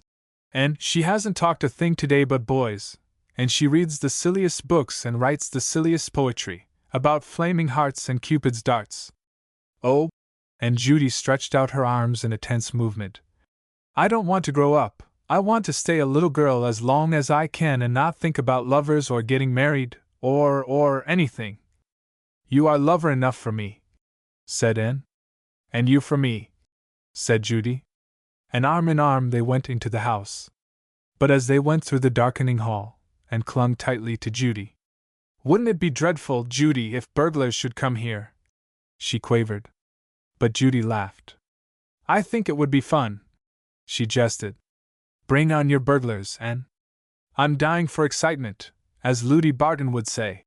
And then she touched a button, and the lights flared up, chasing away the shadows, and chasing away with them, for the moment, the fears of little Anne. Chapter 20. And here's a burglar. Anne was wakened that night by a sense of utter loneliness. "Judy," she called softly. No answer. "Judy." Anne reached over and found that the covers of the little white bed that stood beside her own had not been disturbed. "She hasn't come upstairs," thought Anne, who had left Judy reading in the library when she went to bed. There was no light in the room, and as little Anne lay there, trembling and listening, her breath came quickly, for she was a timid little soul, and the talk of burglars that day had upset her, and without the wind howled, and within the house was very, very still. At last she heard a sound. "She's coming," she thought, thankfully, but all at once she became conscious that the sound was not in the upper hall, but downstairs on the porch. There was the quick patter of little feet, and then an appealing whine. "Why, it's a dog," said Anne, sitting up straight. "It's a dog." She got up and looked out of the window. A little short-eared, stubby-tailed Boston terrier was running back and forth on the sand, anxiously. And was a tender-hearted lover of animals, and his apparent distress appealed to her. "I'll go down and see what's the matter with him," she decided, thrusting her feet into her slippers and tying the ribbons of her pink dressing gown. She flew down the long dark hall to the top of the steps that led below, and there she stopped still, with her hand on her heart. The fire in the hall was still burning, and the flames wavered fitfully over the great picture above the mantel, and on the jar of red roses in front of it. The rest of the hall was in the shadow, and darker than the shadows, and had made out the figure of a man standing on the threshold. As she gazed, he crossed the room and stood in front of the fire, his eyes raised to the great picture. Suddenly he leaned forward and took one of the red roses from the jar. "He is even stealing the roses," thought Anne indignantly, but then, what could you expect of a man who would carry off boxes of candy and thimbles and kittens? She was sure it was the Durant burglar, and she dropped to the floor cautiously, and crouched there. Outside she could still hear the whine of the dog, but she had no thought of going to him now. She could not pass that silent figure on the rug. Then, all at once, she thought of Judy. She was in the library, and there was just one room between her and the burglar. And wasn't brave, and never had been, but in that moment she forgot herself, forgot everything but that Judy was not well and must not be frightened at any cost. Judy must not see the burglar. As the man moved across the hall and staggered to her feet, feeling along the wall for the electric button, and then suddenly the lights flared up, and the little girl, a desperate pink figure clinging to the stair rail, looked down into the upraised face of the man below. "Don't," she said with white lips. "Don't go in there." As she stared at him in a blur of fright, she was conscious of wondering if all burglars looked so gentlemanly. If, why, where had she seen his face? "Judy," breathed the man, and his whisper seemed to thunder in her ears as he came up the stairway 2 steps at a time. And gave a little scream, half fright, half delight. Oh! Why, his face was familiar.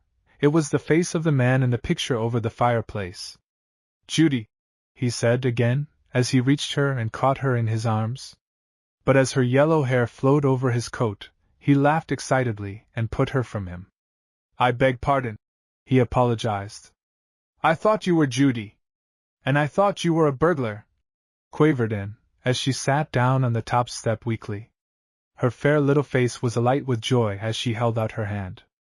"Oh," she said, "you are Judy's father, and you are alive, you are really alive!" "And you are Anne," said the captain. "How did you know?" Wondering. "The judge told me." "Where did you see the judge?" she asked. "He has been with me ever since he left here," said the captain. "Dr. Grinnell discovered me in a hospital in Newfoundland, and I was very ill, and he sent for father, and he has been with me ever since. And he has gone straight to Fairfax, for he isn't very well. But I had to see my girl. Did I wake you? I heard the dog. Terry? I brought him to Judy, and left him outside so he wouldn't startle the house. Where is my girl? Where is she, Anne?" "Oh, she's in the library," said Anne. "I'll call her. Oh, how happy she will be! How happy she will be!" She sang it like a little song, as she flitted through the hall. At the same moment the electric bell of the front door thrilled through the house, and the captain opened the door quickly. Preceded by a blast of wind, and the scurrying Terry dog, Lancelot Bart came in. He stood irresolute as he saw the strange man on the rug, and before either could speak, and came running back. Her face was white and her hands were shaking. She did not seem to see Lancelot, but went straight up to Captain Jameson. "Oh, where is Judy? Where is Judy?" she wailed. "She isn't there." "And where is Tommy Tolliver?" demanded Lancelot Bart. Chapter 21 Captain Judy. "Gee, Judy, but you can sail a boat." Judy, with the salt breeze blowing her hair back from her face, with her hand on the tiller, and with her eager eyes sweeping the surface of the moonlighted waters, smiled a little. "I ought to," she declared. "Father taught me. He said that he didn't have a son, so he intended that I should know as much as a boy about such things. It's mighty windy weather." Tommy was hunched up in the bottom of the boat, and his face had the woebegone look of the inexperienced sailor. "It's going to be windier," said Judy wisely. "It's coming now. Look at those clouds." Back of the moon a heavy bank of clouds was crested with white, and the waters of the bay heaved sullenly. Tommy, ignorant little landlubber that he was, began to wish that he had stayed at home, but Judy was exalted, uplifted by the thought of a coming battle with wind and waves. She had fought them so often in the little white boat, but one thing she forgot, that she was not as strong as she had been, and that Tommy was not as helpful as her father. The start had been very exciting. Judy had pretended to read in the library, and little Anne had gone to bed, and then when the house was still she had crept out, and had met Tommy, and together they had gotten, the princess, under sail. But more than once that day Judy's heart had failed her. The cause had looked rather silly on second thoughts, and Tommy was so commonplace. But, oh, well, she had promised, and that was the end of it. Tommy was dreadfully awkward about a boat, too. In spite of his eagerness for a life on the ocean wave, He had never had any practical training, and Judy grew impatient more than once at the slow way in which he followed out her orders. "I would do it myself," she scolded finally. "Only I must save my strength for the trip back. I shall be all alone then, you know." Tommy sat down suddenly. "Gracious!" he gasped. "I never thought of that. Oh, we will have to go back. You can't take this boat home alone, Judy." Judy's head went up. "I am captain of this ship, Tommy Tolliver," she declared, "and I am going to sail into port and put you ashore. Then I shall do as I like." "Ah," said Tommy, appalled at this display of nautical knowledge. "Ah, all right, Captain Judy." The wind came as Judy had said it would, filling the little sail until it looked like a white flower, and carrying the princess along at a pace that made Tommy feel weak and faint. "Isn't it fine?" cried Judy, leaning forward and drinking in the strong air with delight. "Isn't it glorious, Tommy?" "Yes," said Tommy doubtfully. He was pale, and presently he lay down in the bottom of the boat. "Suck a lemon," suggested Judy, practically. "There are some in that little locker." And after following her advice, Tommy recovered sufficiently to sit up, and in the lulls of the gale he and Judy shrieked at each other, and sang songs of the sea. They ate a little lunch, intermittently, a bite of sandwich while Tommy pulled at the ropes or adjusted the sail, or a wing of chicken as Judy swung the boat with her head to the wind. It was all very exciting, and Judy forgot care and the worried hearts that she had left behind, and Tommy, reckless in a newfound courage, felt that he was a true sailor and a son of the sea. But as the night wore on, and the wind settled into a steady blow, it took all Judy's science and Tommy's strength to keep the little boat in her course. The waves ran higher and higher, and Judy grew quiet, and her face was pale with fatigue. Tommy began to have doubts. A life on the ocean wave wasn't all that it was cracked up to be, and anyhow, Judy was only a girl. "How long before we get there?" he shouted amid the tumult. "We ought to reach the point in a little while," said Judy. But I am not quite sure where we are, Tommy. I have always kept within sight of land before." There was no land to be seen now. The moon was hidden by the clouds, and on each side of them black water stretched out to meet black sky, broken only by leaping lengths of white foam. But they were not fated to reach the point that night, for the wind changed, and in spite of all efforts to keep on their way, the little boat was blown farther and farther out into the great, wide waters of the bay. "Is there any danger?" questioned Tommy as the foam boiled up on each side of the boat, drenching both himself and Judy, whose face, white as a pearl, showed through the gloom. But Judy did not answer at once. She waited until she could make herself heard in a lull of the wind, and then she admitted, "We shall have to stay out all night, I am afraid." "All night?" gasped Tommy. "Oh, Judy, ain't it awful?" "No," said Judy calmly. "Not if we are not silly and afraid." "Oh, I'm not afraid," swaggered Tommy. "Only I wish we hadn't come," he ended, weakly, as the boat swooped down into the trough of a wave, and then rose high in the air. "You should have told me it wasn't safe," he complained presently. "You knew it was going to storm, didn't you?" "Well, I like that." Judy stared at him. "Oh, try to be a man, Tommy, if you are a coward." Tommy winced. "I'm not afraid," he defended. "Perhaps not," said Judy slowly. But if you had been a man you would have said, 'I am sorry I asked you to bring me, Judy.' But... Oh, we won't argue." Judy raised her voice as another blast came. I'm too tired to argue, Tommy." She swayed back and forth, holding on to the tiller weakly. I am so tired." She tried to laugh, but her face was ghastly. I guess I wasn't very nice just now, Tommy, but I am so tired." "You will have to steer, Tommy." "But I don't know how," blubbered Tommy. "You will just have to do it." "I can't sit up." And Judy tumbled down into the bottom of the boat, completely worn out from the unaccustomed strain. Tommy whimpered in a frightened monotone as he grasped the tiller with inexperienced hands. What if Judy were dead? "What? I'll never do it again. I'll never run awa." But Judy did not hear, for she lay with her eyes shut in a sort of stupor in the bottom of the boat. She was waked by a bump and the wash of the waves over the boat. "We've struck somewhere, Tommy!" she shrieked. "Oh, oh!" howled Tommy. "We'll drown, Judy!" "We won't," she said tensely. "Hush, Tommy! Hush, do you hear? Can you swim?" "No," and he clutched hold of her as another wave broke over the boat. "There's a lifebelt here somewhere." And Andy threw things out in frantic haste. "Here. Take hold of it, Tommy." "But, what are you going to do?" "I can swim.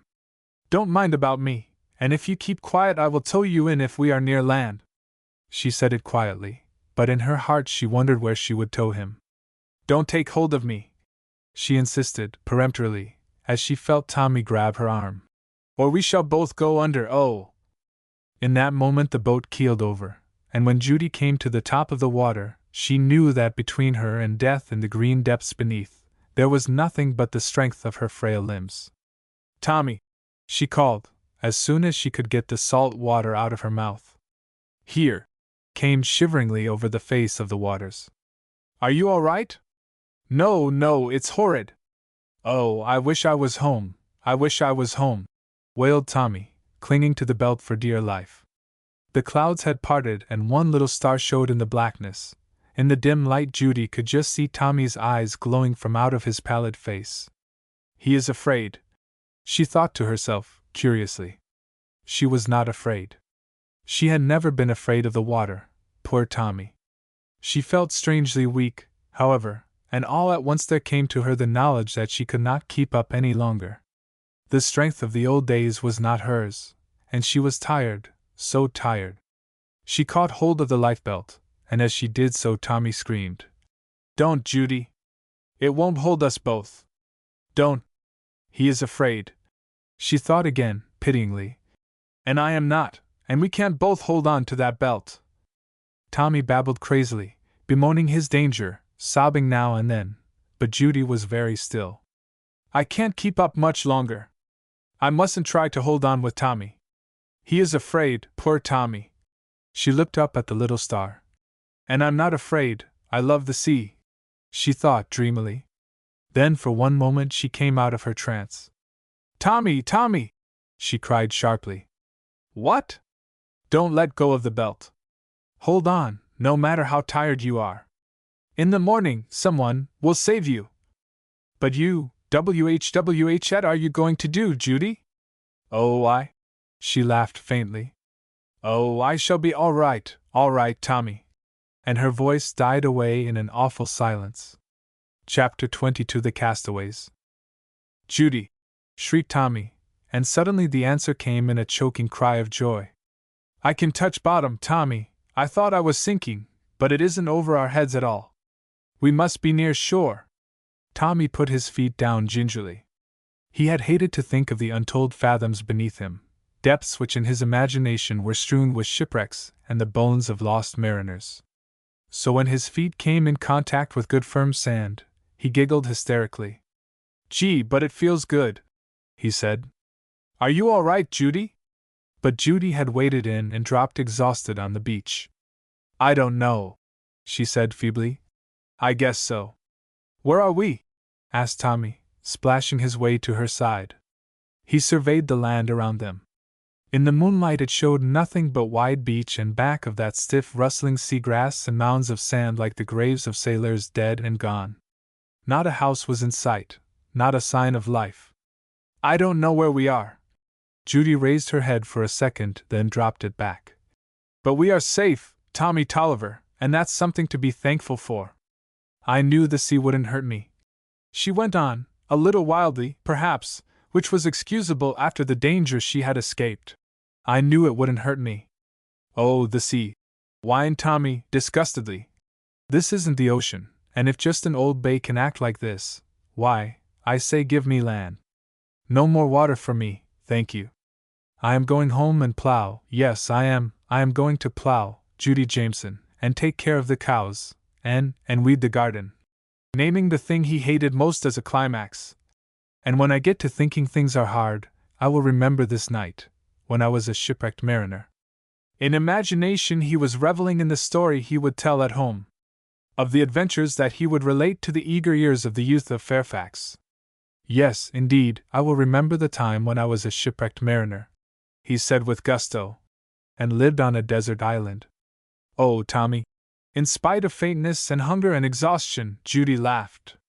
Oh, Tommy, you funny boy, this isn't a desert island. How do you know it isn't? Asked Tommy, stubbornly. There aren't any desert islands in the bay. I'll bet this is one. I hope not. Why? We haven't anything to eat. Oh, well, we will find things in the morning. Where? On the trees. Fruit and things. But there aren't any trees. Oh, well, oysters then. How will you get them? And fish. Ignoring difficulties. We haven't any lines or hooks. And things from the wreck. The boat tipped over, said Judy, with a little sobbing sigh for the capsized princess, and anyhow there was nothing left to eat but some lemons and a box of crackers. Don't be so discouraging, grumbled Tommy. You know people always find something. They sat in silence for a time, and then Judy said, I hope they are not worrying at home. Gee, they will be scared when they wake up in the morning and find you gone, said Tommy, consolingly. I left a note for Anne in the library, telling her where I had gone, but I thought I would get back before she found it, said Judy. Poor little Anne. I think it is poor Tommy and poor Judy, said the cause of all the trouble. But we deserve it and Anne doesn't. And that's the difference, said Judy wisely. Ah, don't preach. Couldn't if I tried. And Judy clasped her hands around her knees and gazed out on the dark waters. And again there was a long silence. Well, what are we going to do? Demanded Tommy as the night wind blew cold against his wet garments and made him shiver. Do? Yes. We can't sit like this all night. Guess we shall have to. Another silence. Gee, I'm hungry. So am I. But there isn't anything to eat. No. Silence again. Gee, I'm sleepy. Find some place out of the wind and go to sleep. I'll watch. All night? Perhaps. You go to sleep, Tommy. Won't you be lonesome? Judy smiled wearily. No, she said. You go to sleep, Tommy. And Tommy went. But it was not until the cold light of dawn touched the face of the waters that the sentinel-like figure on the beach relaxed from its strained position, and then the dark head dropped, and with a sigh Judy stretched her slender body on the hard sand, and she, too, slept. Chapter 23 In a Silver Boat. The tide coming in the next morning brought with it on the blue surface of the waves 2 bobbing lemons. Many times the golden globes rolled up the beach only to be carried back by the underwash of the waters, but finally one wave rolling farther than the rest left them high and dry on the sand, and the same wave splashing over an inert and huddled-up figure waked it to consciousness. Judy sat up stiffly and stared around her. Oh, she sighed, as she remembered all that had happened in the darkness of the night. She clasped her hands around her knees and gazed out forlornly over the empty waters. Not a sail, not a trail of smoke broke the blueness of the bay. With another sigh, this time of disappointment, she turned her gaze landward, and beheld there nothing but lank marsh grass and sand and driftwood. And then at her feet she spied the lemons. She picked them up. They were the only salvage from the sunken boat. She looked around for Tommy. On the other side of a mound of sand she could just see the top of his head, and as he did not move she decided that he was still asleep. Her eyes twinkled, as with stealthy steps she crept up the beach until she reached a low bush with scrubby sage-green foliage. On its spiky branches she stuck the lemons, and then ran swiftly back. Tommy was still sleeping, so she dipped her hands into the cold water, took off her stiffened shoes and bathed her swollen feet. Her dress had dried in the night winds, and when she had combed her hair she looked fairly presentable. Barefooted she tripped over the cool wet sands, glorying in the broad expanse of blue, with white gulls dipping to it from a bluer sky. Tommy! She called. Tommy! A tow-sled head appeared over the top of the mound. Oh dear! Said Tommy, lugubriously, as he saw her sparkling face. You act as if being shipwrecked was a good joke, Judy. The sun is shining and it is perfectly fine. It's perfectly horrid, said Tommy. Judy looked at him for a moment, and a lump came in her throat. Well, it seems so much better to laugh over our troubles than to cry. Don't you think so, Tommy? She said, wistfully, and tears welled up into her brave eyes. Oh, don't cry, Judy, begged Tommy, who felt that all the world would grow dark if Judy's staunch heart should fail. Don't cry, Judy. She brushed away her tears and smiled at him. Well, get up, lazy boy, she said. I'm hungry. Well, go and hunt for something to eat. Don't know where to look. Neither did Robinson Crusoe. Oh, well, what are you going to do? Watch for someone to come and take us off. It began to be exciting. If Tommy had not been so hungry, he really believed that he might have appreciated the adventure. But his soul yearned for hot cakes and maple syrup, or beefsteak and waffles, or at least for plain bread and butter. Gee, but it would taste good, he said aloud. What? I was thinking of breakfast, said poor Tommy. Hot rolls and things like that, Judy. Oh, said Judy. How about some hot biscuit, with one of Perkins' omelets, and creamed potatoes? Oh, don't, groaned hungry Tommy, and fled. He came back in about 2 minutes, swaggering with importance. This island isn't so barren as it looks, he said pompously. You don't know everything, Judy. Don't I? No, now what do you think of these? And he produced the 2 lemons triumphantly. Where did you find them? Growing over there. And he pointed to the scrubby, sage-green spiky bush. Who would have believed it? Judy's eyes were round and solemn, but the expression in them should have warned Tommy. You see, there are some things you don't know. I'm going to look for oysters now. Oysters? Yes. To eat with our lemons. You might find some cracker fruit, and a coffee vine, and maybe there will be a salt and pepper tree somewhere. And Tommy, please discover a Tabasco bush. I never could eat my oysters without Tabasco. Tommy looked at her wrathfully. Ah, Judy, he said with a red face. You're foolin', and I think it's mean. Then a thought struck him, and he examined the lemons carefully. You stuck them on that bush, he accused, excitedly. There are holes in them. You did it to fool me, didn't you, Judy? She nodded. And you think it's a joke, aye. He could think of nothing sufficiently crushing to say. Well, I don't. He finished sulkily, and plumped himself down on the sand, with his face away from her. Tommy, she said, after a long silence. Tommy. Huh! Please be good-natured. Be good-natured yourself, said Tommy, with a half-sob. I'm perfectly miserable, Judy Jameson. It was then that Judy showed that she could be womanly and sympathetic. I'm sorry I teased you, Tommy, she said softly. Let's make ourselves comfortable here on the sand, and I'll tell you about when I used to live in Europe. Tommy liked that, and all the morning Judy talked, although she was so tired that her head felt light, and her eyes blurred, but Tommy was happy and she tried to forget about herself. She made him suck both of the lemons. I don't want any, she said, although her throat was so dry that she could hardly speak. I don't want any. Phew, but they are sour, said Tommy, and made a wry face, but he did not insist upon her having one. That was the worst of it, the thirst, for there was no fresh water. Let's explore, said Tommy, as the afternoon waned and no relief came. Maybe we will find a house back there somewhere. But Judy shook her head. No, she said. We are on the end of the peninsula, between the bay and the ocean. It is just salt marshes from one end to the other, and no one lives on them. The best thing we can do is to hail a boat. But there ain't any boats. There will be, said Judy stoutly. There are lots of little schooners that take fruit and vegetables to the markets. Not many of them come this way, but some of them do, and if we wait they will rescue us. After that they saw several sails, and waved Tommy's coat frantically, but no one responded. As the twilight darkened into the night, a steamer went by, her lights shining like jewels against the purple background, red and green and yellow. If we only had a lantern, groaned Judy, as Tommy shouted himself hoarse, and the steamer kept on her majestic way, leaving them hopelessly behind.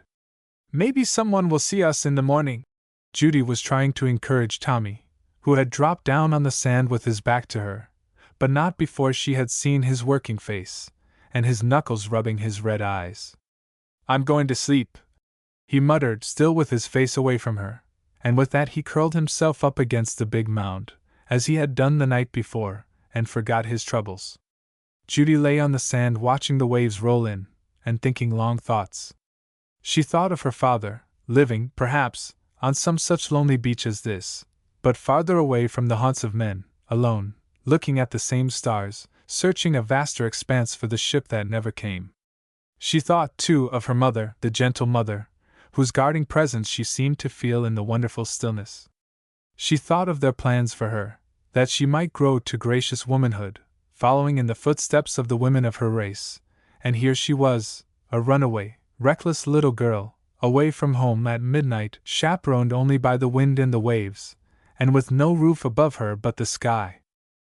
Under the solemn canopy of the night she made many resolves, cried a little, and lay there with her eyes shut, but not asleep, feeling very wicked, and very forlorn, and very, very hopeless.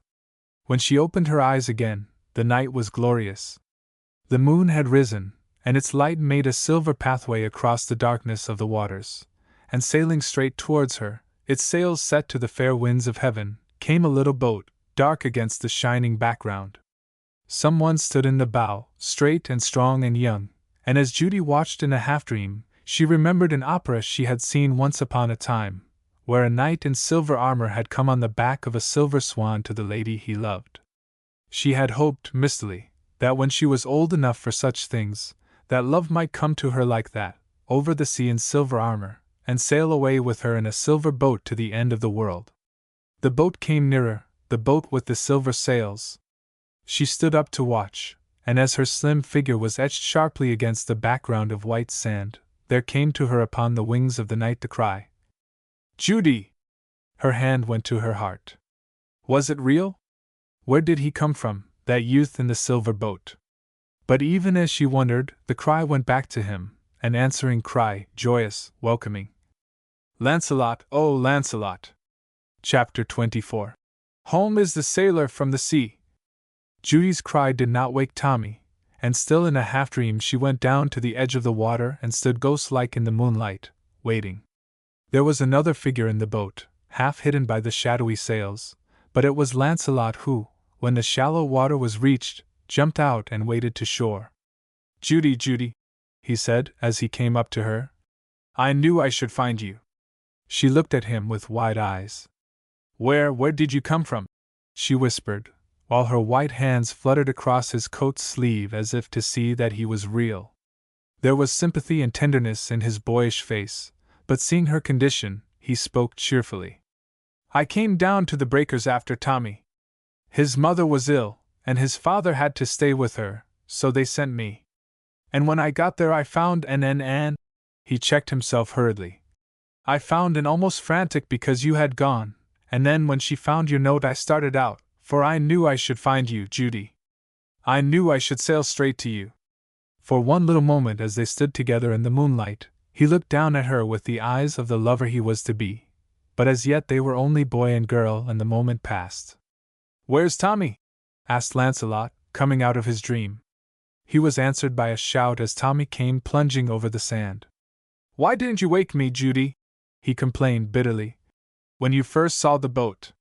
"Stop that," commanded Lancelot. "Why weren't you keeping watch? What kind of sailor do you call yourself, Tommy?" "Oh, well," Tommy excused. "I was sleepy." "And so you let a girl watch?" was Lancelot's hard way of putting it, and Tommy's eyes shifted. "Oh, well," he began again. "I made him let me watch, Lancelot," Judy interrupted, feeling sorry for the small boy. "And I told him to go to sleep." "Oh, of course you did," said Lancelot shortly. "And of course he went. He's a nice sort of sailor." "I'm not going to be a sailor," Tommy announced sulkily. "I'm going home." "Right-o," agreed Lancelot. "And the quicker the better." "Miss Judy," came a sepulchral voice from the boat, Miss Judy, we thought you were drowned dead. Oh, Perkins, cried Judy. Is that you, Perkins? What's left of me, miss? And Perkins' bald head came into view as he stood up in the boat. Judy and Tommy climbed in, amid excited questions and explanations, which presently settled into a continuous monotone of complaint from Tommy. I'm half-starved. Haven't you anything to eat, Perkins? Now Tommy grated on Perkins' nerves. The old butler had always been treated by the Jamesons with the gentle consideration due his age and long and faithful service, in the light of which Tommy's dictation seemed nothing less than impertinent. And so it came about that Judy was served with good things first, while Tommy was made to wait. Oh, Perkins, can't you hurry? Growled the small rude boy. And then Judy turned on him. You may be hungry, Tommy, she blazed, but don't speak to Perkins that way again. Oh, miss, deprecated Perkins, although in his old heart he was glad of her defense. Perkins has been out all night hunting for us. Judy's voice quivered. And, he is just as tired as we are, Tommy Tolliver. But Tommy had his sandwich, and blissfully munching it, cared little for Judy's reproof. After he had finished, he went to sleep comfortably in the bottom of the boat, his troubles forgotten. There was about Lancelot and Perkins an air of subdued excitement that finally attracted Judy's attention. What's the matter with you all? She asked curiously as she looked up suddenly from her pile of comfortable cushions, and caught Perkins smiling at Lancelot over her head. Oh, nothing, miss, nothing at all, coughed Perkins. Has anything happened? Lancelot, who was steering, smiled down at her. Miss Curiosity, he teased. I'm not curious. I just want to know. Oh, well, that's one way to put it. Tell me. Has anything happened? Yes. What? Something splendid. Judy sat up. Tell me, she begged. But Lancelot was inflexible. Not now. And Judy sank back with a sigh, for she was getting to know that when the big boy said a thing he meant it. When will I know? She asked after a while. When you get to the breakers. Oh. She was silent for a little, then she said, I know you think it was awful for me to run away with Tommy. It would have been better if you had sent him home. But I wanted to help him, he has such a hard time. He would have a harder time if he went to sea, Judy. He isn't like you, he doesn't like the sea for its own sake. He has read a lot of stuff about sailors and adventures, and his head is full of it. He isn't the kind that makes a brave man. I know that, said Judy, for the little voyage had proved Tommy and had found him wanting. He ought to stay at home and fight things out, said Lancelot, as the rest of us have to. Judy looked up at him, surprised. Are you fighting things out? She asked. Oh, yes. I want to go to college, and I can't, and that's the end of it. And Lancelot's lips were set in a stern line. Why not? Father's too sick for me to leave. I've got to run the farm, was Lancelot's simple statement of the bitter fact. I am always trying to do great things, mourned Judy, with a sigh for the cause of Thomas the downtrodden, from which the romance seemed to have fled. But they just fizzle out. Don't be discouraged. You'll learn to look before you leap yet, Judy. And Lancelot laughed, his own troubles forgotten in his interest in hers. What are you going to take up for a life work? Asked Judy, remembering Ruskin. I am going to be a lawyer, announced Lancelot promptly. And a good one like the judge. My grandfather was a judge, too, but father chose business, and failed because he wasn't fitted for it, and that's why we are on the farm, now. I'm going to be an artist, announced Judy, toploftically, and paint wonderful pictures. But Lancelot looked at her doubtfully. I'll bet you won't, he said with decision. I'll bet you won't paint pictures and be an artist. Why not? Because you'll get married, Anne. Judy shrugged an impatient shoulder. I am never going to marry, she declared. Why not? Because I want my own way, said wilful Judy. Oh, said bossy Lancelot. The waves were twinkling in the gold of the morning sun when the tired party sighted the beach below the breakers. Judy, standing up in the boat with her dark hair blowing around her, spied a little waiting group. There's an deer and why, Lancelot, there's a dog. Is there? Yes, and a man. Yes. Lancelot's voice was calm, but his hand on the tiller trembled. She turned on him her startled eyes. Do you know who it is? She demanded. Yes. Who? Look and see. The man on the beach was gazing straight out across the bay, and in the clearness of the morning air, Judy made out his features, the pale dark face, the waving hair. She clutched Lancelot's arm. Who is it? She demanded, looking as if she had seen a spirit. Who is it, Lancelot? And then Lancelot gave a shout that woke Tommy. It's who do you think it is, Judy Jameson? And Judy whispered with a white face. It looks like my father. Is it really my father, Lancelot? And Lancelot let the tiller go, and caught hold of her hands and said, It really is, it really and truly is, Judy Jameson.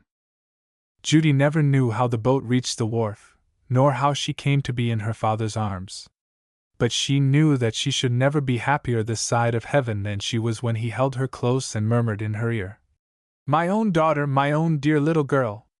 It was an excited group that circled around them, Perkins and Lancelot, and the dog, Terry, and last but not least, and red-eyed and disheveled. Oh, Judy, Judy, she sobbed, when at last Judy came down to earth and beamed on her. We thought you were drowned, and I have cried all night. And at that Judy cried too, and they sat down on the sand and had a little weep together, comfortably, as girls will, when the danger is over and every one is safe and happy. I'm all right, gasped Judy at last, mopping her eyes with a clean handkerchief, offered her by the ever-useful Perkins.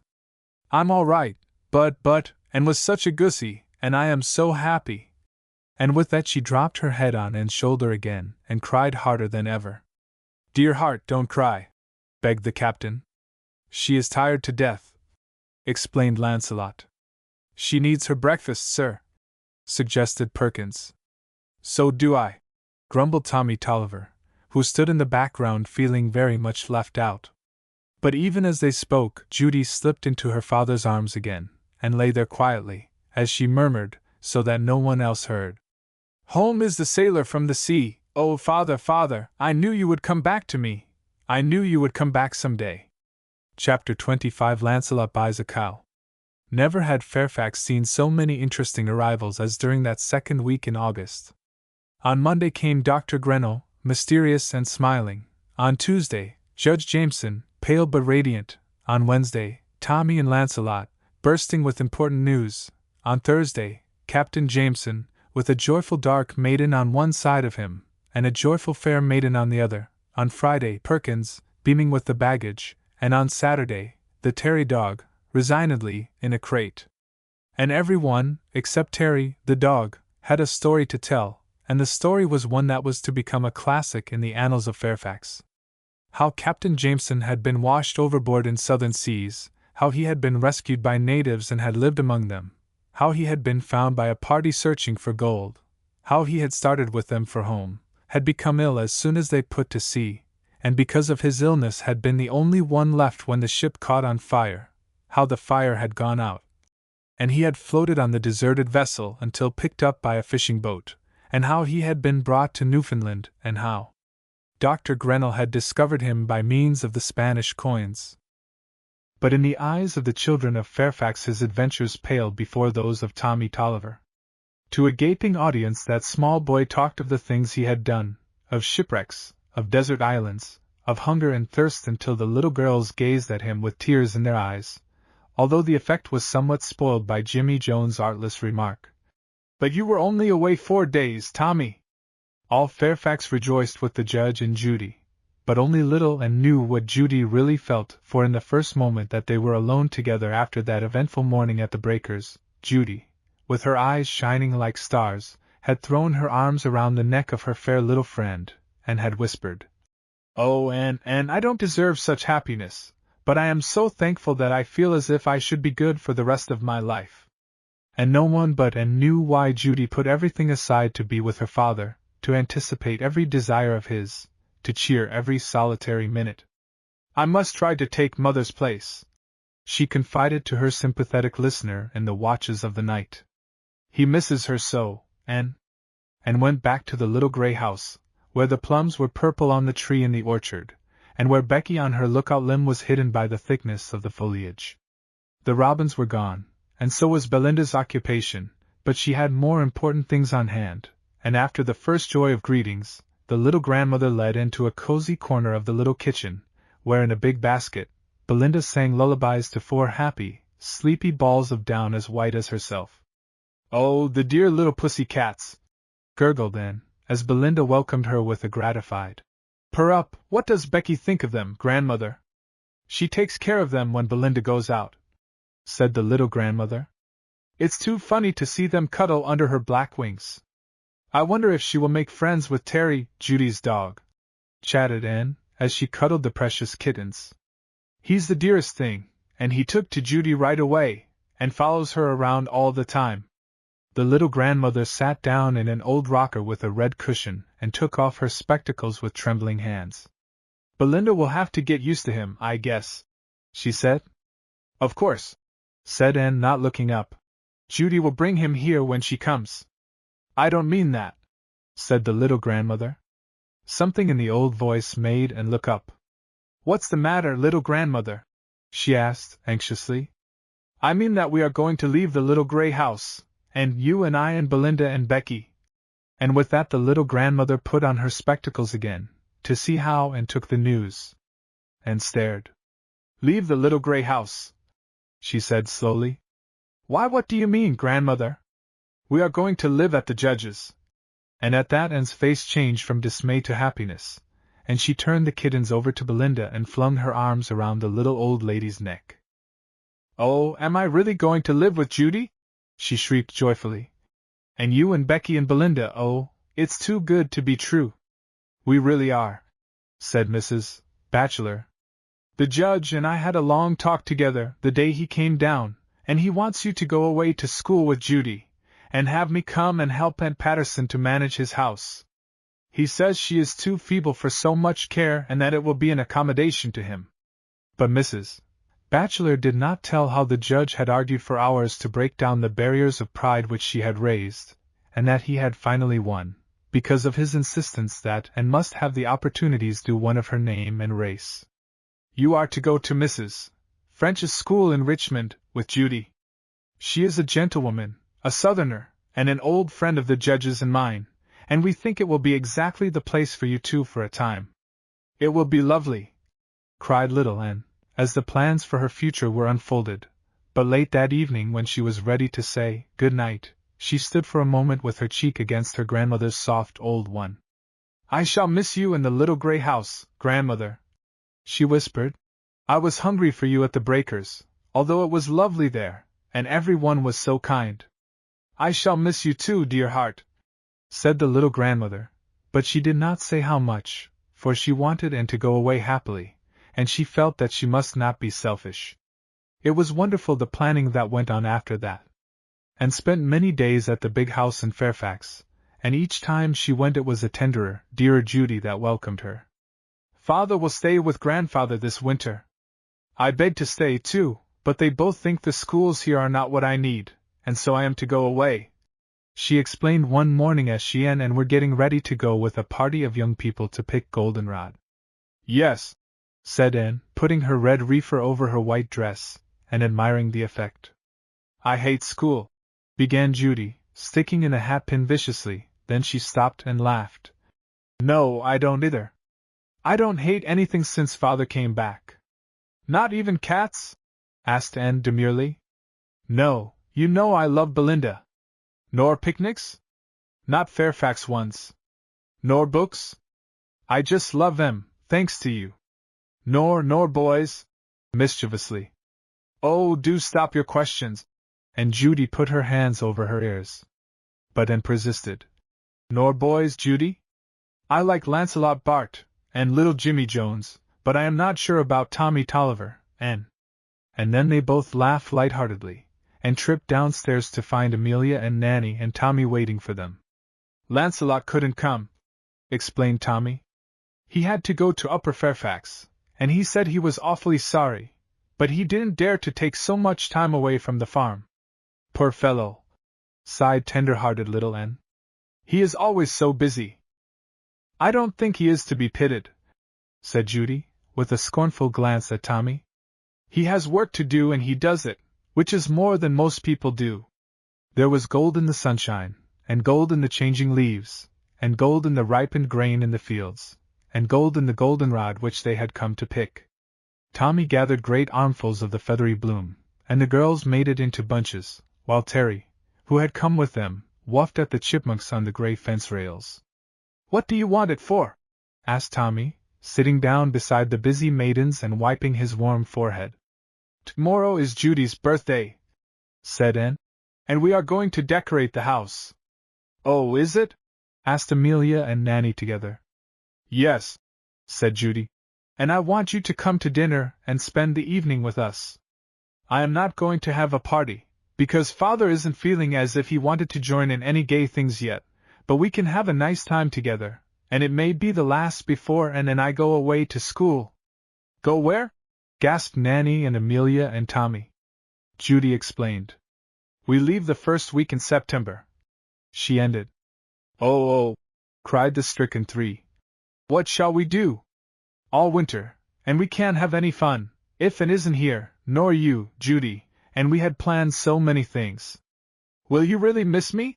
Judy asked a little wistfully, and at that Nanny's hand was laid on hers, as the little girl murmured, We shall miss you awfully, Judy.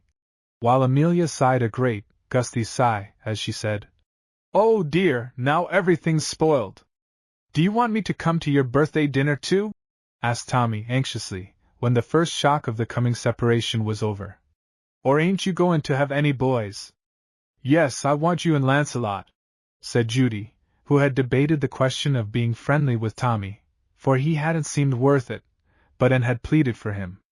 He really means well, Judy, she had protested, and I think he is going to turn over a new leaf. Well, I hope he will, said Judy, and forgave him. When the big gate was reached, Nanny and Amelia and Tommy went on, and as Judy and Anne went into the old garden, they found the judge and the captain, both still semi-invalids, sitting there, amid a riot of late summer blossoms. As he greeted them, Captain Jameson's eyes went from the rosy, fair face of little Anne to the pale but happy one of his daughter. Father is right, he thought, and does her good. Isn't it lovely here? Said Judy, dropping her great golden bunch with a sigh as she sat down on the bench under the lilac bush. It's so cool. What a lot of goldenrod, said the judge. Aren't you tired? A little, said Judy, as she took off her hat. Lancelot couldn't go, and started to explain, when Terry, who had been investigating the hedge, barked. What's the matter with him? Asked Judy, as the small dog growled in what might be called a perfunctory fashion, for he was so good-natured that he was in a chronic state of being at peace with the world. She went to the gate and looked over. Why, it's a cow, she cried. A beautiful little brown-eyed cow. Terry barked again, and then a voice outside the hedge said, Yes, and I've just bought her. Lancelot, screamed both of the girls, delightedly, and opened the gate wide. Chapter 26 Judy Plays Lady Bountiful. Down, Terry, commanded the captain, as the little dog went for the mild-eyed cow, but the mild-eyed cow seemed perfectly able to take care of herself, and as she lowered her horns, Terry retired discreetly to a safe place between the captain's knees, where he wagged an ingratiating tail. Lancelot and the cow stood framed in the rose-covered gateway. Yes, I've bought a cow, explained the big boy, who was dusty but cheerful. And we are going to have our own butter and milk, and if there is any over, I'll sell it.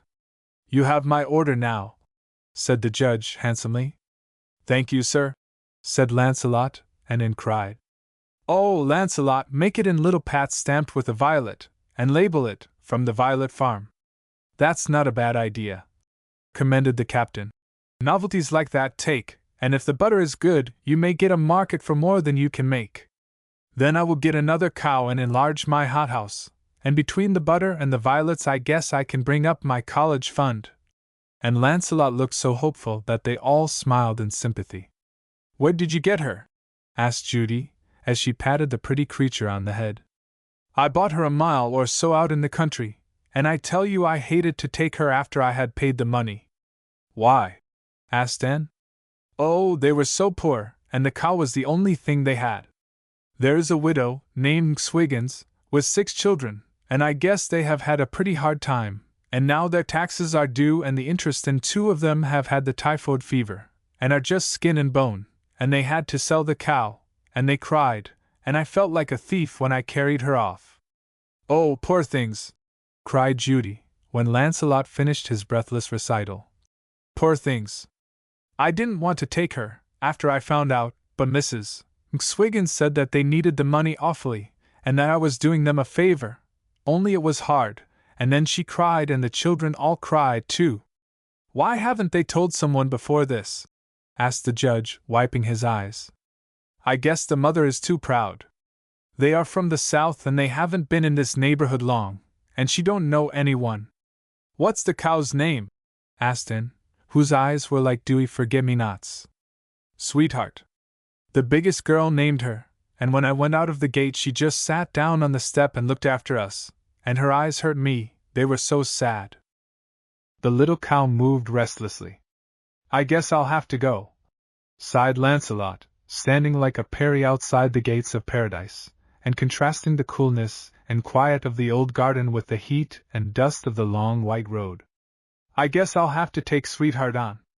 But just then down the path came Perkins, dignified in white linen, and in his hand he bore a tray on which a glass pitcher, misty with coolness and showing ravishing glimpses of lemon peel and ice, promised delicious refreshment. "You come and have some lemonade, Mr. Lancelot," said Perkins, as he set the tray on the table. "I'll hold the cow."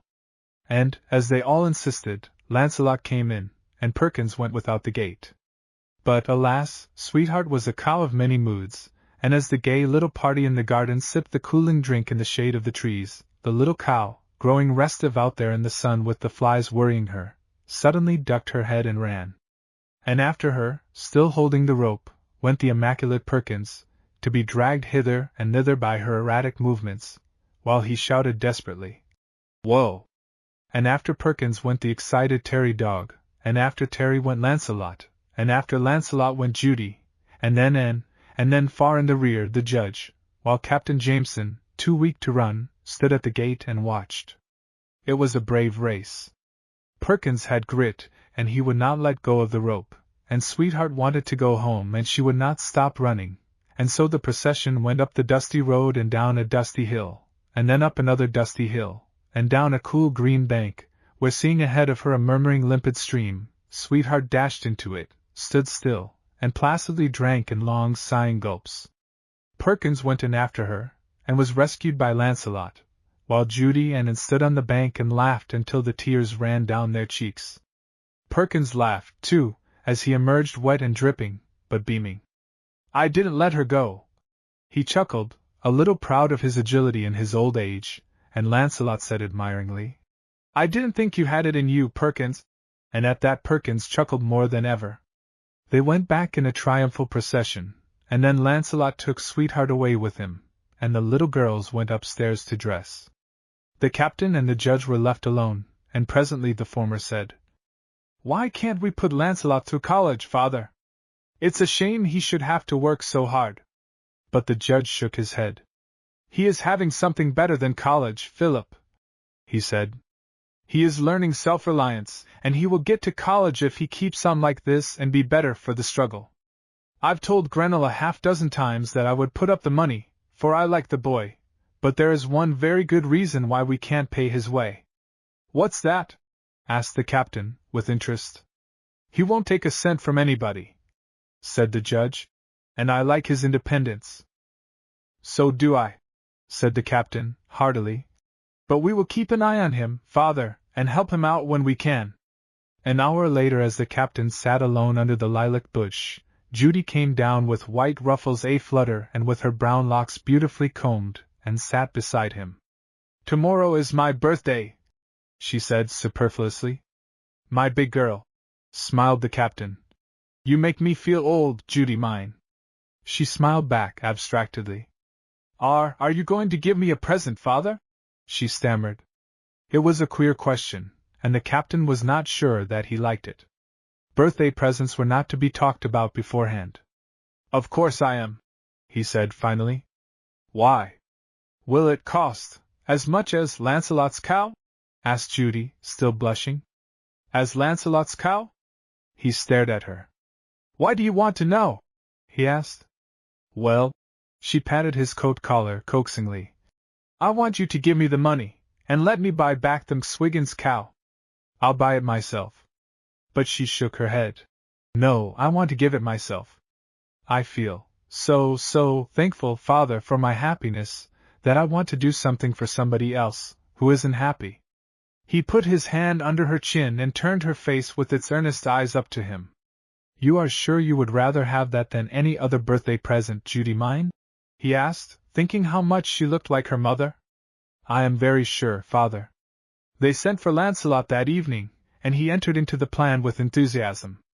I can get another cow, he said, and if they have the money and the cow both they will get along all right. I don't want them to know who gives it, said Judy. I hate that way of giving. I don't want to go and stare at them and talk to them about their poverty. I think it would be nice to tie a note to Sweetheart's horns and just leave her there. The next day about noon, a mysterious party, with a strange and unusual-looking cow in their midst, crept to the back of the Swiggins barn. Sweetheart lowed softly, as she recognized the familiar surroundings. Gracious, I hope they won't hear, said little Anne. That would spoil it all. Perkins set a heavy basket down and wiped his forehead. You go and look, Mr. Lancelot, he said, and if there ain't anyone around you tie her to the hitching post, and then bring the ends of those pink ribbons back with you. When that was accomplished, the mysterious four hid themselves in some bushes by the side of the road to await developments. Presently Johnny Swiggins, trailing listlessly towards the barn, gave one look and rushed back into the house. They's something out thar, he said, with his eyes bulging. Mary Swiggins, the oldest girl, looked at him hopelessly. I don't care if they is. We alls too prefer anything to hurt. But hit looks like Sweetheart's goes, declared Johnny, and hit's got pink ribbon on. I declare hit look like Sweetheart's goes, Sister Mai. At that beloved name, Mary rushed out, while the family trailed behind, Mrs. Swiggins bringing up the rear with the wan baby in her arms. Tied to the post was Sweetheart, but such a cow had never been seen before in the history of Fairfax, for Judy was nothing if not original, and with the help of Anne and Lancelot she had decked the little cow gorgeously. Around her neck was a huge wreath of roses, pink ribbons were tied to her horns, and two long pink streamers like reins went over her back and across the path and around the barn, where the ends were hidden.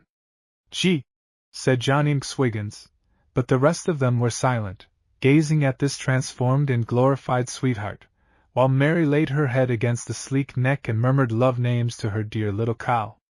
There's something at the end of them ribbons, said Mrs. Swiggins after a while. You all go and look. And when they looked they found two huge baskets, one filled with wonderful things all ready to eat, Perkins had packed that, and the other filled with fruits and vegetables, Lancelot had raised them, and on top of one basket was a box of candy, and sat up to make it, and on the other a package of raisin cookies, from the little grandmother. The little Swiggins squealed and gurgled with delight, and then ate as only people can who have seen the gaunt wolf of starvation at the door, and as they ate they asked the question unceasingly.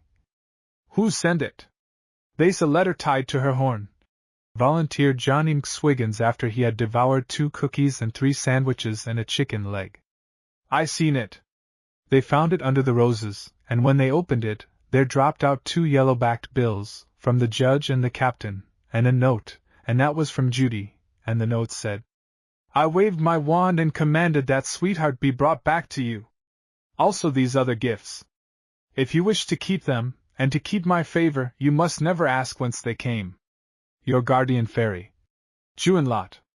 Then all the little Swiggins stared, and the littlest Swiggins, except the baby, asked, Was it really a fairy, Mother?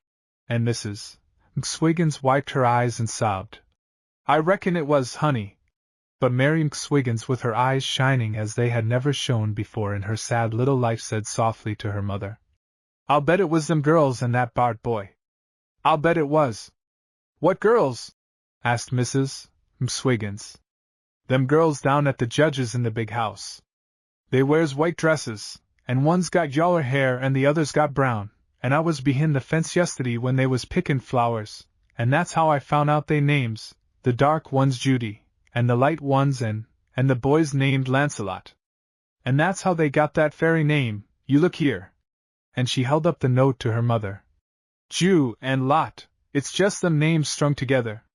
Well now, said Mrs. Mswiggins, if that ain't bright, honey. But I don't know's we ought to take all them things. Sweetheart ain't goin' away from you no more, said Mary firmly. And they'd feel mighty bad if we didn't take the other things. Well, meb they would, said Mrs. Mswiggins. And anyhow they saved us from the house, and that's a fact, Mary, and don you forget it when you say yo prayers. Far down the road the mysterious four gloated over their success. Wasn't it fun? Gasped Anne. Here's to the fairy Junelot, cried Lancelot. May she never cease to do good, cried Judy, beaming on her fellow conspirators. But Perkins merely nodded approval. For had not all the good ladies of the house of Jameson played the role of Lady Bountiful, and was not Judy thus proving herself worthy of their name and fame? Chapter 27 The Summer Ends.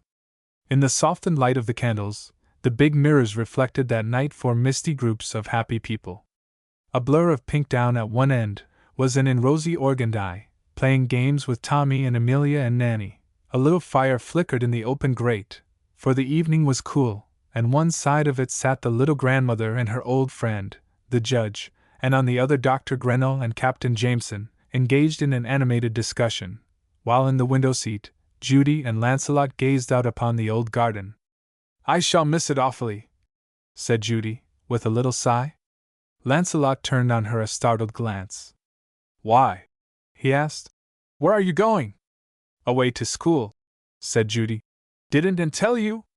Oh, I say, you're not, really? Lancelot's voice had a queer break in it, that made Judy say quickly. We are coming back for Christmas. Well, this is my finish, said Lancelot, moved to slang by the intensity of his feelings. I thought it was bad enough to be cut out of going to college, but if you and Anne go away, I will give up. No, you won't, said Judy quickly. Why not? Because I should be so disappointed in you, Lancelot. For a moment they looked at each other in silence. The light wind came in through the open window and stirred the laces of Judy's dress, and blew a wisp of dark hair across her earnest eyes, which shone with a depth of feeling that Lancelot had never seen there before, and as he looked, the boy was suddenly possessed with the spirit that animated the knights of old who yearned to prove themselves worthy of their ladies. Would you be disappointed, Judy? He asked very low. Yes. She leaned forward, speaking eagerly. You don't know what this summer has meant to me, Lancelot. I came here so miserable, so unhappy, and I found you and Anne, and because you were both so brave when you have so many things to make life hard, I think it made me a little braver, and I could bear things better, because of you, and Lancelot. And so, I want always to think of you as brave, she went on. I want to feel, though there are cowards in the world, that you aren't one, though there are boys who fail and boys who are not what they ought to be, that you are really brave and true and good, Lancelot, always brave and true and good. For a moment he could not speak, and then he said in a moved voice, Do you really think that, Judy? Really, Lancelot. It helps me to know it, it will help me all my life, he said simply, and for a moment his hand touched hers, as if a promise were given and taken. All his life he carried the picture of her as she sat there with the silver light of the moon making a halo for her head, and though after that she was many times her old tempestuous self, yet the vision of little St. Judith, as he named her then, stayed with him, and led him to the heights. Judy went out to dinner on Dr. Grinnell's arm. She looked very grown up with her long white dress, with her hair twisted high, with pearl side combs that had belonged to her grandmother, and with a bunch of violets, Lancelot's birthday gift to her, in her belt. How old are you, little lady? Asked the doctor, as they took their seats at the table. As old as I look, flashing a demure glance. Then you are 10, he decided.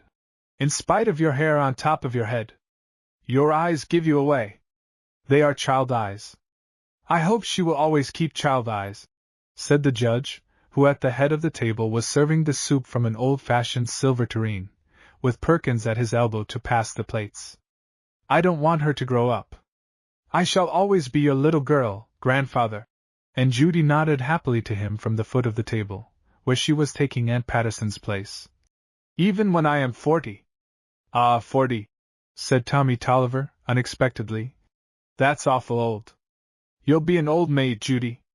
That's what I intend to be, said that independent young lady. I am going to be an artist. Oh, Judy, said little Anne. You know you won't. You will marry Prince Charming and live happy ever after, as the fairy books say, and it will be lovely. But Judy shrugged her shoulders, as they all laughed. We will see, she said. And anyhow I am too young to think about such things. And at that the little grandmother nodded approval. Tommy, having made his one contribution to the general conversation, ate steadily through the menu, accompanied by Amelia, whose sigh when the last course of ice cream was served in little melons with candied cherries on top was expressive of great bliss. But the crowning surprise of the dinner was the birthday cake. Perkins brought it in on a great silver platter, and placed it in front of Judy with a flourish. Oh, isn't it lovely? Cried all the little girls. That's great, from Lancelot and Tommy. Perkins' chef d'oeuvre, was the captain's comment, and the judge and the doctor and Mrs. Batchelor added their praises. It really was a beautiful cake. The icing foamed up all over it like waves, and on the very top of the sugary billows was placed a little candy sailboat, as nearly like the lost princess as Perkins could procure. Oh, how perfectly beautiful, said Judy. How did you think of it, Perkins? And she smiled at him in a way that set his old heart a-beating. You're to cut it, miss, he said, handing her a great silver-handled knife. There's a ring in it, and a thimble and a piece of money.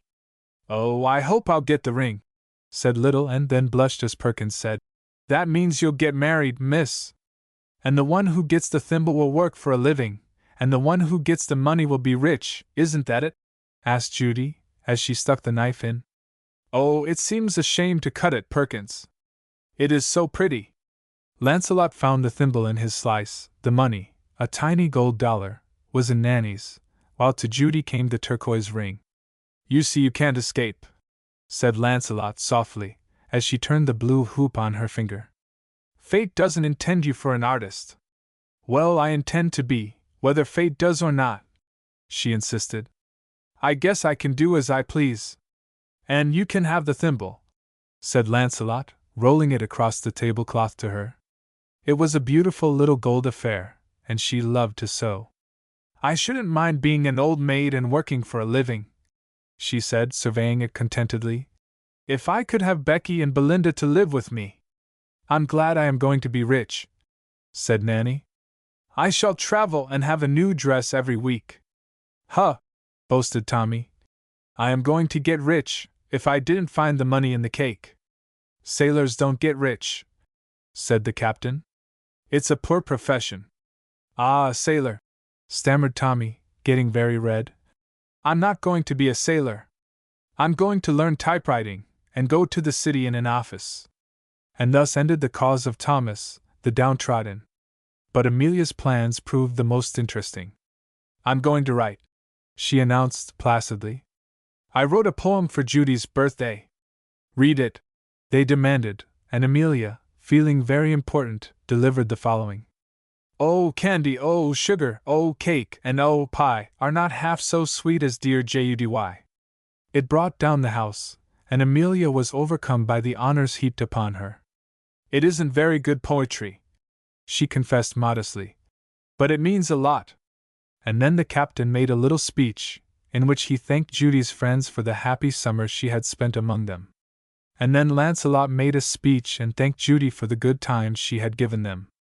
And while Lancelot's speech wasn't as polished as the captain's, it was so earnestly spoken that Judy was proud of her boy-friend. And after that they filed out to the old garden, the judge and Mrs. Batchelor, and the captain and Judy, Lancelot with his fair little friend Anne, and behind them the smaller Fry, and Perkins, the wonderful Perkins at the end, with the coffee. And there we will leave them, there in the old garden, where Judy had found hope and happiness, and where the little fountain sang ceaselessly to the nodding roses, of life and love, and of the things that had been and of the things that were to be. The end.